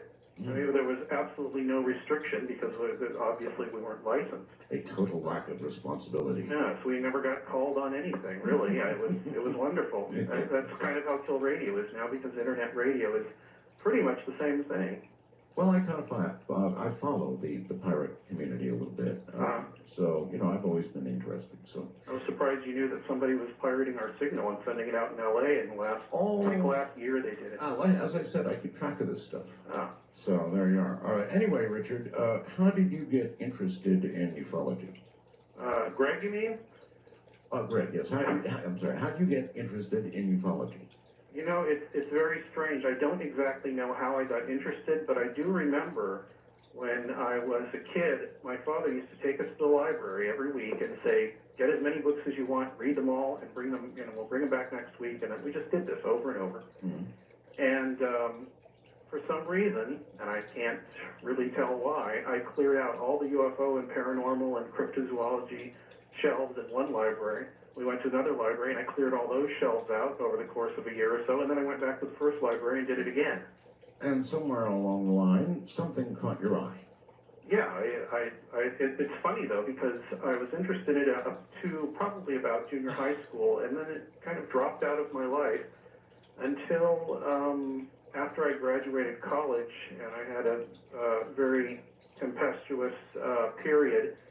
And for some reason, the subject came rushing back to me like it wouldn't be denied. It was very strange, and that was in 1988, and since then, that's what I've been interested in. All right. I sort of promote the possibility of a surprise guest. Mm-hmm. Can you confirm that indeed we are going to have our little surprise guest on shortly?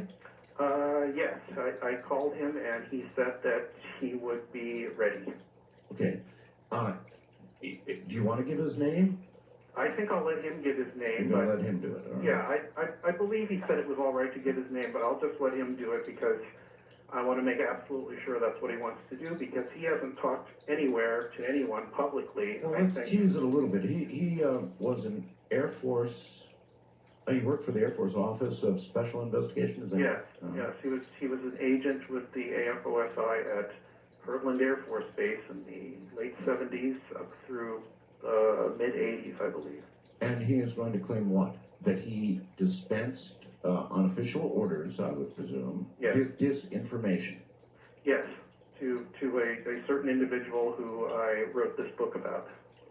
And that individual is Paul Benowitz, or was Paul Benowitz. He died about a week before the first time I came out there to start working on interviews for the book. All right. What was it about Paul Benowitz that fascinated you? Well, that's kind of a long story. However, what happened to Paul Benowitz, I will tell you the story of Paul Benowitz, is that he lived next to Kirtland Air Force Base in Albuquerque, New Mexico, and around 1979, he started noticing strange lights flying around the base, doing things that airplanes normally couldn't do. This is common around military bases. However, he started filming them, and I think videotaping them if he had some sort of videotape set up. And he also started picking up signals from the base, radio signals. I don't know what bands these were on, where what exactly the messages contained, or what the transmissions were. There were a few guesses I made in the book, but he began to think that these lights combined with these signals had something to do with aliens being around the base. So he made an effort to contact the Air Force and say, do you know you have these things flying around your base, and they're sending out these signals that are very strange. They seem like bursts of information, and do you know about this? And as soon as he called up the Air Force, they get crank calls all the time. So they questioned him a little bit and started to realize that he might be seeing something that he shouldn't. So. And what Air Force? I'm sorry. What Air Force base? Kirtland Air Force Kirtland, Base. all right, Kirtland. Yes, it's right. It borders Albuquerque. Right. In fact, when you land at the Albuquerque airport, you fly right over it. Okay, so the Air Force did what? The Air Force called him in, and they called him into a meeting eventually. Actually, first they had this person we're going to talk to go out to his house and try and figure out what it was he was seeing, what possibly he had seen, and what he might be doing with it. And based on that information, they called him in for a meeting at the Air Force Base with a few of the, of the brass and the intelligence people and other people who were doing work on the base. Oh, you see, now normally this would seem like a pretty far out story. Yeah. I mean, just pretty far out, but we actually have the officer that went out to first interview him. So, yes. How fascinating is this? All right. And continue with his story. Well, he did go to this meeting. It was, I think it was in early 1980, the first half of 1980. He came onto the base and started to give this presentation. Now, I was not able to talk to anybody who was at this presentation. However, I did talk to a man in the NSA, National Security Agency, who talked to somebody who was at this meeting. I said, so when Paul Benowitz came in to do this, to give this presentation, what happened? Well, in the first place, actually, they thought he might have something because he wasn't just some Joe Schmo.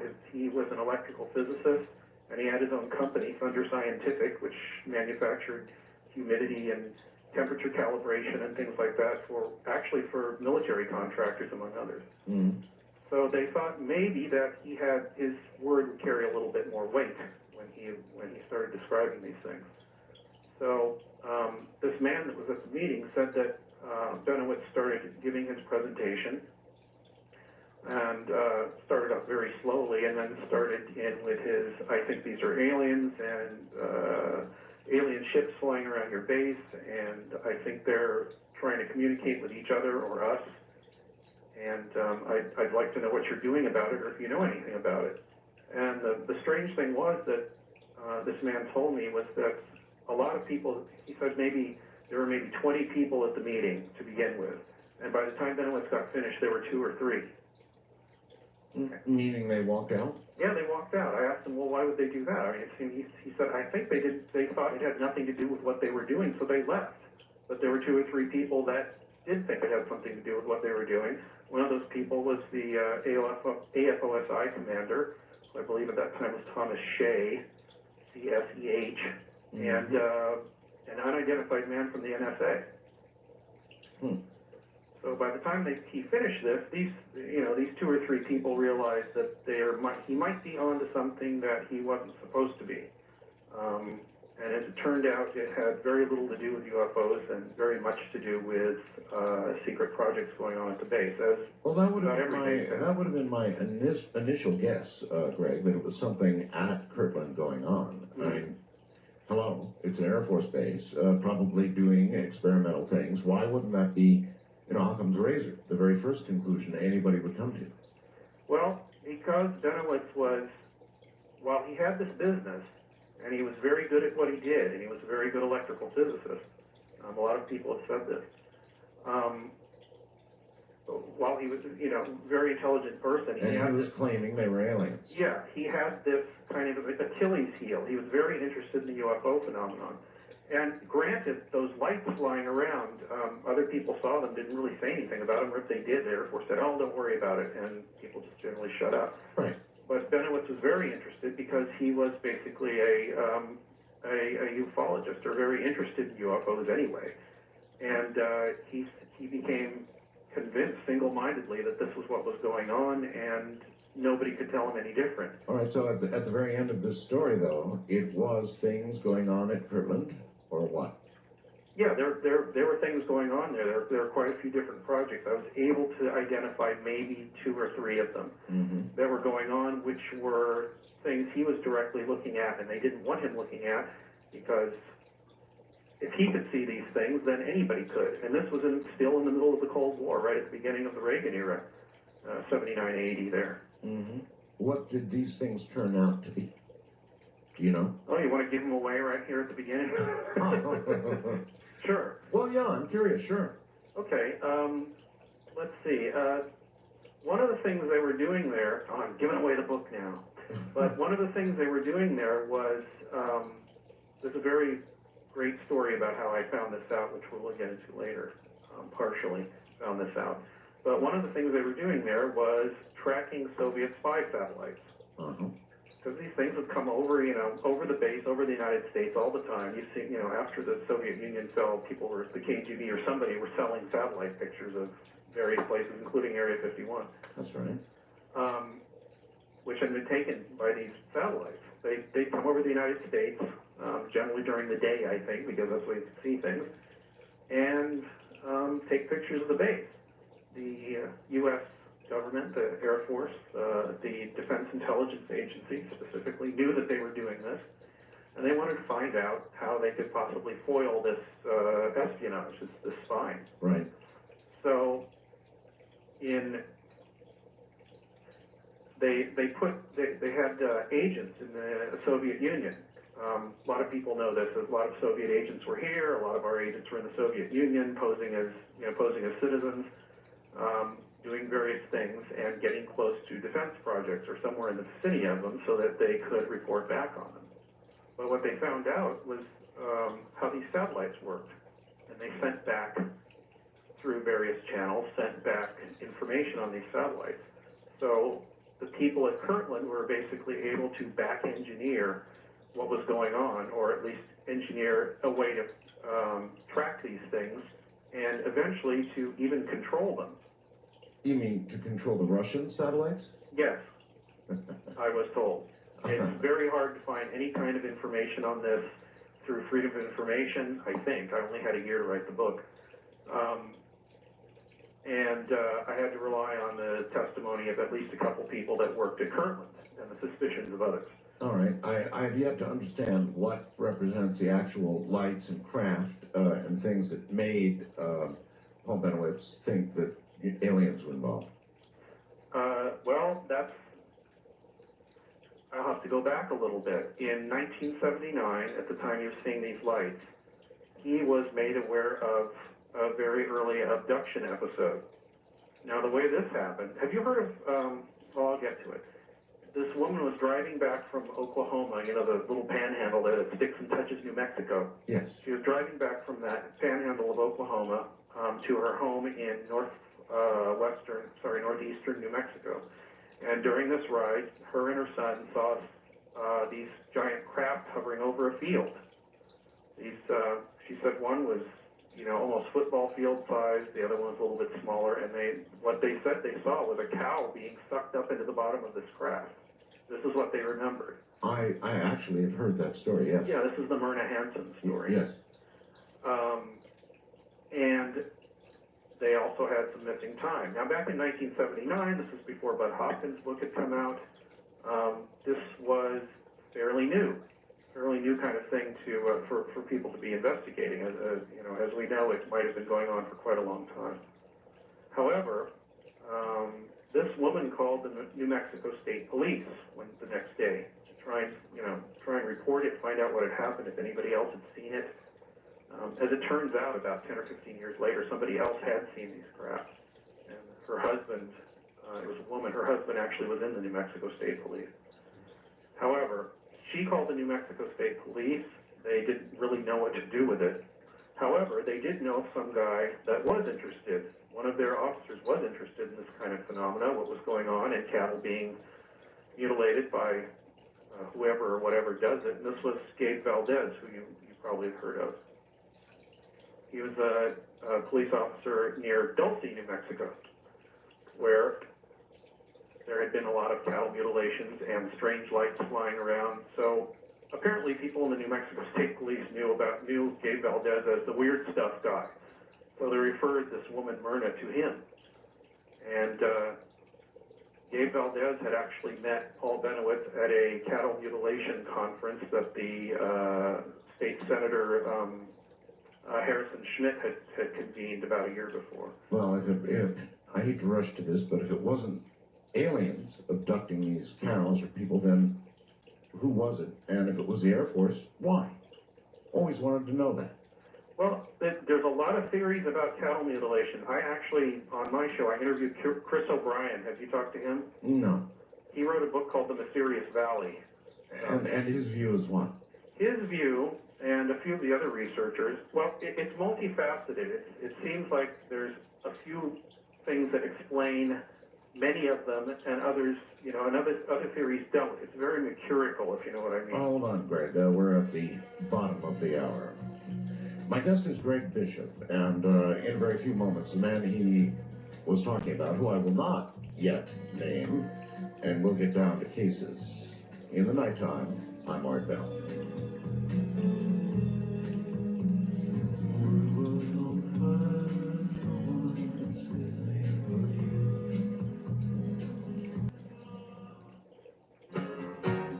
(893) From coast to coast and worldwide on the internet, this is Coast to Coast AM with Art Bell. It is this night with Greg Bishop and a kind of a surprise guest coming up in a moment. We'll certainly try to put what Greg is trying to say into some sort of logical order in a moment. Stay right there. Well, all right, let's see if we can get to the bottom of what Greg is saying. His book is Project Beta. This might help. The story of Paul Benowitz, national security, and the creation of a modern UFO myth by Greg Bishop. All right, so Greg, Yes.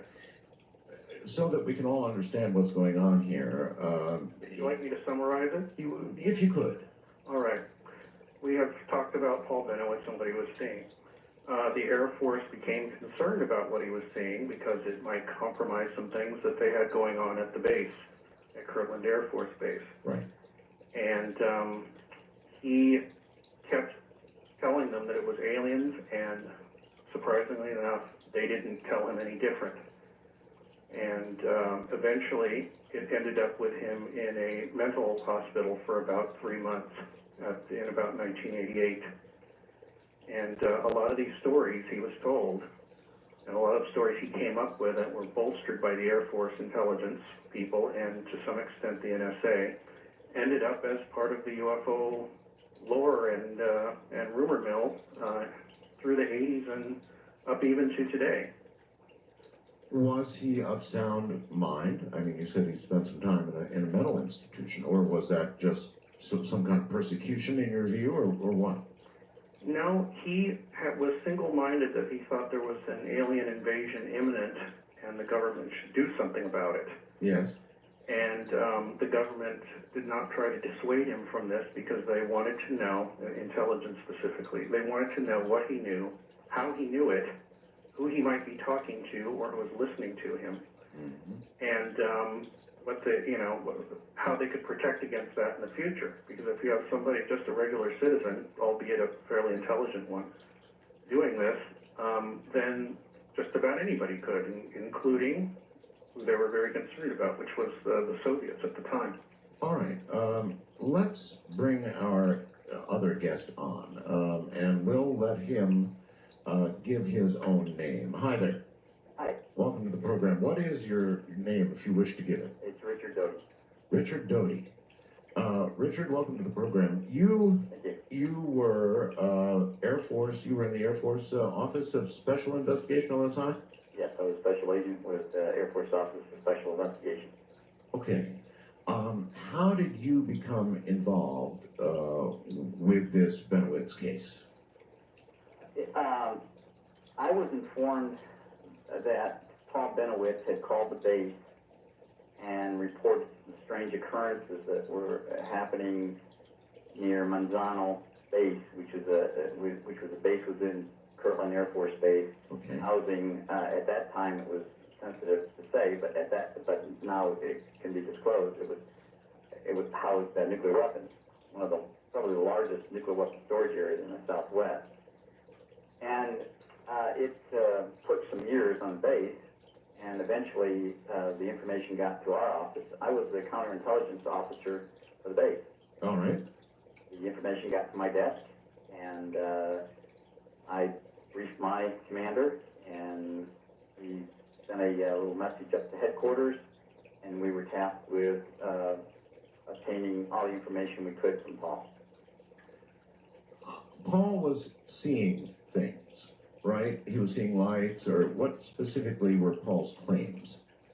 We went, actually, the first time I met with Paul, he came to the base. We actually invited him to the base.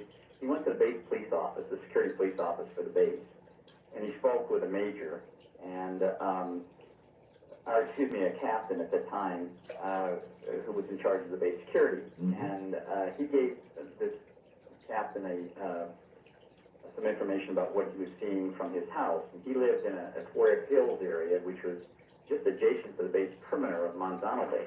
Right. On the in the northeast portion of Albuquerque. Again, what was he claiming to be seeing? He was claiming he claimed he saw lights, flashing lights, objects flying around Manzano.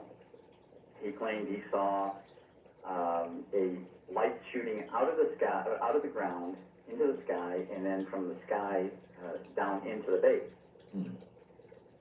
And so what he took upon himself to do was take pictures and use some electronic monitoring equipment to monitor these strange occurrences, these lights and other things that he was seeing.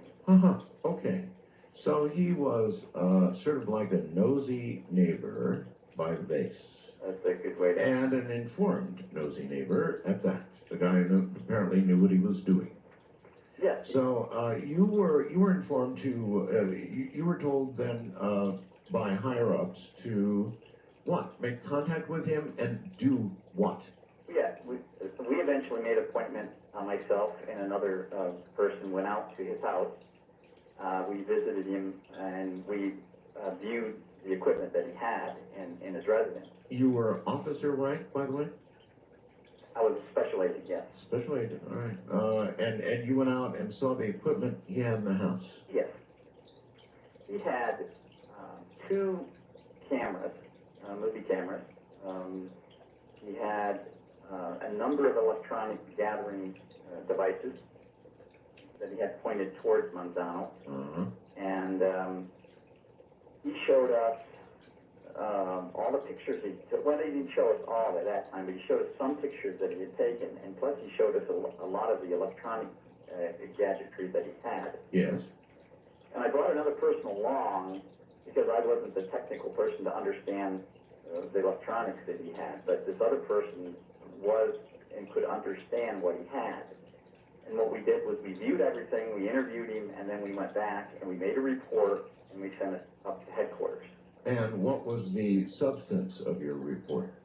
The report was that this person had a sufficient knowledge and the right equipment to tap into sensitive communications equipment and sensitive projects that were occurring on Kirtland. I see. All right, somewhere in the mix of all this comes disinformation. In other words, you are going to admit tonight, I believe, that you dispensed disinformation. Is that true? That's absolutely true. That's what our in the arena of intelligence, you have different types of intelligence. You have intelligence gatherers and you have counterintelligence. And one task of a counterintelligence division is to make sure that our secrets are protected. Got it. And one way of doing So it here is- we've got a man who thought that there were aliens among us, as it were, and right in his backyard and over at the Air Force Base that you were working for. And so what'd you tell him? Well, we convinced him. We actually did. We had a two-tier way of doing this. The first thing we did was we became very interested in everything he had. Mm-hmm. We wanted him to think that we were very, very concerned with everything that he had. In fact, at some point later on, NSA became involved in this because they were extremely interested in some of the equipment that he had, because he was actually tapping into a particular type of communications that he should have been able to do. And so NSA wanted to know, how did you do that? Right. So we became very, very good friends, and it's one thing you do in counterintelligence. You become friends with a person, you start vetting him, you start... Makes sense, yes. Yeah, and then eventually, then you start feeding him information. And what we did was we convinced him that what he was picking up wasn't anything classified from the base, but in fact it probably was of alien origin. My goodness. Did you really? And how did you do that? What did you say to him to convince him of that? Well, we I'm didn't curious. have to say really anything. He had the forethought already that what he was picking up, he had an idea. Yes. Initially, he thought maybe it was classified. He told us, listen, if I tapped into something, let me know. Well, we weren't going to do that because we don't know who his friends were, and we couldn't really, he wasn't a trusted person. So what we did was we said, well, I think what you tapped into is something unknown. So let's work together on this, Paul. So we did, and what we did was we were using his own, everything that he gathered, and we were just turning it around and convincing him what he was looking at wasn't anything from the base, but it was alien origin. Alien in origin. Exactly. Yes. So you hardly had to say anything, sort of a wink and a nod perhaps at the right moment, or sort of a confirming smile, or nothing more serious than that? That's it. Initially. We had to do some other things eventually down the road, but initially... Like what? Eventually down the road, he claimed that there was a alien base at Archuleta Peak, or Archuleta Mountain up near Dulce, New Mexico, in the northern portion of New Mexico. Many people have thought that, yes. Right. And so what we did, he kept going up there. He was a pilot. Paul was a pilot. He would fly up there, and he would photograph things. And he was convinced that the things that he was photographing was actually an alien base. Uh-huh. So what we did was we went ahead and fortified his thought by putting a fence up there around some certain things, bringing in some helicopters from Fort Carson, Colorado, Army helicopters, which, by the way, they were using that area as a training base also. I mean, it was a classified, at that time, it's not anymore, but at that time it was a classified training area for special operations missions. And they were up there, they were using that area. So there was already helicopters flying around up there. Well, what'd you do? Paint them dark jet black or something? We had a couple black helicopters, and we had some things planted under the ground around Archuleta Peak, and just to convince him that what he was actually looking at, what he thought it was an alien base. So it served your purpose. Absolutely. There was probably no other way to stop him from doing what he was doing. So simply convince him that his suspicions are correct, and and you have somebody who's just regarded as a nut, and the whole thing is dismissed. Is that the rough idea? That's a rough idea. That it was easier, it's easier for us to have done it that way than to get a warrant, search warrant, and a seizure warrant, and seize all his property, and seize his equipment, and, you know, what would that do? That would cause a lot of publicity. Of course. A UFO hidden inside Manzano. I've heard that, yeah. So, this whole thing then is one gigantic myth, and it's a myth that you admit as a disinformation specialist that you planted. Well, it just wasn't me. It was, it was a team. I couldn't have done this all myself. Do you feel any guilt for this? Later on, yes, absolutely. It was meant to be a short-term operation to disinform him and then kind of walk away from it and let Paul think and do. Disinformation, if you play your cards right, yes. If the operation's right, all you have to do is plant the seed and walk away, and that person carries on. And he informs others, and the others believe him, and it just blossoms. Well, are you aware that, according to Greg, Paul spent some time in a psychiatric facility? Yes, and I visited him. I visited Paul a number of times. I became good friends with Paul, and towards the end of this operation, I tried to convince Paul. And now, this wasn't me as a OSI agent. This was me as a person, because I was concerned about Paul's health. Yes. I was trying to convince Paul, and I went to his son to do this, is that, hey, everything we told you before, Paul, isn't true. And I explained to him why we were doing it. But he never believed me. He said, no, I can't believe you, Rick, because... Well, right. Lie to me once, and lie to me twice, right. You know, that kind of thing. Yeah. Right? So, I can see why that, he would just think you were in official denial. Emergency mode, we've got to deny all this. Yeah. Because he had bought into the first thing anyway, and you just bolstered that. Yes, that's exactly what, and we tried, I visited Paul, and right up until, I think probably 8 months before his death. I became friends with him, took him to dinner, and he never, I tried to talk to him, away from that subject, and he was totally convinced. Now, unfortunately, during this time period, Paul became friends with some other people. Yes. Within the community, within the UFO community, and they were reinforcing on him that it was all true. Richard, how many other cases like Paul's were you involved in when you worked for OSI? 3. 3 other cases? 4 total. 4 total. These were all cases where you intentionally dispensed disinformation on this kind of subject, or was it different things? No, pertaining to just UFOs, it was the 4 operations. 4 operations. Was one of the other ones with Linda Howe? Yes, the other one was Linda Howe. Holy mackerel. All right, well, I'm going to want to hear a lot about that, Richard. Are you willing to talk about the disinformation fed to Linda? Sure. All right. My goodness. All right, gentlemen. Let me ask, Richard, when was that? Can you recall? In 80, I believe it was 83, 84 time frame. 83, 84. Yeah,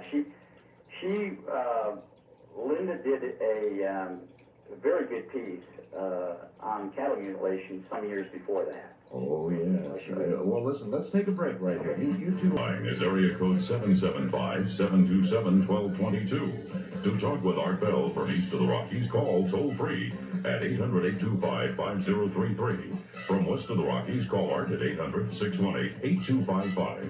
International callers may reach Art Bell by calling your in-country Sprint access number, pressing option 5, and dialing toll-free 800-893-0903. From coast to coast and worldwide on the internet, This is Coast to Coast AM with Art Bell. Welcome to the seedier side of ufology, folks. My guest is Greg Bishop, and he has brought with him Richard Dowdy, who was with the OSI, Office of Special Investigation, and apparently disinformation. Target number 2 to be discussed. He dropped the name Linda Howe a few moments ago, and of course we just can't let that go, so we'll be right back.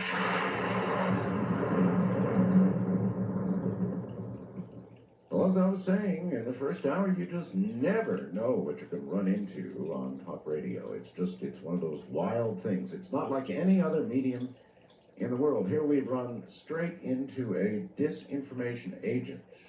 And I want to make sure that I've got your name, I'm pronouncing your name correctly. Is it Richard Doty? Yes, that's right. That is correct. Richard, it's not every day you get to talk to somebody who freely admits they're a disinformation specialist. Anyway, you dropped the name Linda Moulton Howe before the break. So what in the world did you do to Linda? Well, in '83, she did a cattle mutilation story, I think, in the late '70s with a Denver station. She used to work for a Denver station, and she went on her own. Linda was going to air she was working on a UFO special, and for some reason the government didn't want her to air that, and so we worked an operation against her. Unfortunately, it wasn't a very successful operation because although the television special was never aired, it somewhat backfired on us. Tell me about the operation. Well, Linda was invited to Kirtland Air Force Base, and I was the primary agent. There were 2 other agents involved in it, not just me, but there's 2 others. Yes. And we invited her to Kirtland. We showed her some information pertaining to UFOs, showed her a document, and tried to bring her in and hook her on a hook, and she took it initially, and then we carried on a contact with her over a period of time. I'm meeting her at different locations and providing her with some information. You were doing this on official orders? Oh, yeah, official orders, yes, absolutely. All right. Linda was indeed, I guess, about to do a special on cattle mutilation. She's been concentrating on that for years. So what was it exactly you tried to sell her? We tried to sell her that the promise that we were going to assist her and with information, that we were going to actually provide her with some legitimate information for her special. And but what we were doing was delaying it. Now, we also had an operation, the government, not just me, I didn't have anything to do with this other operation, where with another entity on the East Coast, with one of the broadcasting companies, and they were doing something different there, which I'm not really privy to what they were doing there, but I was. Was that with HBO, Rick? I believe it was HBO, yes. Because HBO was the one that was sponsoring the special. Linda kept telling them she was going to get some film from you, and like you said, stringing them along. Oh, God, I remember that. Linda told me about that. And then HBO scrapped the special because she never got the film they thought was going to be part of, the crowning achievement of the documentary. And that was somebody you knew, Richard? Somebody I knew as far as... feeding her that information. I was doing it. You were personally doing it. It wasn't just me. There were 3 other people involved in it, 3 other agents. And the motivation, again, for the government ordering you to do this was to delay the airing of the special. Yes. All right. There's no way we can know you're not feeding us disinformation now. Well, I'm not out of the business. I've been out of the business for a long time. I have no reason to be disinforming you now. Linda is aware of this. I mean, I have had a number of contacts with Linda Howell over the years, and she's aware of this. But what we were also trying to do was we were trying to. She was involved with some other things, some other research pertaining to the UFO, and we were trying to feed her information to lead her astray. Well, Richard, you must know a lot more about this. In other words, if you're trying to get Linda to delay release of a special about animal mutilations, maybe you can tell me something about animal mutilations. Or did your job not include the need to know that? My job did not have anything to do with, well, I didn't have the specific knowledge at that time to understand what the government was doing with cattle. But do you now? Well, yes, I do. We might want to leave that for another day. Why? Well, it's really a complicated. Well, I would like to know what if it's so. You're telling me it is the government mutilating and abducting these cattle. Only there was a small operation, and I learned this later. I had no official knowledge of this during the time. I didn't have a clearance for it then. I learned this later. I learned this after I got out of OSI. In fact, I was a civilian when I learned this, and I learned this in a room with 6 or 7 other intelligence officers who were all also retired and telling stories. All right, well, tell me a story. What was our government doing with these cows? Our government was collecting certain things from these cattle. Now, it wasn't just cattle, actually. It was horses and elk and deer and things. That's fine. And they were using it to create a bio, some kind of a bio prevention system, biological agent prevention system. And they were injecting these cows, and then they would come back and take certain organs from these cows. And they developed a unique method of doing it by draining the blood first and then taking certain organs from. All right, maybe you can explain the part of this that I've never been able to grasp, Richard, and that is, why would the government need to do this to farmers' cows when they could easily get their own cows? That's why it's a complicated system. It stemmed around wanting, the government was doing this, but that they wanted everybody to think it was something else, some other entity doing it. They wanted people to think it was aliens. Aliens, yeah. No, I didn't know that at the time. I learned this later. I had nothing to do with that operation, so I had no first-hand knowledge then of that. So you now believe, though, that the reports of cattle mutilations and all the rest of it are indeed true, but are indeed done by our government? Well, no. Initially, yes, because this operation, the government operation, ceased in 1982. There was, from, I think, 70-something, 77, 78, until 80. But you're not in the government now. No, I'm so not you can't really know what they're doing. Well, no, I don't, really. But I know that the government operation ceased in 82. Now, if there were cattle mutilations after that, according to my sources who were involved in that operation then, it wasn't the government doing it. So we don't know who was doing it after that. I also have received allegations on the computer where I get messages here, my fast blast, that you fed Stan Friedman disinformation. Is that true? No, I never had anything to do with Stan Friedman. Did anybody in your department, did you hear anything about it? Pardon? Did you hear anything about disinformation being fed to him, perhaps by others? No, I never heard it. Bill Moore asked me that back in 10, 12 years ago, and I said no, I had nothing to do with Stan Friedman. I had no operations against Stan Friedman. Paul Benowitz, Linda Howe, and 2 other groups of people that we had an operation against, and the other 2, I didn't play a big role in those operations. The one I played a big role in was Paul Benowitz and Linda.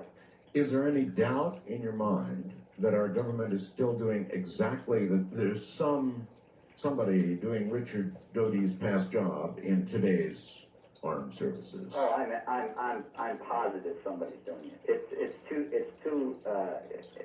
It's such a great method of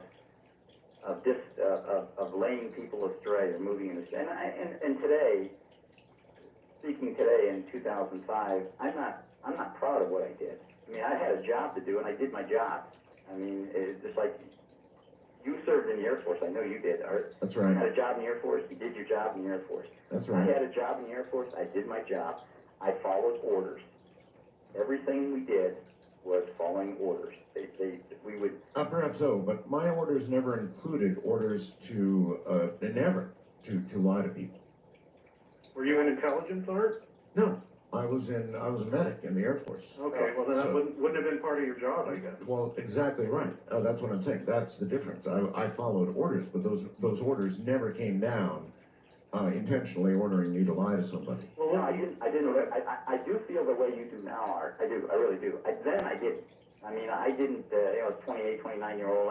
I didn't think of it that way. It was an order. It was an order, and it was an operation, and we were doing what we were told to do. Yeah, I'm not passing judgment on you. I'm just trying to understand all of what you did and how it might relate to what's going on today. I mean, the whole question of ufology.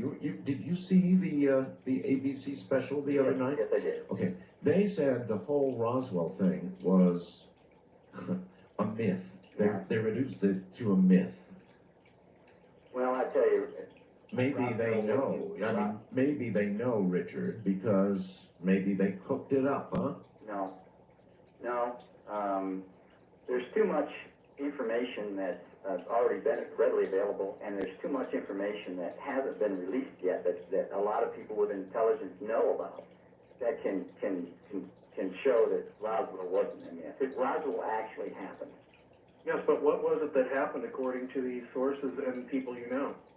It happened just like the myth said, basically, is that an alien spacecraft crashed northwest of Roswell, near south of Corona. And according to what you found out from your years in the Air Force, that's what you believe. Yes, one of the things that happened to me in early 1979, I was briefed in to this counterintelligence program. In order to run a disinformation program, you have to know the truth. And we were briefed in, and we were given a certain level of clearance that gave us access to the past history of Earth's visitation by extraterrestrials. Well, but that's why I asked you about the counts, the truth about the counts. How could you spread disinformation, your own words, without knowing the truth, which you said you didn't know? Not about the cows. No, not about. You talk about the cow mutilation. Yes. The documentary Linda was doing was a UFO documentary. It wasn't on cattle mutilation. Right. That particular one. That HBO special was about UFOs. It wasn't cattle mutilation. Okay. But you're telling me, and I do recall hearing this story from Linda, that you had promised this incredible footage. Right. And HBO had bought into it based on that in your representations to Linda, and then, of course, you didn't produce, and it all fell through. Well, there was another part of it that was occurring within HBO by some other people. That another part of that operation was some intelligence people were talking to HBO, and they were doing something different through HBO. So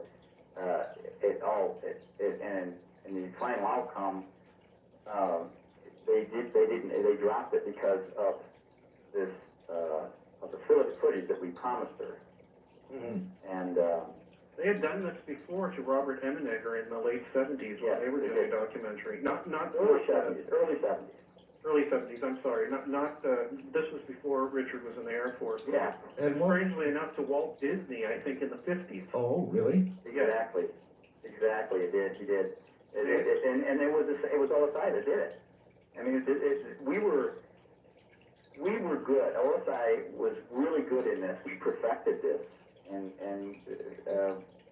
we taught other agents that technique. This technique. And so, how widespread would you guess it is now, Richard? I'd say it was still widespread. I think that I listened to your show, I listened to a show quite often. You have a lot of good guests on there that have some great information that's legitimate, and then you have some that it just sounds to me like they've been brainwashed. Yeah, you're absolutely right, Richard, and I haven't yet figured out where to put you and Greg. That's a question I asked Richard very early on. You know, when they came in and vetted you on this information on UFOs and the government's involvement with them, how do you know they weren't disinforming you? Because you said you never saw an alien body or a... Well, that's an awfully good question. In fact, I would like to understand how that vetting went. Did they actually inform... Well, how much did they tell you, Richard? Okay, what they did was they took me into a room in an Air Force Special Security office. There was a colonel and a civilian. There was two of us in there at that time to be briefed. They sat us down and they gave us a short slide presentation of what we were going to get and some other things. And then they showed us a film. It was a 16mm film, classified, code word classified, yes, which started, and it was a narration of Roswell. I mean, what we were watching there was the actual film of the recovery operation in Roswell. You're telling me you saw a film of the real operation in Roswell? Absolutely. It was part of this briefing film. It was the real thing. How do you know that? Well, I mean, I had no reason to doubt it. Why would they be feeding us that disinformation? Well, Greg asked the same question just a minute ago. How do you know that what you were getting was a real McCoy, that you weren't being fed disinformation yourself? After all, your bosses were better at it than you. That's clearly possible, but by other things that occurred later on. And some of the things that, if you want me to go into, I do. Yes, I do. Well, we were briefed into it then. I mean, they showed us this. They gave us that briefing. We had to sign our life away. You said some people couldn't handle it and they kind of dropped out. Absolutely. There were a number of people that dropped out of this program because they just couldn't handle it because of either a personality conflict or a religious conflict or something else. But they dropped out of it. If you signed your life away, what are you doing on the radio talking to a national audience about it? Because 25 years have passed, and this brings up another point. I sat in a room with several OSI officials some years ago, and I voiced my concern about the fact that why can't you tell the truth now after all these years? There's no reason why the government can't tell the truth. They really can't. And they said, well, we're not going to tell the truth. We can't tell the truth. There's a lot of reasons why. I said, but you're disinforming everybody. Even today, especially the Vogel thing about Roswell, that's a bunch of baloney. And now, you're telling me that the government doesn't have anything, so I'm going to go out and tell them, yes, the government does have it. Some years ago,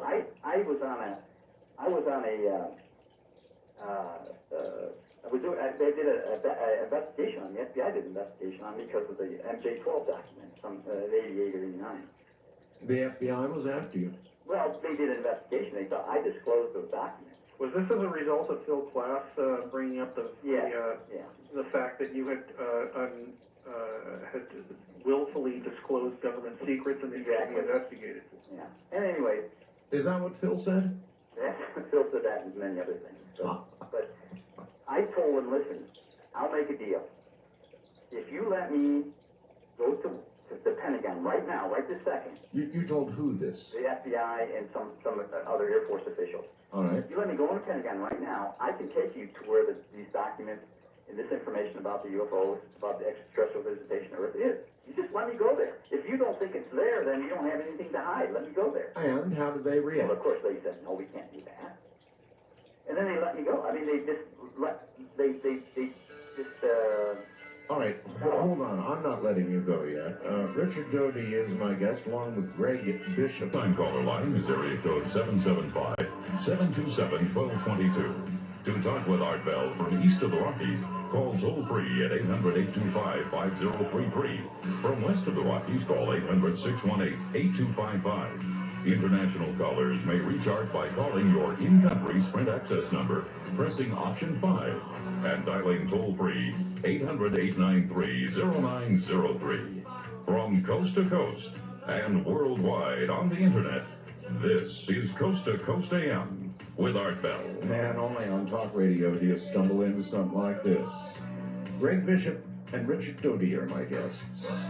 Richard is a self-admitted disinformation agent, or certainly was. I had a call during the break, very interesting call during the break, from none other than Ed Daines. And while he didn't want to go on the air, he affirmed that, oh yes, those lies are told, and those lies have little nuggets of truth that are expanded upon and then twisted, as any really good lie is. And the government does this to protect the programs that they have ongoing. He said, what you're hearing is the truth. Just thought I'd let you know.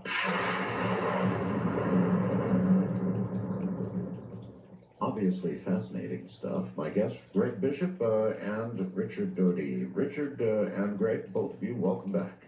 Thank you. Thanks, Art. Okay. Greg, I guess you had an opportunity to interview Richard, or how did you get on to Richard, as it were?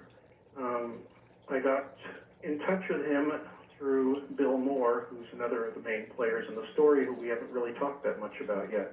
Uh-huh. Do you both have something to do with Bill Moore? Richard, I think, still communicates with him. I live in Los Angeles, where Bill does, and I see him probably once every few weeks. He retired from ufology after making the announcement that he had become an asset to the Air Force intelligence service, and ufology kind of turned on him at that point. That was in Las Vegas at the MUFON convention in 1989. He admitted that he had become an asset? Yes. To Air Force intelligence. Yes, it's an interesting story, too, because he was recruited as an insider in the UFO community who could tell the Air Force what people were thinking, what they were talking about, what they thought things were. You know, what are these lights? What do people think? Do they think they're aliens? Do they think they're some kind of airplane or what? We need to know these kind of things. And they recruited him by disinforming him. In what manner? The first thing they did was, and I think Richard knows about this, they gave him a document called, that referred to something called the Silver Sky Project. That rings bells for me. Does it really? Yes, it does, actually. That involved some sort of multiple witness UFO sighting in southern New Mexico, actually around Roswell, in the 60s. They said, why don't you, the exchange was, you become an asset and we'll give you inside UFO information. But obviously you can't tell anybody you're doing this. You will report on people, tell us what they're thinking. I don't believe he ever disinformed anybody personally. He says he hasn't, and I tend to believe him because I haven't found any evidence of it. But they gave him this document and said, here's your first bit of information that we're going to release to you. How do we know it wasn't a Richard Doty handing it to him? A Richard Doty. I didn't say the Richard Doty. He didn't at the time. Because as it turned out that this document was kind of a test, he went and checked up on these names, these places, and none of the people existed. So he came back to his contact, which a lot of people know as Falcon. That's what Bill Moore and his partner began to refer to this guy. He was apparently from the Defense Intelligence Agency. Uh-huh. He actually was the head of, as far as I know, the head of the operation against Benowitz. The orders came down from him. But Bill came back with this document and said, look here, these people don't exist. What's going on here? And Falcon and Richard, were you there when this happened? I was involved in this, yes. I was tasked with, Bill Moore was recruited by another person within the Defense Intelligence Agency to provide disinformation. He was recruited as an asset. That's what within the intelligence community they call it a spy. You know, a person that's working for you as an asset. And Bill came to New Mexico, and I was tasked with contacting Bill after he had I think he did a radio clip on a talk show channel. He was going around doing publicity for the Roswell incident. Right. The book he wrote in '79. Right. Mm-hmm. Anyways, I met Bill, and And all my job was to just make contact with him, get some information, and tell him that I was a friend of the person in Washington, which we did. And then that was it, as far as I went. But then I later I became involved in this operation because Bill came back to me because he said, hey, I got some information here, and this information is bull. And he wanted me to check it. Well, the information that he'd gotten from Washington was in fact bull, but I didn't know that it was given to him in a disinformation operation until I contacted headquarters, and then I found out that, yeah, they were running him as an asset. They were feeding him, like Greg said, they were feeding him with disinformation. But Bill was pretty smart. Yeah, this was a test. He brought it back, and the person he gave it to, I thought it was, he told me it was you and this DIA man, but maybe it wasn't. Anyway, he said that as soon as he said this is a load of BS, none of these people exist, this DIA man said, good, you passed the test. Huh. What they wanted to do was find somebody who wouldn't immediately go start spouting this big discovery to a bunch of ufologists. To check up on it first, be careful about what he said, be careful about what he did, and go about it as an investigator would to find out if something was true before they said anything about it. My God, what a mess. A lot of people believe that the U.S. government is engaging in a slow release campaign of information about UFOs and the presence of extraterrestrials on Earth. Do you believe that's true, Richard? Yes. In fact, during my briefing way back in '79, that was made aware to us that the government had tried to in the early '50s, and one of the first movies where the government actually cooperated with the movie industry was The Day the Earth Stood Still. I think it was in '51 or '2, whatever. And then they cooperated.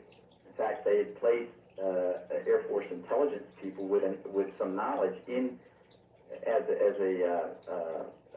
an aide or an advisor to some motion picture companies making movies about the subject.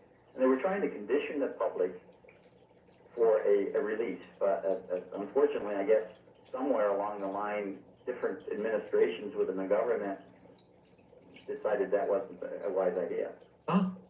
You mean an actual implication that a real elected official is in charge of any of this? Well, I don't know. That was way above my pay grade. I don't know that. They have a lot of people around them, and so that kind of shapes the policy, I think. The cabinet, the appointments for that administration, etc. But at some point, you're saying, Richard, at least, they were preparing the public for the big story. Yes, that's what we were told in the briefing, that eventually, that the, and I can remember growing up, let me say this, I was never interested in the subject of UFOs growing up. Had not the slightest interest. My brother, who I roomed with, he was the fanatic. He had these old True magazines. He would read everything that he could get his hands on about the subject. And I never had any interest in it. Right up to the time that I was briefed in 1979, I had no interest in the subject. Well, why you then? Well, I don't know why. Well, there's some reasons why. I'm not going to go into details, but there's a couple reasons I found later, and one that dealt with a couple relatives that were in the service.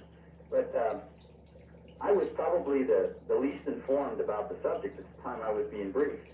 And I had the same question that... Well, I have the same question that Greg did. Why you? I want to know more. Why you? There must be some... I was selected, when I got to Kirtland, I was assigned as a counterintelligence officer for the base because I went through some special training. And I had been briefed in a number of different programs in order to know, I had different levels of security clearances, in order to know what was going on at Kirtland Air Force Base. And there was a huge number of classified projects going on at Kirtland. At Kirtland, at the Air Force Weapons Laboratory, at Sandia Laboratory, at Los Alamos, and I had to know what these projects were in order to safeguard them. Richard, I have a question for you. Yes, sir. There's a lot of, big names in ufology. You've dropped a couple yourself, Linda Moulton, for example. my friend Whitley Strieber, oh gosh, you know, the list would go on and on and on. It'd be a very long list. Richard, how many of these big-time ufologists, names we would know, so to speak, have been approached by people who were in your line of work? I don't know of any other but Linda. Only the ones that you dealt with. What I'm asking is, how many do you think have been approached with disinformation? I think probably a good number of prominent ufologists were approached at one time or the other. And probably, some of them took the bait, and some of them said, you know, screw you, walk away. And one of the things I want to say about Linda is that operation against Linda wasn't a total success, because our secondary mission was to get her away from the subject. But that just had the opposite effect. Linda was such a good researcher herself. Yeah, well, that's Linda. She is a good researcher. And you're not going to take her away from the subject. You might delay her a little bit, as you apparently did, but you're not going to, she's like a dog with bone. Exactly. And what she did was she turned around and developed her own sources in high-level places within a government. And one of them I eventually found out, but all during my contacts with Linda, I would give her information, and she would come back to me, and she'd say, Rick, this is baloney. And I'd look at her like, wait a minute, you're not supposed to say that. And then I'd go back and do some checking, and I'd find out that, hey, she had some kind of verification someplace. We got a leak here in the system. And I found out some years later that she had some very, very high-level sources herself. What I am concerned about, though, is ufology is having a difficult enough time as it is keeping stories straight. And if the government is out there intentionally twisting them, and they've approached more high-level people in ufology than not, then you have to worry about the general credibility of a lot of the stories that you're told. Well, that's why the government's doing it, to lead the people astray. I mean, that's one reason, and that's why I don't support it anymore. I'm absolutely, it upset me what happened to Paul. I mean, I went and talked to Paul about it, trying to convince him against my commander's orders. He's telling me, hey, he doesn't have a clearance. You can't go tell him it didn't happen. But I did anyway, because I was concerned about Paul. And I realized years later, it wasn't. You were concerned about his mental condition, right? And you had good cause to be. Yes. And I'm sure there's a lot of ufologists, and I hear them on your show. I listen to yours and George's show. I hear people that are probably legitimate. That they have a lot of good information, and then they all suddenly bring up some information that is baloney that I heard that was being spread. I was just about to ask that, Richard. In the early 80s, yeah. Are there a lot of times when I'll have guests on, and they'll say something, and you'll say, I know where that came from? Exactly. Absolutely. Many times. And I hear also information from some of your guests that was and probably still is highly classified, especially some of these reverse engineering operations that are the antimatter ones that started back in the 70s and 80s that I was involved with trying to protect, and some of these other high-tech operations that I hear on your show that I'm saying, wow, this stuff is so classified. I thought that these people know about it. Do you think that's dangerous? I think some of it is, but not as much as during the Cold War era. We didn't want the Soviets to hear and know about some of our operations, and so we had a two-front operation going. We had to protect. We had to disinform the ufologists and the people that had some of this information, and then we also had to disinform the Soviets. We had to. I mean, we had. That's why we had. It wasn't just me doing this. There were hundreds of agents involved in this. Some of the Soviets pretended to be ufologists and tried to vacuum up information that way as well. Absolutely. We ran an operation in Europe against the Soviets who was trying to, there was a number of Soviets who were trying to portray themselves as UFO experts and they were KGB, but they were trying to get into the UFO community. Why wouldn't you have been best friends with Phil Klass? Why wouldn't Phil Klass have just served to, you could have fed him all kinds of things, I would think, that... Because Phil Klass, in the time period that I was involved in the in the disinformation or the counterintelligence arena, I didn't know Phil Klass. I didn't meet him till afterwards. And then Phil Klass started spreading all these lies about me, saying I got in trouble in Europe, I was court-martialed, all these things with absolutely no credibility. But what I found later was that he was doing this at the direction of some government people trying to discredit me because I was going to go forth.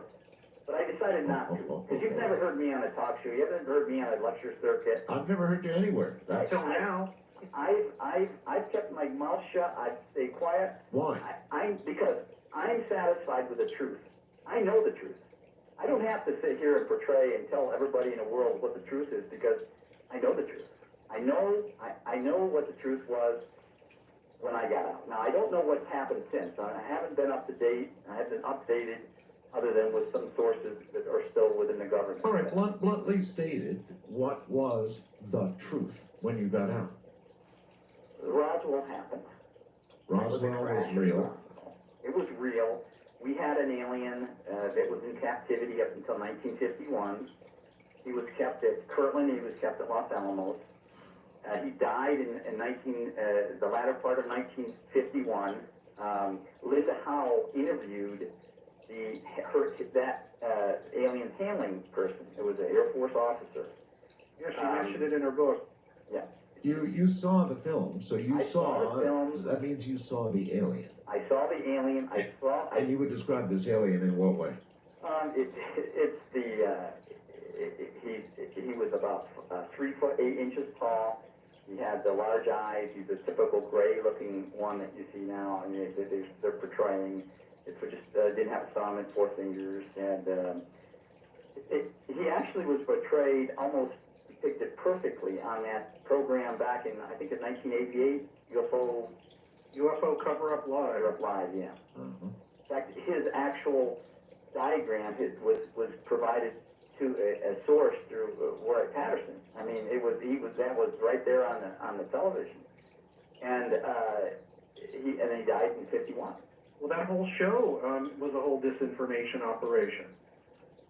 Because at the end, Robert Collins or somebody there, one of the other agents that was in shadow there with the voice disguise, said that the aliens like Tibetan music and strawberry ice cream, and at that point everybody shut down and said this is ridiculous. The truth about that is that's exactly what was written. That was exactly what was written in the Red Book is our history of the extraterrestrial visitation. That's true. That's not a lie. That's true. I know it turned people off, but exactly, that's true. Give people the truth, and that turns them off because it's just so unbelievable. But that works disinformation because it turned people off. But that's the truth. That alien liked ice cream. He liked strawberry ice cream. They didn't have teeth. They couldn't chew. Everything they took in had to be a fluid. They didn't have teeth. All right, listen. Hold it right there. I wouldn't let you go for all the world. Richard, can you hang in there? Sure. And you too, Greg? Sure. Calling your in-country Sprint access number, pressing option 5, and dialing toll-free 800-893-0903. From coast to coast and worldwide on the internet, this is Coast to Coast AM with Art Bell. And a pot of gold it is, too. It may be fool's gold, I don't know, but Greg Bishop and Richard Doty are here saying some absolutely incredible things. Nothing short of incredible that a very great deal of what you hear in ufology could be fed to the ufologists directly from the U.S. government. That's what Richard Doty did. And that's what may be going on right now.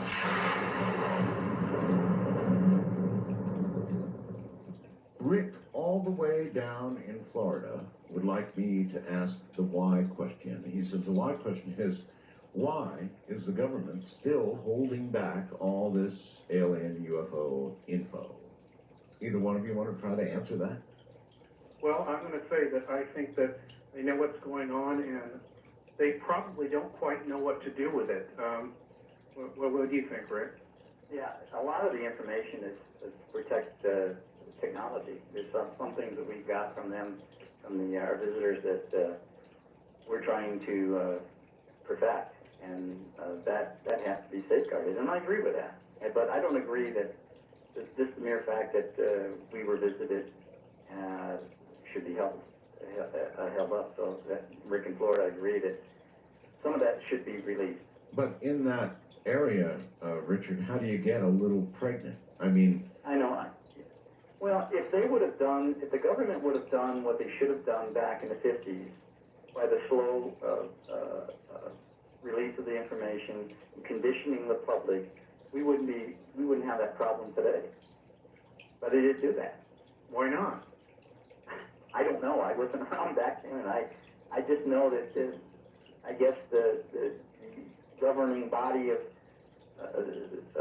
this information decided that they kept putting it off, and at some point they kept lying, kept saying they didn't have it, we don't have it. Yes, we do. No, well, we don't have it. Well, there's people in power, and they like to stay in power, and part of that power is knowing something nobody else knows. Exactly. That's a good point there. but you were the one promoting exactly that policy of we have it, we don't have it, it's true, it's trash. That is baloney. Even though I signed something, so what are they going to come back and try to prosecute me for telling something that they're saying is baloney? Make them deny it. It's the whole trick. Exactly. So they're not going to do that. Well, maybe they wouldn't do that. Perhaps they would reach out and touch you in some other fashion. Has that occurred to you?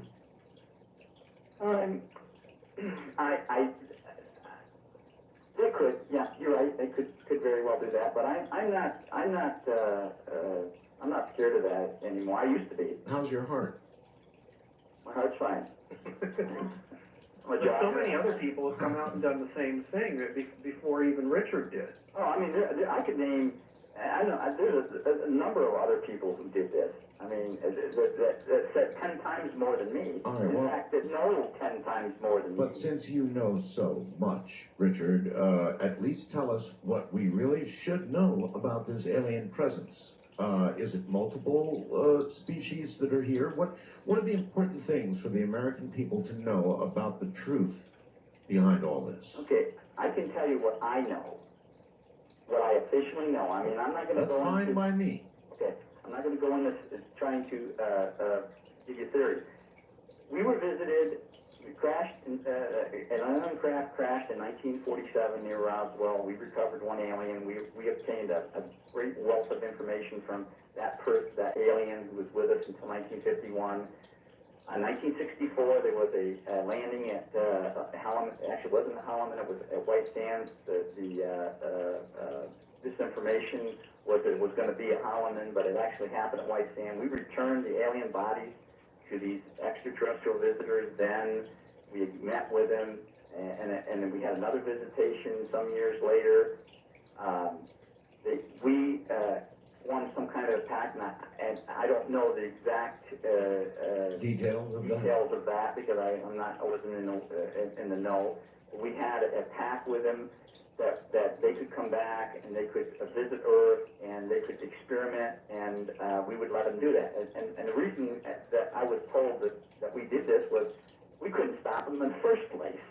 I mean, if they come all this distance in a short period of time, they had technology that we couldn't understand. We were afraid of them. But still, you're telling me that you believe that you're charging our government made a deal with aliens to come down and occasionally grab specimens and slice and dice as they will. No, I didn't say that. Well, no, but really, I don't you know did know. anything about them providing any type of our government providing permission or giving permission to any visitors, extraterrestrial visitors, to do that. No, nothing like that. But that's what goes on now. I mean, people are abducted, people are inevitably in some way sexually accosted, or probed, or shot, or, given a shot, or given what, God knows what. I mean, those things are what are reported, Richard. Right. reported. Now, I tell you one thing, in my 8 years or something in OSI, in that particular program Yes. with clearances, I never read one bit of information about abductions, not one, in an official government document. Now, I heard a lot from other people. I'm not a believer. I mean, I'm not a strong believer that the aliens are abducting us. But I'm not a you believer. did say, though, that our government came to an agreement with them. That Yeah, that they included, could come and look at Earth and you know, fly around Earth. I guess I don't know what the I think what he said was experiments, and that's what. yes, you did say experiments. experiments. Yeah, like And that's what set me off. I don't mean with human beings, because I never read the document. All I read was that the United States government had an agreement with the extraterrestrial visitors that they could, you know, we would allow them to visit Earth, you know, and research or whatever. I can't remember the exact wording. That's it. That's all I read. I don't know anything else about it. All right. Was that one of the things you told to Paul Benowitz? Because he was under the impression, after talking to you and other people in OSI, that we had exchanged abduction rights for technology. No, not abductions. No, I never had anything to do with abductions, except for 2 cases. And one of the cases was an absolute hoax. The other one was inconclusive. But I never had anything to do with that. I was never briefed in anything. Maybe it did happen, and maybe we did know about it, but I wasn't briefed into it. I had no knowledge of it. Mm-hmm. Well, again, so we've been, craft has crashed, we had possession of an alien being.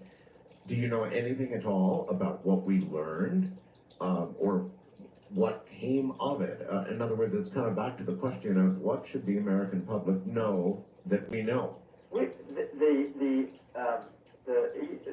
call them evens. The even we had in captivity, and I say captivity because that's actually what the way it was phrased in the document. Captivity, he wasn't allowed to leave.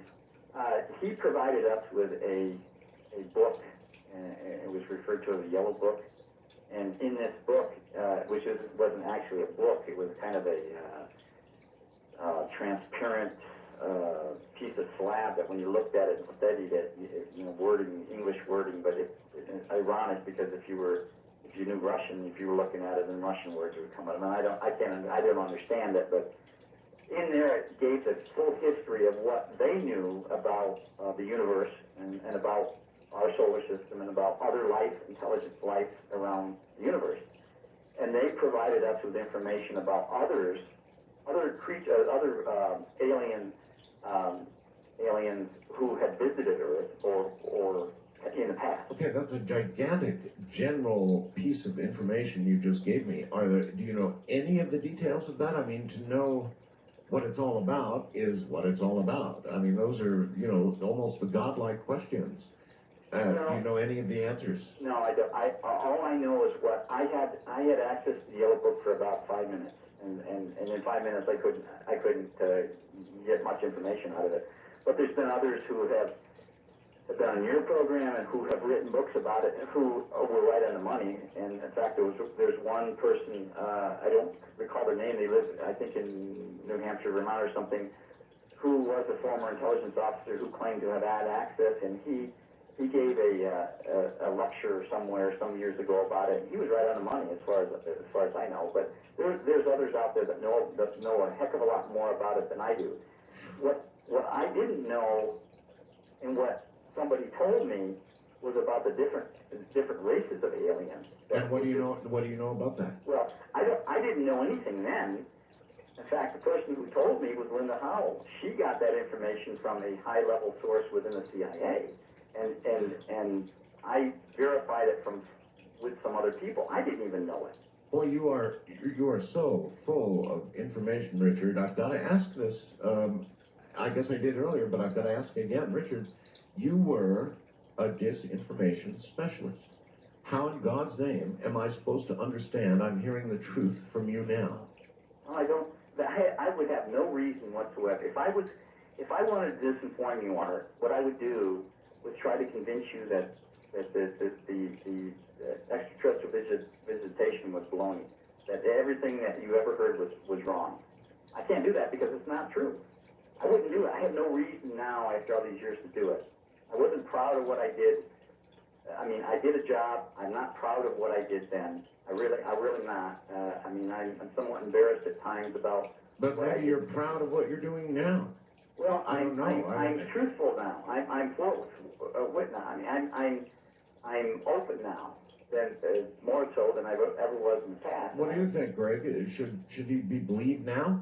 You know what? When people when they tell you these facts or stories or whatever they are, you have to go and check other places, talk to other people, see who repeats these stories, how long the stories hold up. That's how you get through disinformation. You can't just listen to it and then accept it and then go off with it. You have to sit with it for many years sometimes to figure out if something's true or not. A lot of the things that Rick is saying have been verified by other people. Now, you and I and probably most of the people listening have never seen, an alien or never seen this book or the crystal that they talked about that people would look into, any of this stuff. So you have to suspend your disbelief up to the, as far as to the edge as you want to, and think of it probably more as a mental exercise before it's proven unequivocally to you, like it has been to Whitley Strieber and maybe Bob Dean and other researchers like that. Right. It's a tricky thing. Yeah, I'll say the whole thing is tricky. I want to take If you want a yes or no answer, it just doesn't work usually. a couple of calls. Wildcard line, you're on the air with the group here.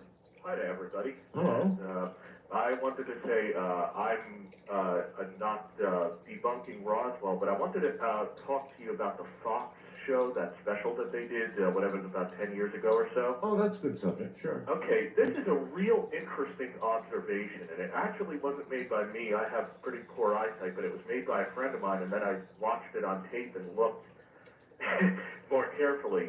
Nobody, I don't think, has ever brought this up, and I'm real curious what you guys have to say about it. You're talking about the autopsy, right? Right, the alien autopsy. Right. Okay. Okay, I'm a big buff of old telephones. And it sounds strange, but listen to this. This is very interesting. In that show, if you watch it, if any of you still have a tape or recording of it anywhere, I do. Watch that show, Arthur. You probably know this about old phones and things like that, being into ham radio. At that time, in 1947, they did not have coiled cords for the hands. All right. I've been aware of this argument now for a long, long time. Richard, do you have anything you want to say about the alien autopsy? Do you have any knowledge of that? I think it was a hoax. I didn't believe it. You think it was a hoax? Yeah, I don't know anything firsthand, though. Why do you think it was a hoax, and who do you think put that film out or released it? I don't know. I don't know. I watched that a number of times. In fact, I've watched it with a couple of people who are still within the government, or at least then was still in the government, the 70, whatever. All right, so your information about it is not firsthand. No, you're just like the rest of us, unsure about that question, right? Right. I don't have any firsthand knowledge. Yeah, good enough. West of the Rockies, you're on the air with the group. Hello. Thank you, Mr. Bill. I appreciate the opportunity. Sure, where are you? I'm Scott, Orange County, California. Okay, Greg and Richard are listening. Okay, Richard, I admire Mr. Bill and this radio format because he speaks the truth, okay? You, sir, are on the other side of the coin. You are a liar and a thief. You've stolen Paul's life and ruined it. You are a mindless, soulless drone. And as long as the government keeps employing these mindless, soulless drones, we will continue to have these conspiracies. That was mindless, soulless drone, right? I got it all. Mindless, soulless drone. Okay. And what I did... All right. Let's hold it there. Mindless, soulless drone is, I think, something you might want to respond to. Well, I no longer work for the government.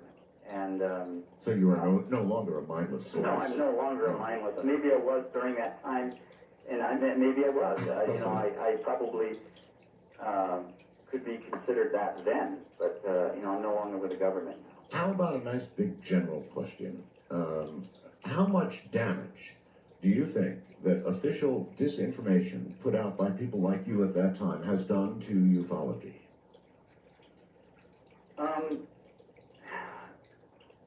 Probably, it did some harm, yeah, absolutely. And not so much of what I did, but there was some others, you're talking about small level operations that I did. Two that I told you about, two others that have never been disclosed. Would you like to disclose that? One of them was a total failure. I mean, total failure. And the other one, no one's ever written about it, and the group. Which one would that be? Pardon? Which one would that be? I'm not going to tell you. I'm not going to go into details on it No. because I would be opening Pandora's box. Well, hey, we specialize in those kinds of boxes here. Perhaps you could, we're coming up on a break, so perhaps what you could do is sort of figure out if there's a way you could talk about it without naming specific names or something, some way of giving us.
Call the wildcard line at area code 775-727-1295. The first-time caller line is area code 775-727-1222. To talk with Art Bell from east of the Rockies, call toll-free at 800-825-5033. From west of the Rockies, call Art at 800-618-8255. International callers may reach Art Bell by calling your in-country Sprint access number, pressing option 5, and dialing toll-free 800-893-0903. From coast to coast and worldwide on the internet, this is Coast to Coast AM with Art Bell. It's just not every morning that you walk into a hornet's nest like this. Good morning, everybody. I'm Art Bell, and this, well, how could you be listening and not know, is Coast to Coast AM.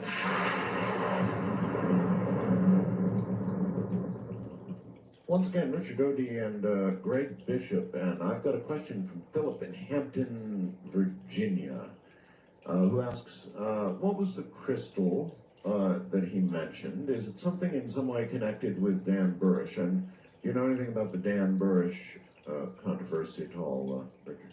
Or either one of you, really? No, don't know about. I've heard that name. The crystal I knew was something that was presented on that UFO cover-up live as something that aliens had, that they had shown to people in the Air Force, whoever was keeping them, keeping this alien there. And if you looked at it, you could see scenes from the past or the future of Earth's history. That's all they said about it. That's quite a lot. All right, gentlemen, here comes some more inquiries. Wildcard line, you're on the air with Greg Bishop and Richard Doty. Hi. Hi, Art. Hi. Hey, Richard and Greg. Hello. Thanks for taking my call, Art. Sure. This is William from Portland. Richard, I have a couple of questions, please, real quick. Since you've been privy to the inside track, did you learn what the aliens' agenda might be, and are we their genetic experiment? No, I didn't know what their agenda was, and I have no information regarding whether we're studying our genetic makeup. I was just wondering what you thought of Dr. Greer and the Disclosure Project. Do you think he's got any chance of success of bringing this out with the hearings and the things he's done? Yeah, there's a good question. Excellent question. Absolutely. I hope and pray. I've spoken to a couple of representatives from Pennsylvania. Actually, Senator Specter a little while back and about it because he's a former OSI agent, and he wasn't. he was non-committal, but he, he thought that something should push it forward. I agree that I support Dr. Greer's efforts. Okay. East of the Rockies, you're on the air with the group. Hi, Art. Thanks for taking my call. Where are you? I'm in Pennsylvania, but I'm listening on WDEL, Okay, in Delaware. who I'd like to thank for carrying you on the weekend. Yes, thank you. Very grateful. I have a question for Richard. I'd like you, if you can, to confirm or deny something I heard from a former Coast to Coast guest. I don't remember whether he was on with Art or George, and I don't remember his name, but somebody talking about the UFO phenomenon once said that he had received information that President John F. Kennedy was assassinated because he was going to tell the public the truth about the ET. Is that true or not? Okay, thank you. I didn't get that first part. Was President John F. Kennedy assassinated because of what he was going to tell the American public? Well, I heard that story, but I have no first-hand knowledge about it. No, I don't know anything about that. Okay. And I wouldn't expect you to. Had you actually come up with that answer, I would have immediately pounced upon you. So, Greg? Yeah, there was a researcher called, I think it was Michael Karlinski, uncovered this, and then Ken Thomas published this in Steam Shovel Press about some sort of pillow talk between JFK and Marilyn Monroe about him seeing aliens at Area 51 or somewhere out in the Southwest, and that's the reason, one, JFK was assassinated, and two, Marilyn Monroe appeared to be suicided, as the term is used in the business. Suicide. Nobody's been able to back that up. That's just one conspiracy rumor that's come out in the last 10 years. I heard that. Ironic, a little sidelight here. I was stationed in Germany, and one of our things we did over there was counter-espionage, and we were debriefing a former KGB agent, and one of the questions that was presented to him was about John F. Kennedy, and he said, that's what he said. He said, well, you guys killed him because he was going to talk about the UFO. And this came from a KGB agent. I don't know. I'd have told Marilyn about UFOs. Yeah, baby. We got it. We got it. I see one? I thought we would have too. Well, west of the Rockies, you're on the air. Hi, good evening, Art. Thanks for taking my call. It is quite an evening, yes. Yes, it is a keystone, if it's believable. I'm not really too knowledgeable in this area, but I've been paying real close attention. And Richard,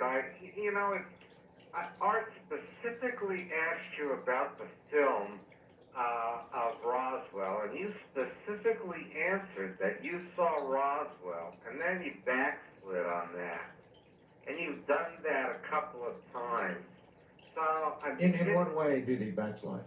Well, he said no, he didn't really see Roswell. He saw information and things that were happening with regard on photographic film. All right, fine, let's pin him down. Hey, how about it, Richard? You saw Roswell or you didn't see Roswell? This is what I was trying to tell you. The film was a briefing film. It contained a number of items pertaining to ETV, extraterrestrial visitation. It showed a clip of the Roswell recovery, and the narrator was saying that this was from Roswell, New Mexico, 1947, the recovery operation. So I didn't see the whole entire film. I saw that clip on this briefing film. But that was enough. In other words, you saw one of these creatures well enough to describe it to us a little while ago, right? Well, that was the second. I mean, that part. I mean, they showed the recovery, and then it showed this creature I don't know where it was, either at some hidden facility in New Mexico or in Los Alamos, because he was at both locations. But it showed this creature, it filmed this creature, saying this is one that got out of the crap that lived. So that was part of this briefing film. All right. You're on the air with the gathered group. Hello and good morning. Where are you? You're going to have to speak up real loud. You're not heard. Good morning, gentlemen. Sorry, I got cancer in the throat, so I'm sorry. I'm sorry to hear that. What's your first name? My name is Mark. And what question do you have, Mark? I was It's not really a question. I have been seeing UFOs all my life. And I joined the Navy, and I actually seen one 134 feet away from my battleship. Okay, but we're not taking Well, UFO wait a minute. reports. How does this relate to? these This things? relates because my commanding officer worked out at Oslo, and he says that he can confirm there was UFO. But my question to you, what is the color of them? He was telling us they were green, and he said they were gray. What color was they? All right, what color were they?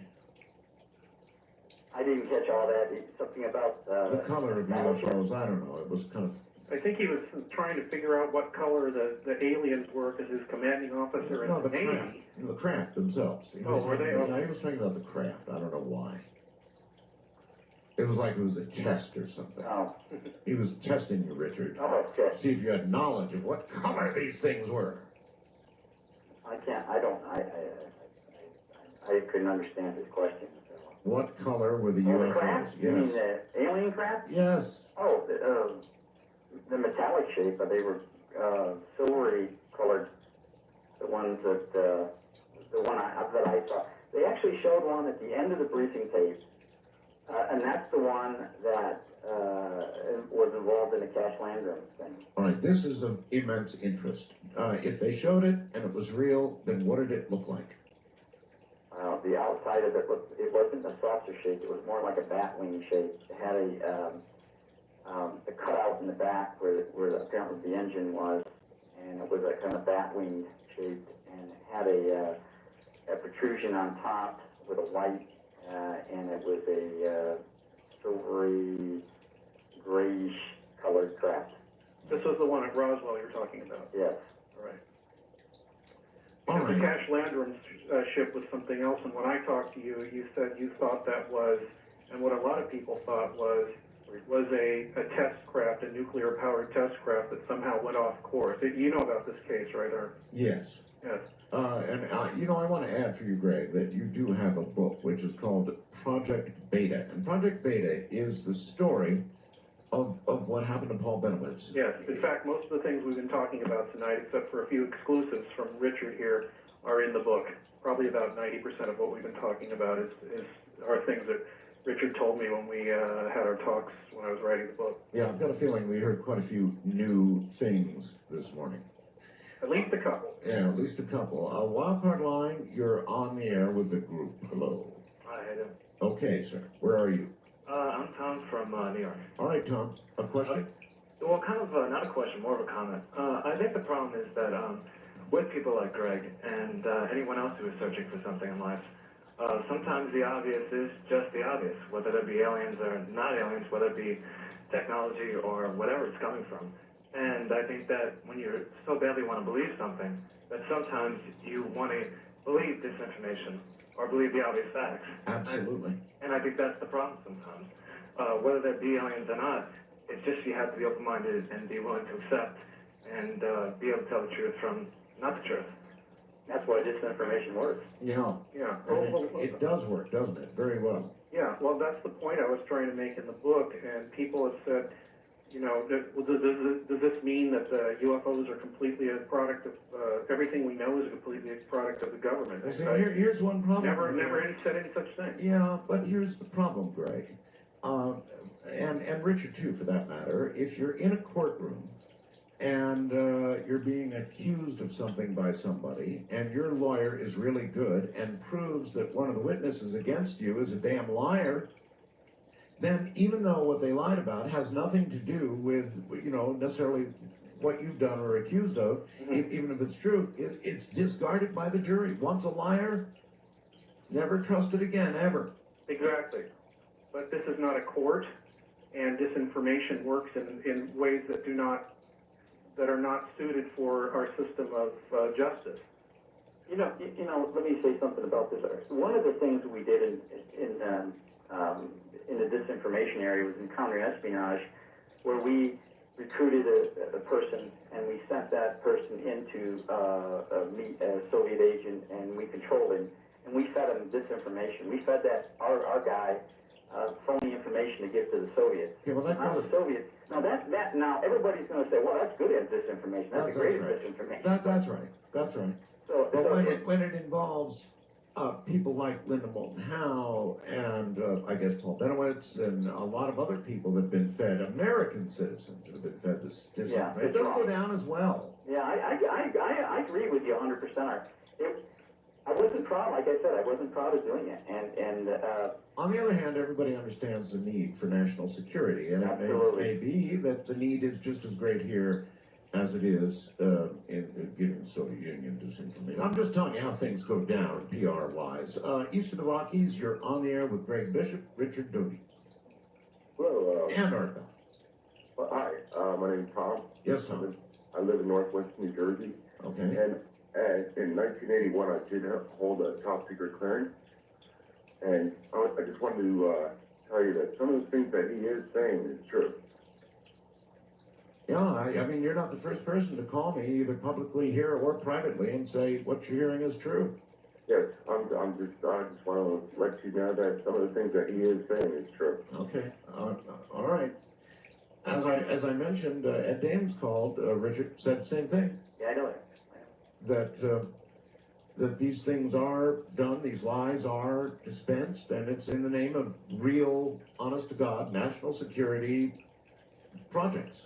Yeah, well, I pointed this out in the book that there were assets in Russia who were sending this information back. And if they found out that somebody over here was getting that information and using it on these satellites through Paul Benowitz or anybody else, these people would have been, imprisoned or killed or whatever. And they figured, I think Richard can comment on this, that they figured that the one person getting paranoid and going off the deep end was worth 10 or 12 or 15 or however many agents they had over in Russia doing this, and apart from the fact that that's just the basic information. Exactly. And one other thing that we as an open society have to be very careful of is what people what does with the information. If we allow somebody to have information that is of sensitive nature, there's no protection or there's no guarantee that they're not going to give that to the Soviets or the East Germans or the Chinese. I mean, so we have to be careful, and that's the main basis for counterintelligence is to protect our secrets. Well, out of curiosity, Richard, you've told us a lot about what the U.S. government knows. What do you know about what the Russians or the Chinese or the Brits or anybody else knows that we don't? I know officially that the Soviet Union had a very, very extensive program in investigating UFO sightings within their borders, and also a intelligence operation targeting certain people in the United States to obtain information that we had. One of the interesting points, we ran counter-espionage operations in Europe. We sent our spies in and let them think, let the Soviets think these guys were theirs, but actually were ours. Almost every one of our spies would come back and say, hey, this guy wants to know about what I know about UFOs or what we have about UFOs.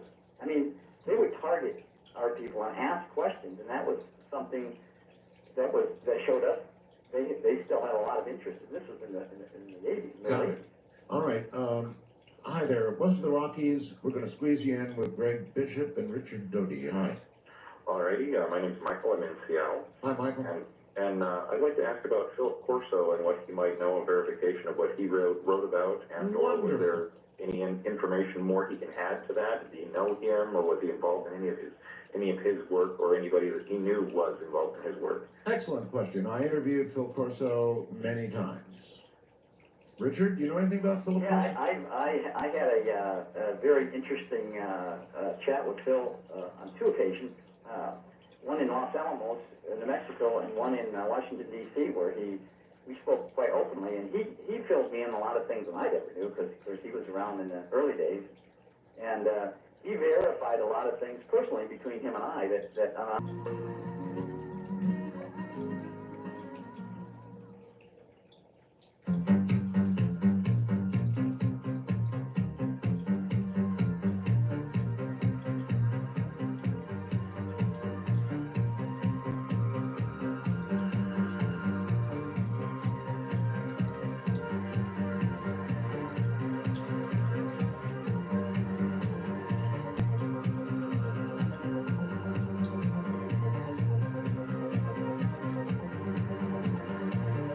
from the high desert in the great American Southwest. I bid you all good evening, good morning, good afternoon, whatever the case may be in the time zone you're located, all covered like a great warm blanket by this strange nighttime program called Coast to Coast AM. It's my honor and privilege to be with you for the weekend.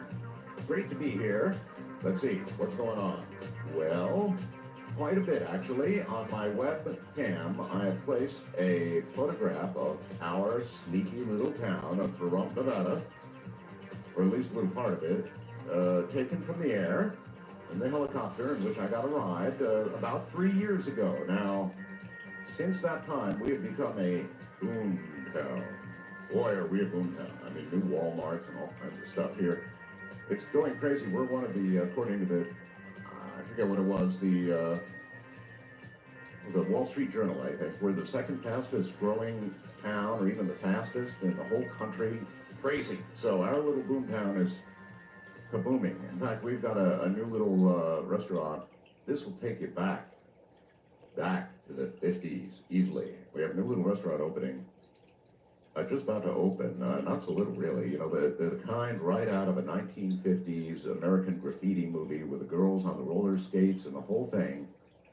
This town is like a blast back into the 50s period, so it'll fit right in. I think that's pretty cool. All we, perhaps on the local radio station, we ought to run a Night of Wolfman Jack or something. Wouldn't that be cool? Anyway, that's an air photograph of our little town about 3 years ago before the big boom hit. Now, I'm going to go ahead and mention this to you. Tomorrow night, ABC television is going to be here. Why? I don't know. They're doing Peter Jennings is doing a 2 or 3 hour special that'll be aired in February of 2005, and they're going to interview me and come and shoot and invade and hang around like locusts. So they'll be here tomorrow night. I've had that happen a few times since I've been doing this program, having a major network in here while we're doing the show. It's kind of, I don't know, it's kind of weird, actually. I mean, they've got to get a camera right up in your face. So we'll see. Tomorrow night, by the way, we're going to have Stephen Greer here, who got, you know how I'm always talking to Stephen about how potentially unsafe what he's doing is? Well, he received a pretty serious telephone threat. In fact, we've got a copy of it, and you'll hear it tomorrow night. He'll be our guest tomorrow night, Stephen Greer, and so we're going to be talking ufology and UFOs and, you know, the government cover-up and all the rest of it. In a moment, the other cover-up, at least a lot of people, of course, think it is.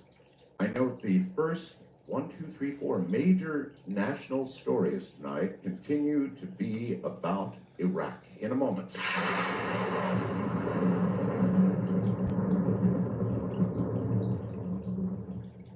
Now, I guess I shouldn't refer to the good people of ABC at ABC as locusts. They're not. It's just a sort of a state of mind. I don't like TV. Being honest with you, I just don't like TV. I like watching it, but I don't like being on it. However, in this case, the reason I consented to do this is because they have promised, and I think this is very, very important. They really have promised me that this is an objective, honest, non-chuckle factor look at ufology, and they hope to propel with this program a major investigation of what these things are. And if that really is their goal, then no matter the inconvenience, I really could not help but be a part of it. That's very important, and we've been all waiting for a major network to take a major, real, honest-to-God interest in this subject. And they promised to do that, so inconvenient or not, I felt obligated to be part of it. So that will occur tomorrow night, and they'll be around. Now,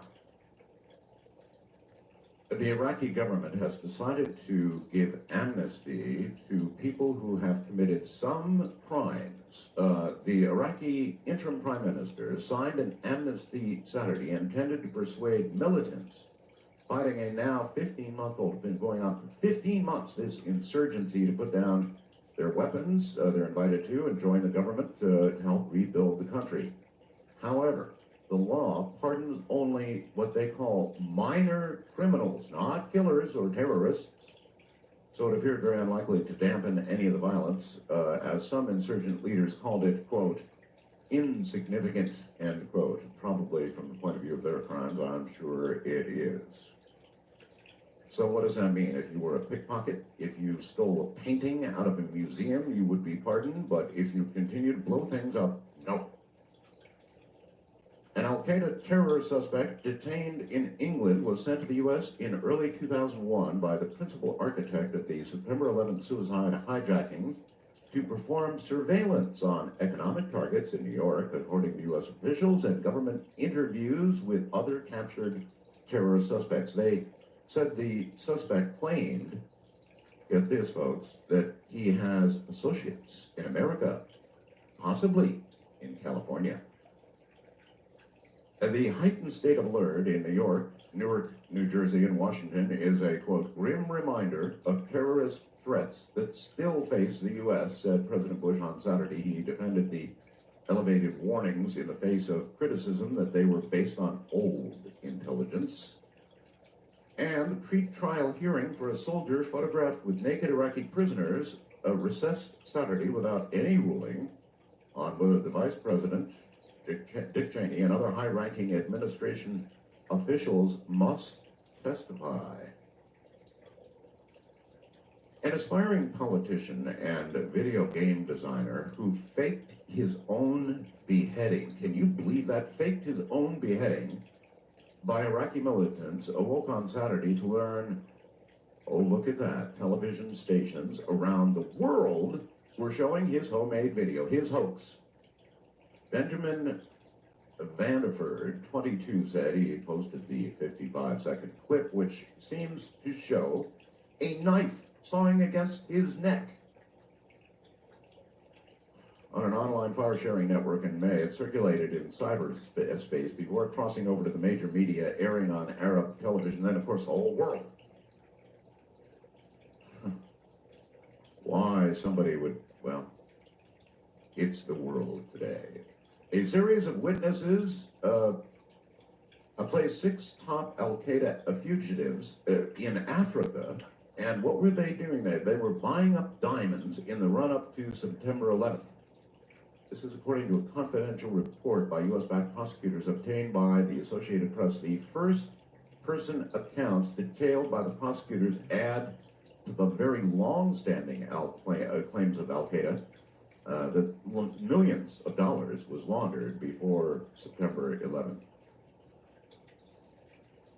John Kerry said Saturday, the restriction on stem cell research, we just did a program on that, imposed by our president was a triumph of ideology over science and, quote, only adds to the loss and pain, end quote, of millions of Americans suffering from potentially curable disease. At this very moment, he said, some of the most pioneering cures and treatments are right at our fingertips, but because of stem cell research ban, they remain just beyond our reach. The Democratic presidential candidate said his party's in his party's weekly address. Well, how many of you have a pet that you would pay $50,000, and we all love our pets, don't we? 50 grand to have cloned. Well, if you love your pet that much, now you can do it. Reuters. 2 cloned kittens have been born using a new cloning method that may be safer and more efficient than traditional methods. Genetic savings in clone. Like themselves. Genetic savings in clone promises to clone anyone's pet for $50,000 or so, and began with the chief executive of that company and his pet. The 2 kittens, Tabarui and Baba Ganoush, were born to separate surrogate mothers in June, said the company.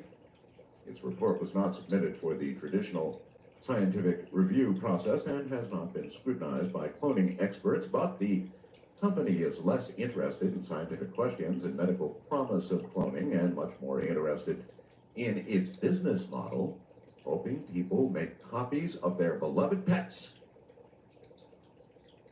So they claim they've got the science down to a paw, but they don't really care about that. They're in biz. So this is cloning,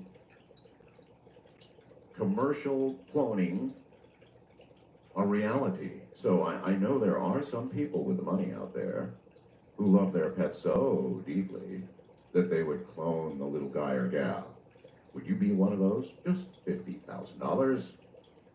When performed by a skilled team using sufficiently advanced technology, clones resemble their donors to an uncanny degree. Just as we predicted, they say, it's a happy day for our clients. Some experts have argued that cloning pets is a gamble, as non-genetic factors like conditions in the mother's womb can affect coat color and temperament.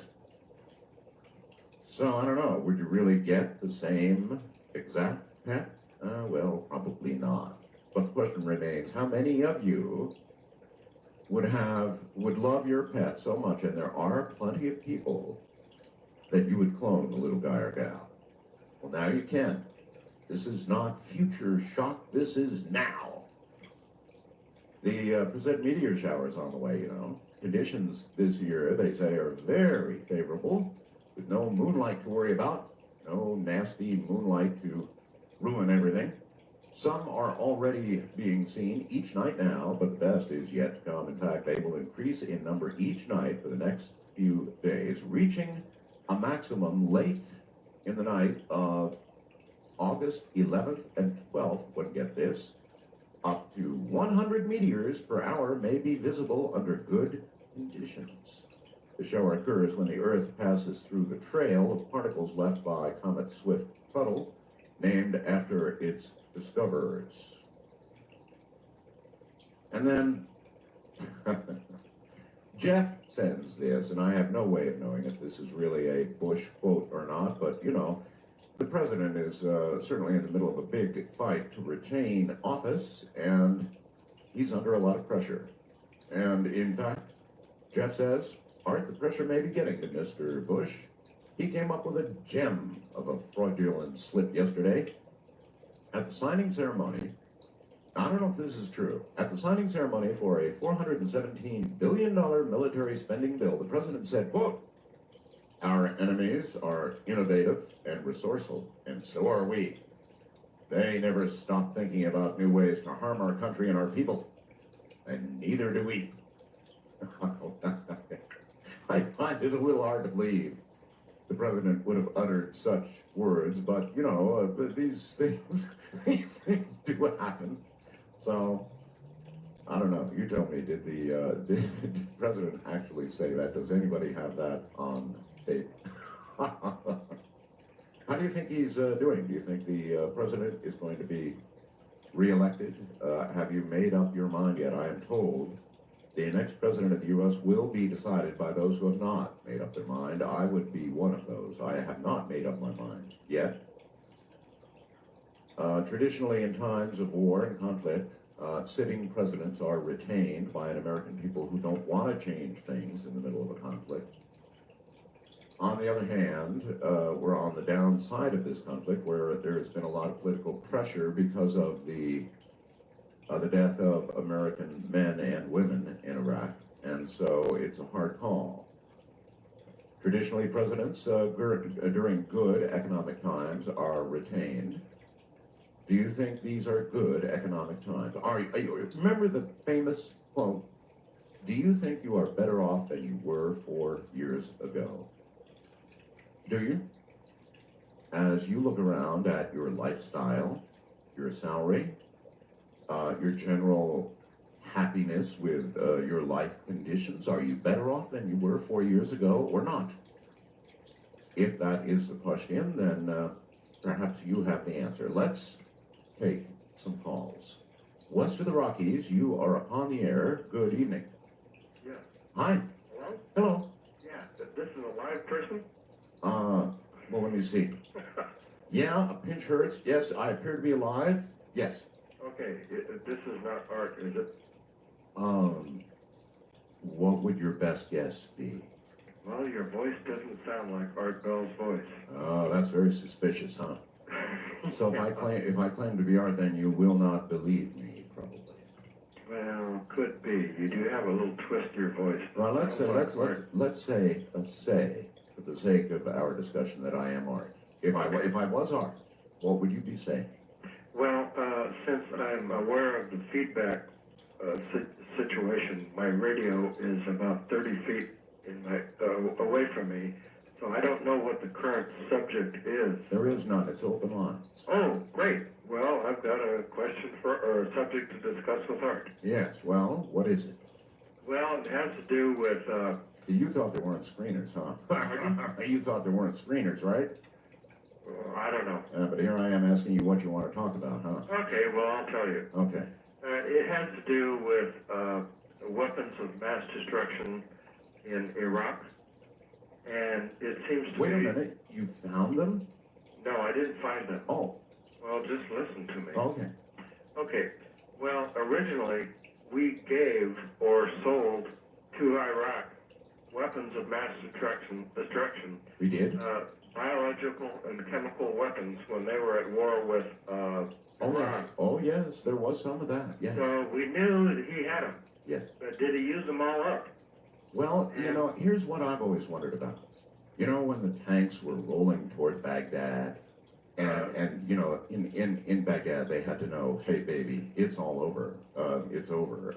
And so if they did have these weapons of mass destruction, wouldn't you think at that moment they would use them? I don't think so. No? Saddam was more smart than that. Really? Yeah. Are you talking about... I mean, how smart was he? They found him hiding in the bottom of a hole. Yeah. Right? They had to drag him up out of the dirt. I mean, maybe he was smart, but he didn't seem that smart. Yeah, he was on the escape route, but I'm talking about the first Gulf War. And that probably put him on notice, and he could have buried all these weapons. But what intrigues me is that never is there mentioned anything in the news about how we, America, gave or sold weapons of mass destruction, biological and... Well, that's pretty common knowledge, really. I mean, you don't really want to tell Art all this stuff, do you? Well, it just intrigues me because I never hear this ever mentioned on the news. Well, I'm afraid Art just doesn't want to hear about that. Oh, well, okay. That's all right? fine. But thank you for calling. Okay. And take care. God. International line, you're on the air. Hello? Hello there? Yes? Hi, Art. Hello? You're on a distant-sounding cell phone. Yeah, I'm driving a truck. That's probably all the background noise here. But I believe there's a lot of hype to the terrorist threats and things. I think it's possible, but I think it would have happened by now. You mean if something bad was going to happen again, something after 9/11, you think it would have already occurred? Yes, I do. Okay, well, that's an extremely interesting question, and I asked a guest, I think it was last week, about whether he pointed out that we certainly overestimated the Soviet Union in terms of what they could do and the likelihood of an attack through the Fulda Gap and all the rest of it, right? He said, yes, we vastly overestimated their capability, though we all do know they had the nuclear tipped multiple reentry type capability. Nevertheless, we did overestimate their capability, and we may be doing that with Al-Qaeda. Now, will something or another occur? I don't know. I really don't know. Are we overestimating their capability? I don't know. But they did do what they did, so you have to assume that they would try something of that magnitude or greater again, and to not assume that would be to not prepare for it, and to not prepare for that would be criminal. So I think what the government is doing right now is, okay, east of the Rockies, you're on the air. Mark Bell, what an honor to speak to you again. Good to have you. The other night, George Norrie had on Gina Davis, Yeah. and she was following about the 9/11 and all that. Well, she was speaking about that Mohammed Hussein, and I heard on the news yesterday where the FBI has arrested him. Really? Yes. I thought it was such an interesting program And I just wish that there could be a follow-up to that program again. There were so many unanswered questions. Well, if you're right, and they really have arrested him, I haven't heard that, well then, the follow-up would be the trial and the sentencing and all the rest of it, right? Yes, exactly. Mm-hmm. All right, sir, thank you. Thank you, Art. Right, take care. I think President Bush really said this.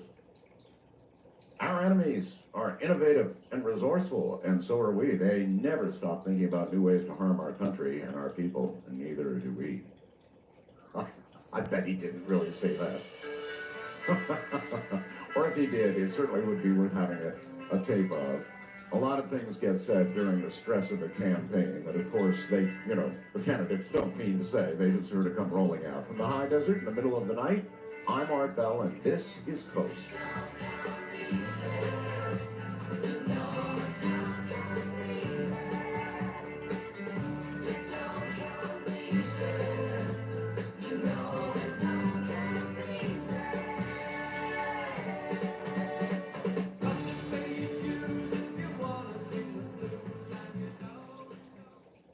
Call the Wildcard line at area code 775-727-1295. The first-time caller line is area code 775-727-1222. To talk with Art Bell from east of the Rockies, call toll-free at 800-825-5033. From west of the Rockies, call Art at 800-618-8255. International callers may reach Art Bell by calling your in-country Sprint access number, pressing option 5, and dialing toll-free 800-893-0903. From coast to coast and worldwide on the internet, this is Coast to Coast AM with Art Bell. Ooh, yeah. I couldn't resist. Remember that, everybody? Do you remember that? They're up there, aren't they? Ooh, yeah. Anyway, back to open lines in a moment.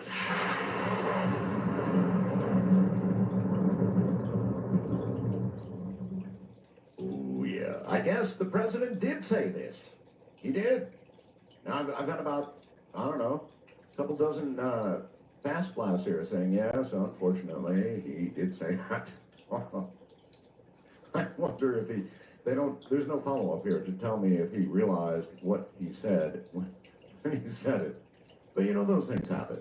And I definitely don't hold that against the president in any way. I mean, it's just a slip. Of course, this is worse than your average slip, but I wouldn't hold it against the president. And they're under a great deal of pressure, any candidate for the highest office in the land, and they do a lot of speaking. Millions of words come from their mouth, and every single one of them is dissected. Nevertheless, this will rate up there as one of the classics of all time, and I really would like to have a copy of it. Wildcard line, you're on the air. Hello. Hey, Art BD in Las Vegas. How you doing, buddy? Pretty good, man. How are you tonight? Excellent. Well, you know what? 2 things for you, man. Number one, congratulations on this agency. Oh, yeah, you know, because they promised it would be a very serious, or, you know, kind of for the first time, one of the big 3 networks looking at UFOs, and so it was irresistible, much as I do not like having TV here. Well, you know what? In this war against disclosure, you're not just a soldier. You're like commander-in-chief. No, I'm not. So go ahead, you know, you're up there. You're a high-ranking official. No, what I am is a spokesperson, sir, a talking head. That's what I am. People like Dr. Greer, they're the ones that are out front. Well, do me a favor. If I can't get in tomorrow night, ask Dr. Greer about the whole DNT connection, because I really believe that that's part of the riddle. You know, McKenna said, hey, there's no more standing on these lonely hilltops. Well, all right. You know, for you, sir, I am going to ask Dr. Greer, bearing in mind this is an emergency room surgeon, right? An emergency room doctor, and so I'm gonna talk to this doctor tomorrow night on your behalf, and I'm gonna say, hey, doc, what do you think about taking some DMT and meeting up with the aliens? Nice. Well, hey, man, I'll tell you what. You have a good one, and who's your guest tonight, anyway? It's a secret. All right, I'll stay tuned. No, it isn't. We're going to talk about energy. My guest tonight is Richard Perez from Home Power Magazine. And we're going to talk about energy. God knows it should be at the top of our national priority of things that we ought to be getting done, actually should have had done already. But we are going to talk about energy. Oh my, what a topic that is going to be as time goes on and the last of the oil pumps from the ground. East of the Rockies, you're on the air. Hi. Yes, hi, Art. Hello. Well, I'm glad to hear you on the radio again. Good to be here. You were talking about the war earlier, and, we have a born-again Christian as a president, and he knows that we're living in the last days. And if you notice, we've been going through some pretty bad weather. And we're supposed to be going through some famines that's going to come about.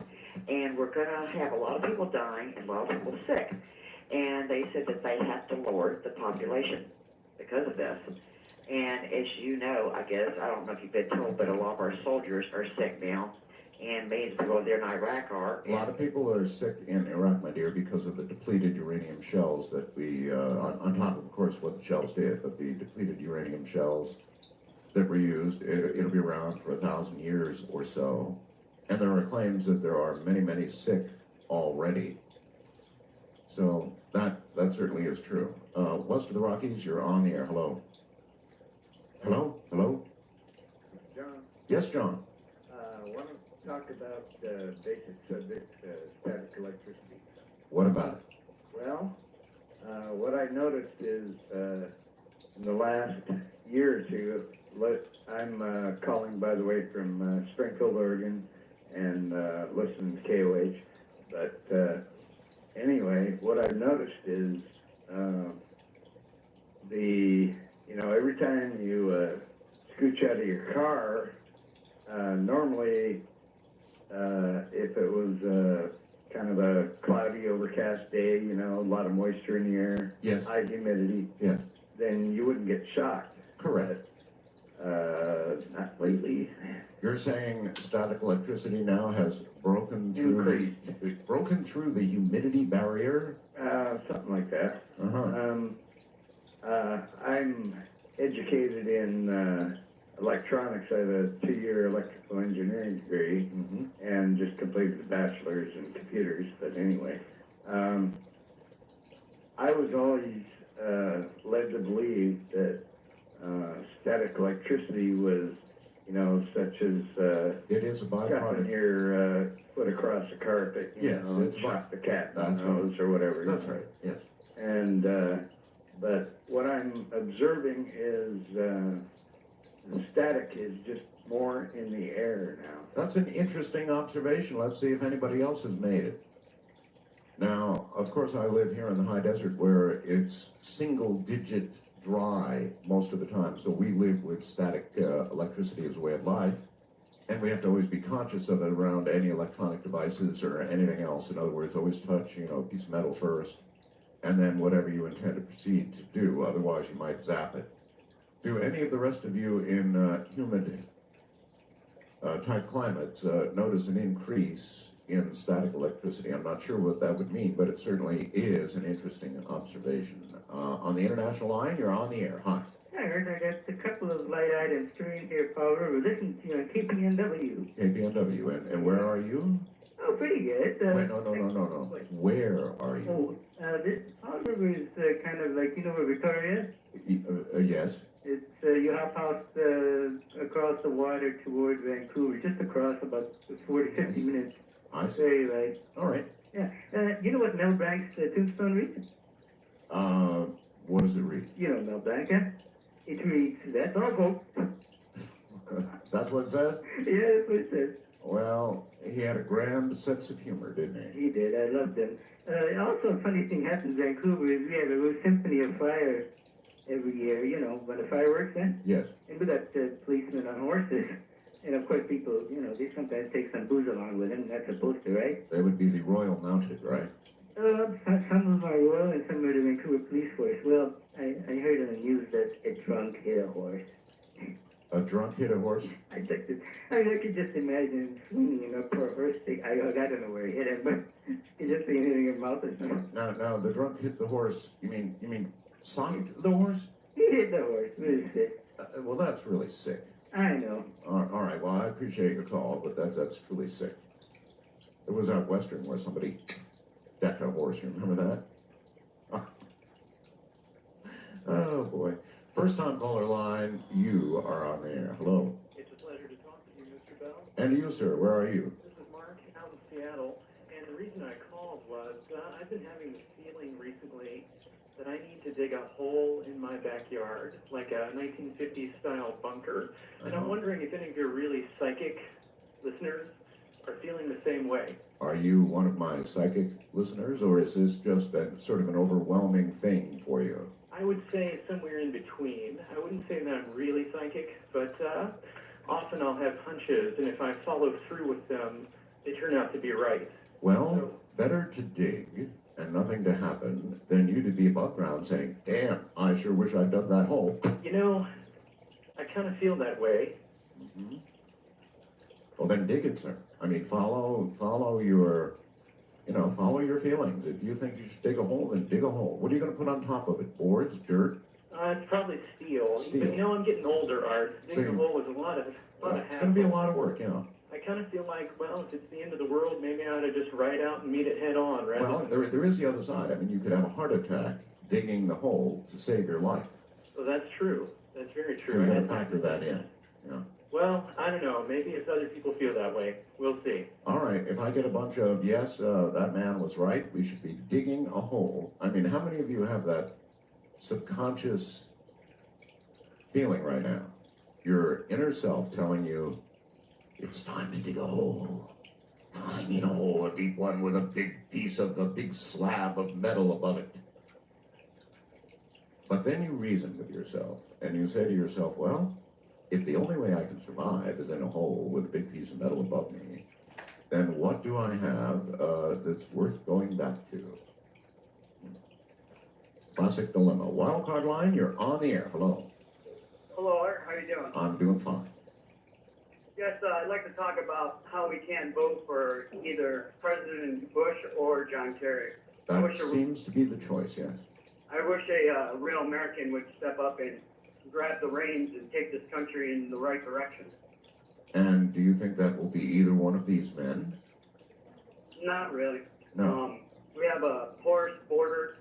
You know, if these people are going to come to this country, I believe that we need to teach them English, and they need to become Americans as other generations of immigrants have come to this country and became Americans. Well, nevertheless, the sad but true fact is that that is going to be your only realistic choice. There may be others running, but I mean, realistically, we both know that not a third party is going to win. It's going to be President Bush or John Kerry. So you've got to make that choice. And faced with that, how do you think you'll choose? You know, I voted for President Bush 4 years ago. I voted for his father when I could first vote in 1992. I emailed the president with some things, and I said, if you don't, I believe if you don't do them, you won't get elected. But I think that he will. It's unfortunate the way that he could say one thing and people can turn it into this big firestorm. And then, John Kerry says one thing or does one thing, and when on the other side, the Republicans try to do something or say something, all these people say, why are you bothering him? Blah, blah, blah, I think it would be my guess that the president will be reelected, and that's just my guess. It's pure guess, but I think the American people, in the end, are rather unlikely to change horses in the middle of a conflict. And I believe because we are fighting an enemy from the 7th century who, just like the president said today, will stop at nothing to turn this world into a Muslim world. And I don't understand why the government does not educate this country and the world on what we are fighting. Muslim, radical, fundamentalist Muslims. Not every Muslim. I think I'll tell you what I think the reason for that is, sir. The president has been very careful to frame the extremist factions from the mainstream Muslim world. We don't want a war with the entire Muslim world. Hopefully, the mainstream Muslim world does not want a war with us. And so the president, for obvious reasons, has been very careful to frame it as only the extremist. And I hope that's all it is. I really do. East of the Rockies, you're on the air. Hello. Oh, Art. Hi. Your fellow listener doesn't want to live in a concrete bunker. I live in one. You're not going to dig a hole? Oh, you already live in one.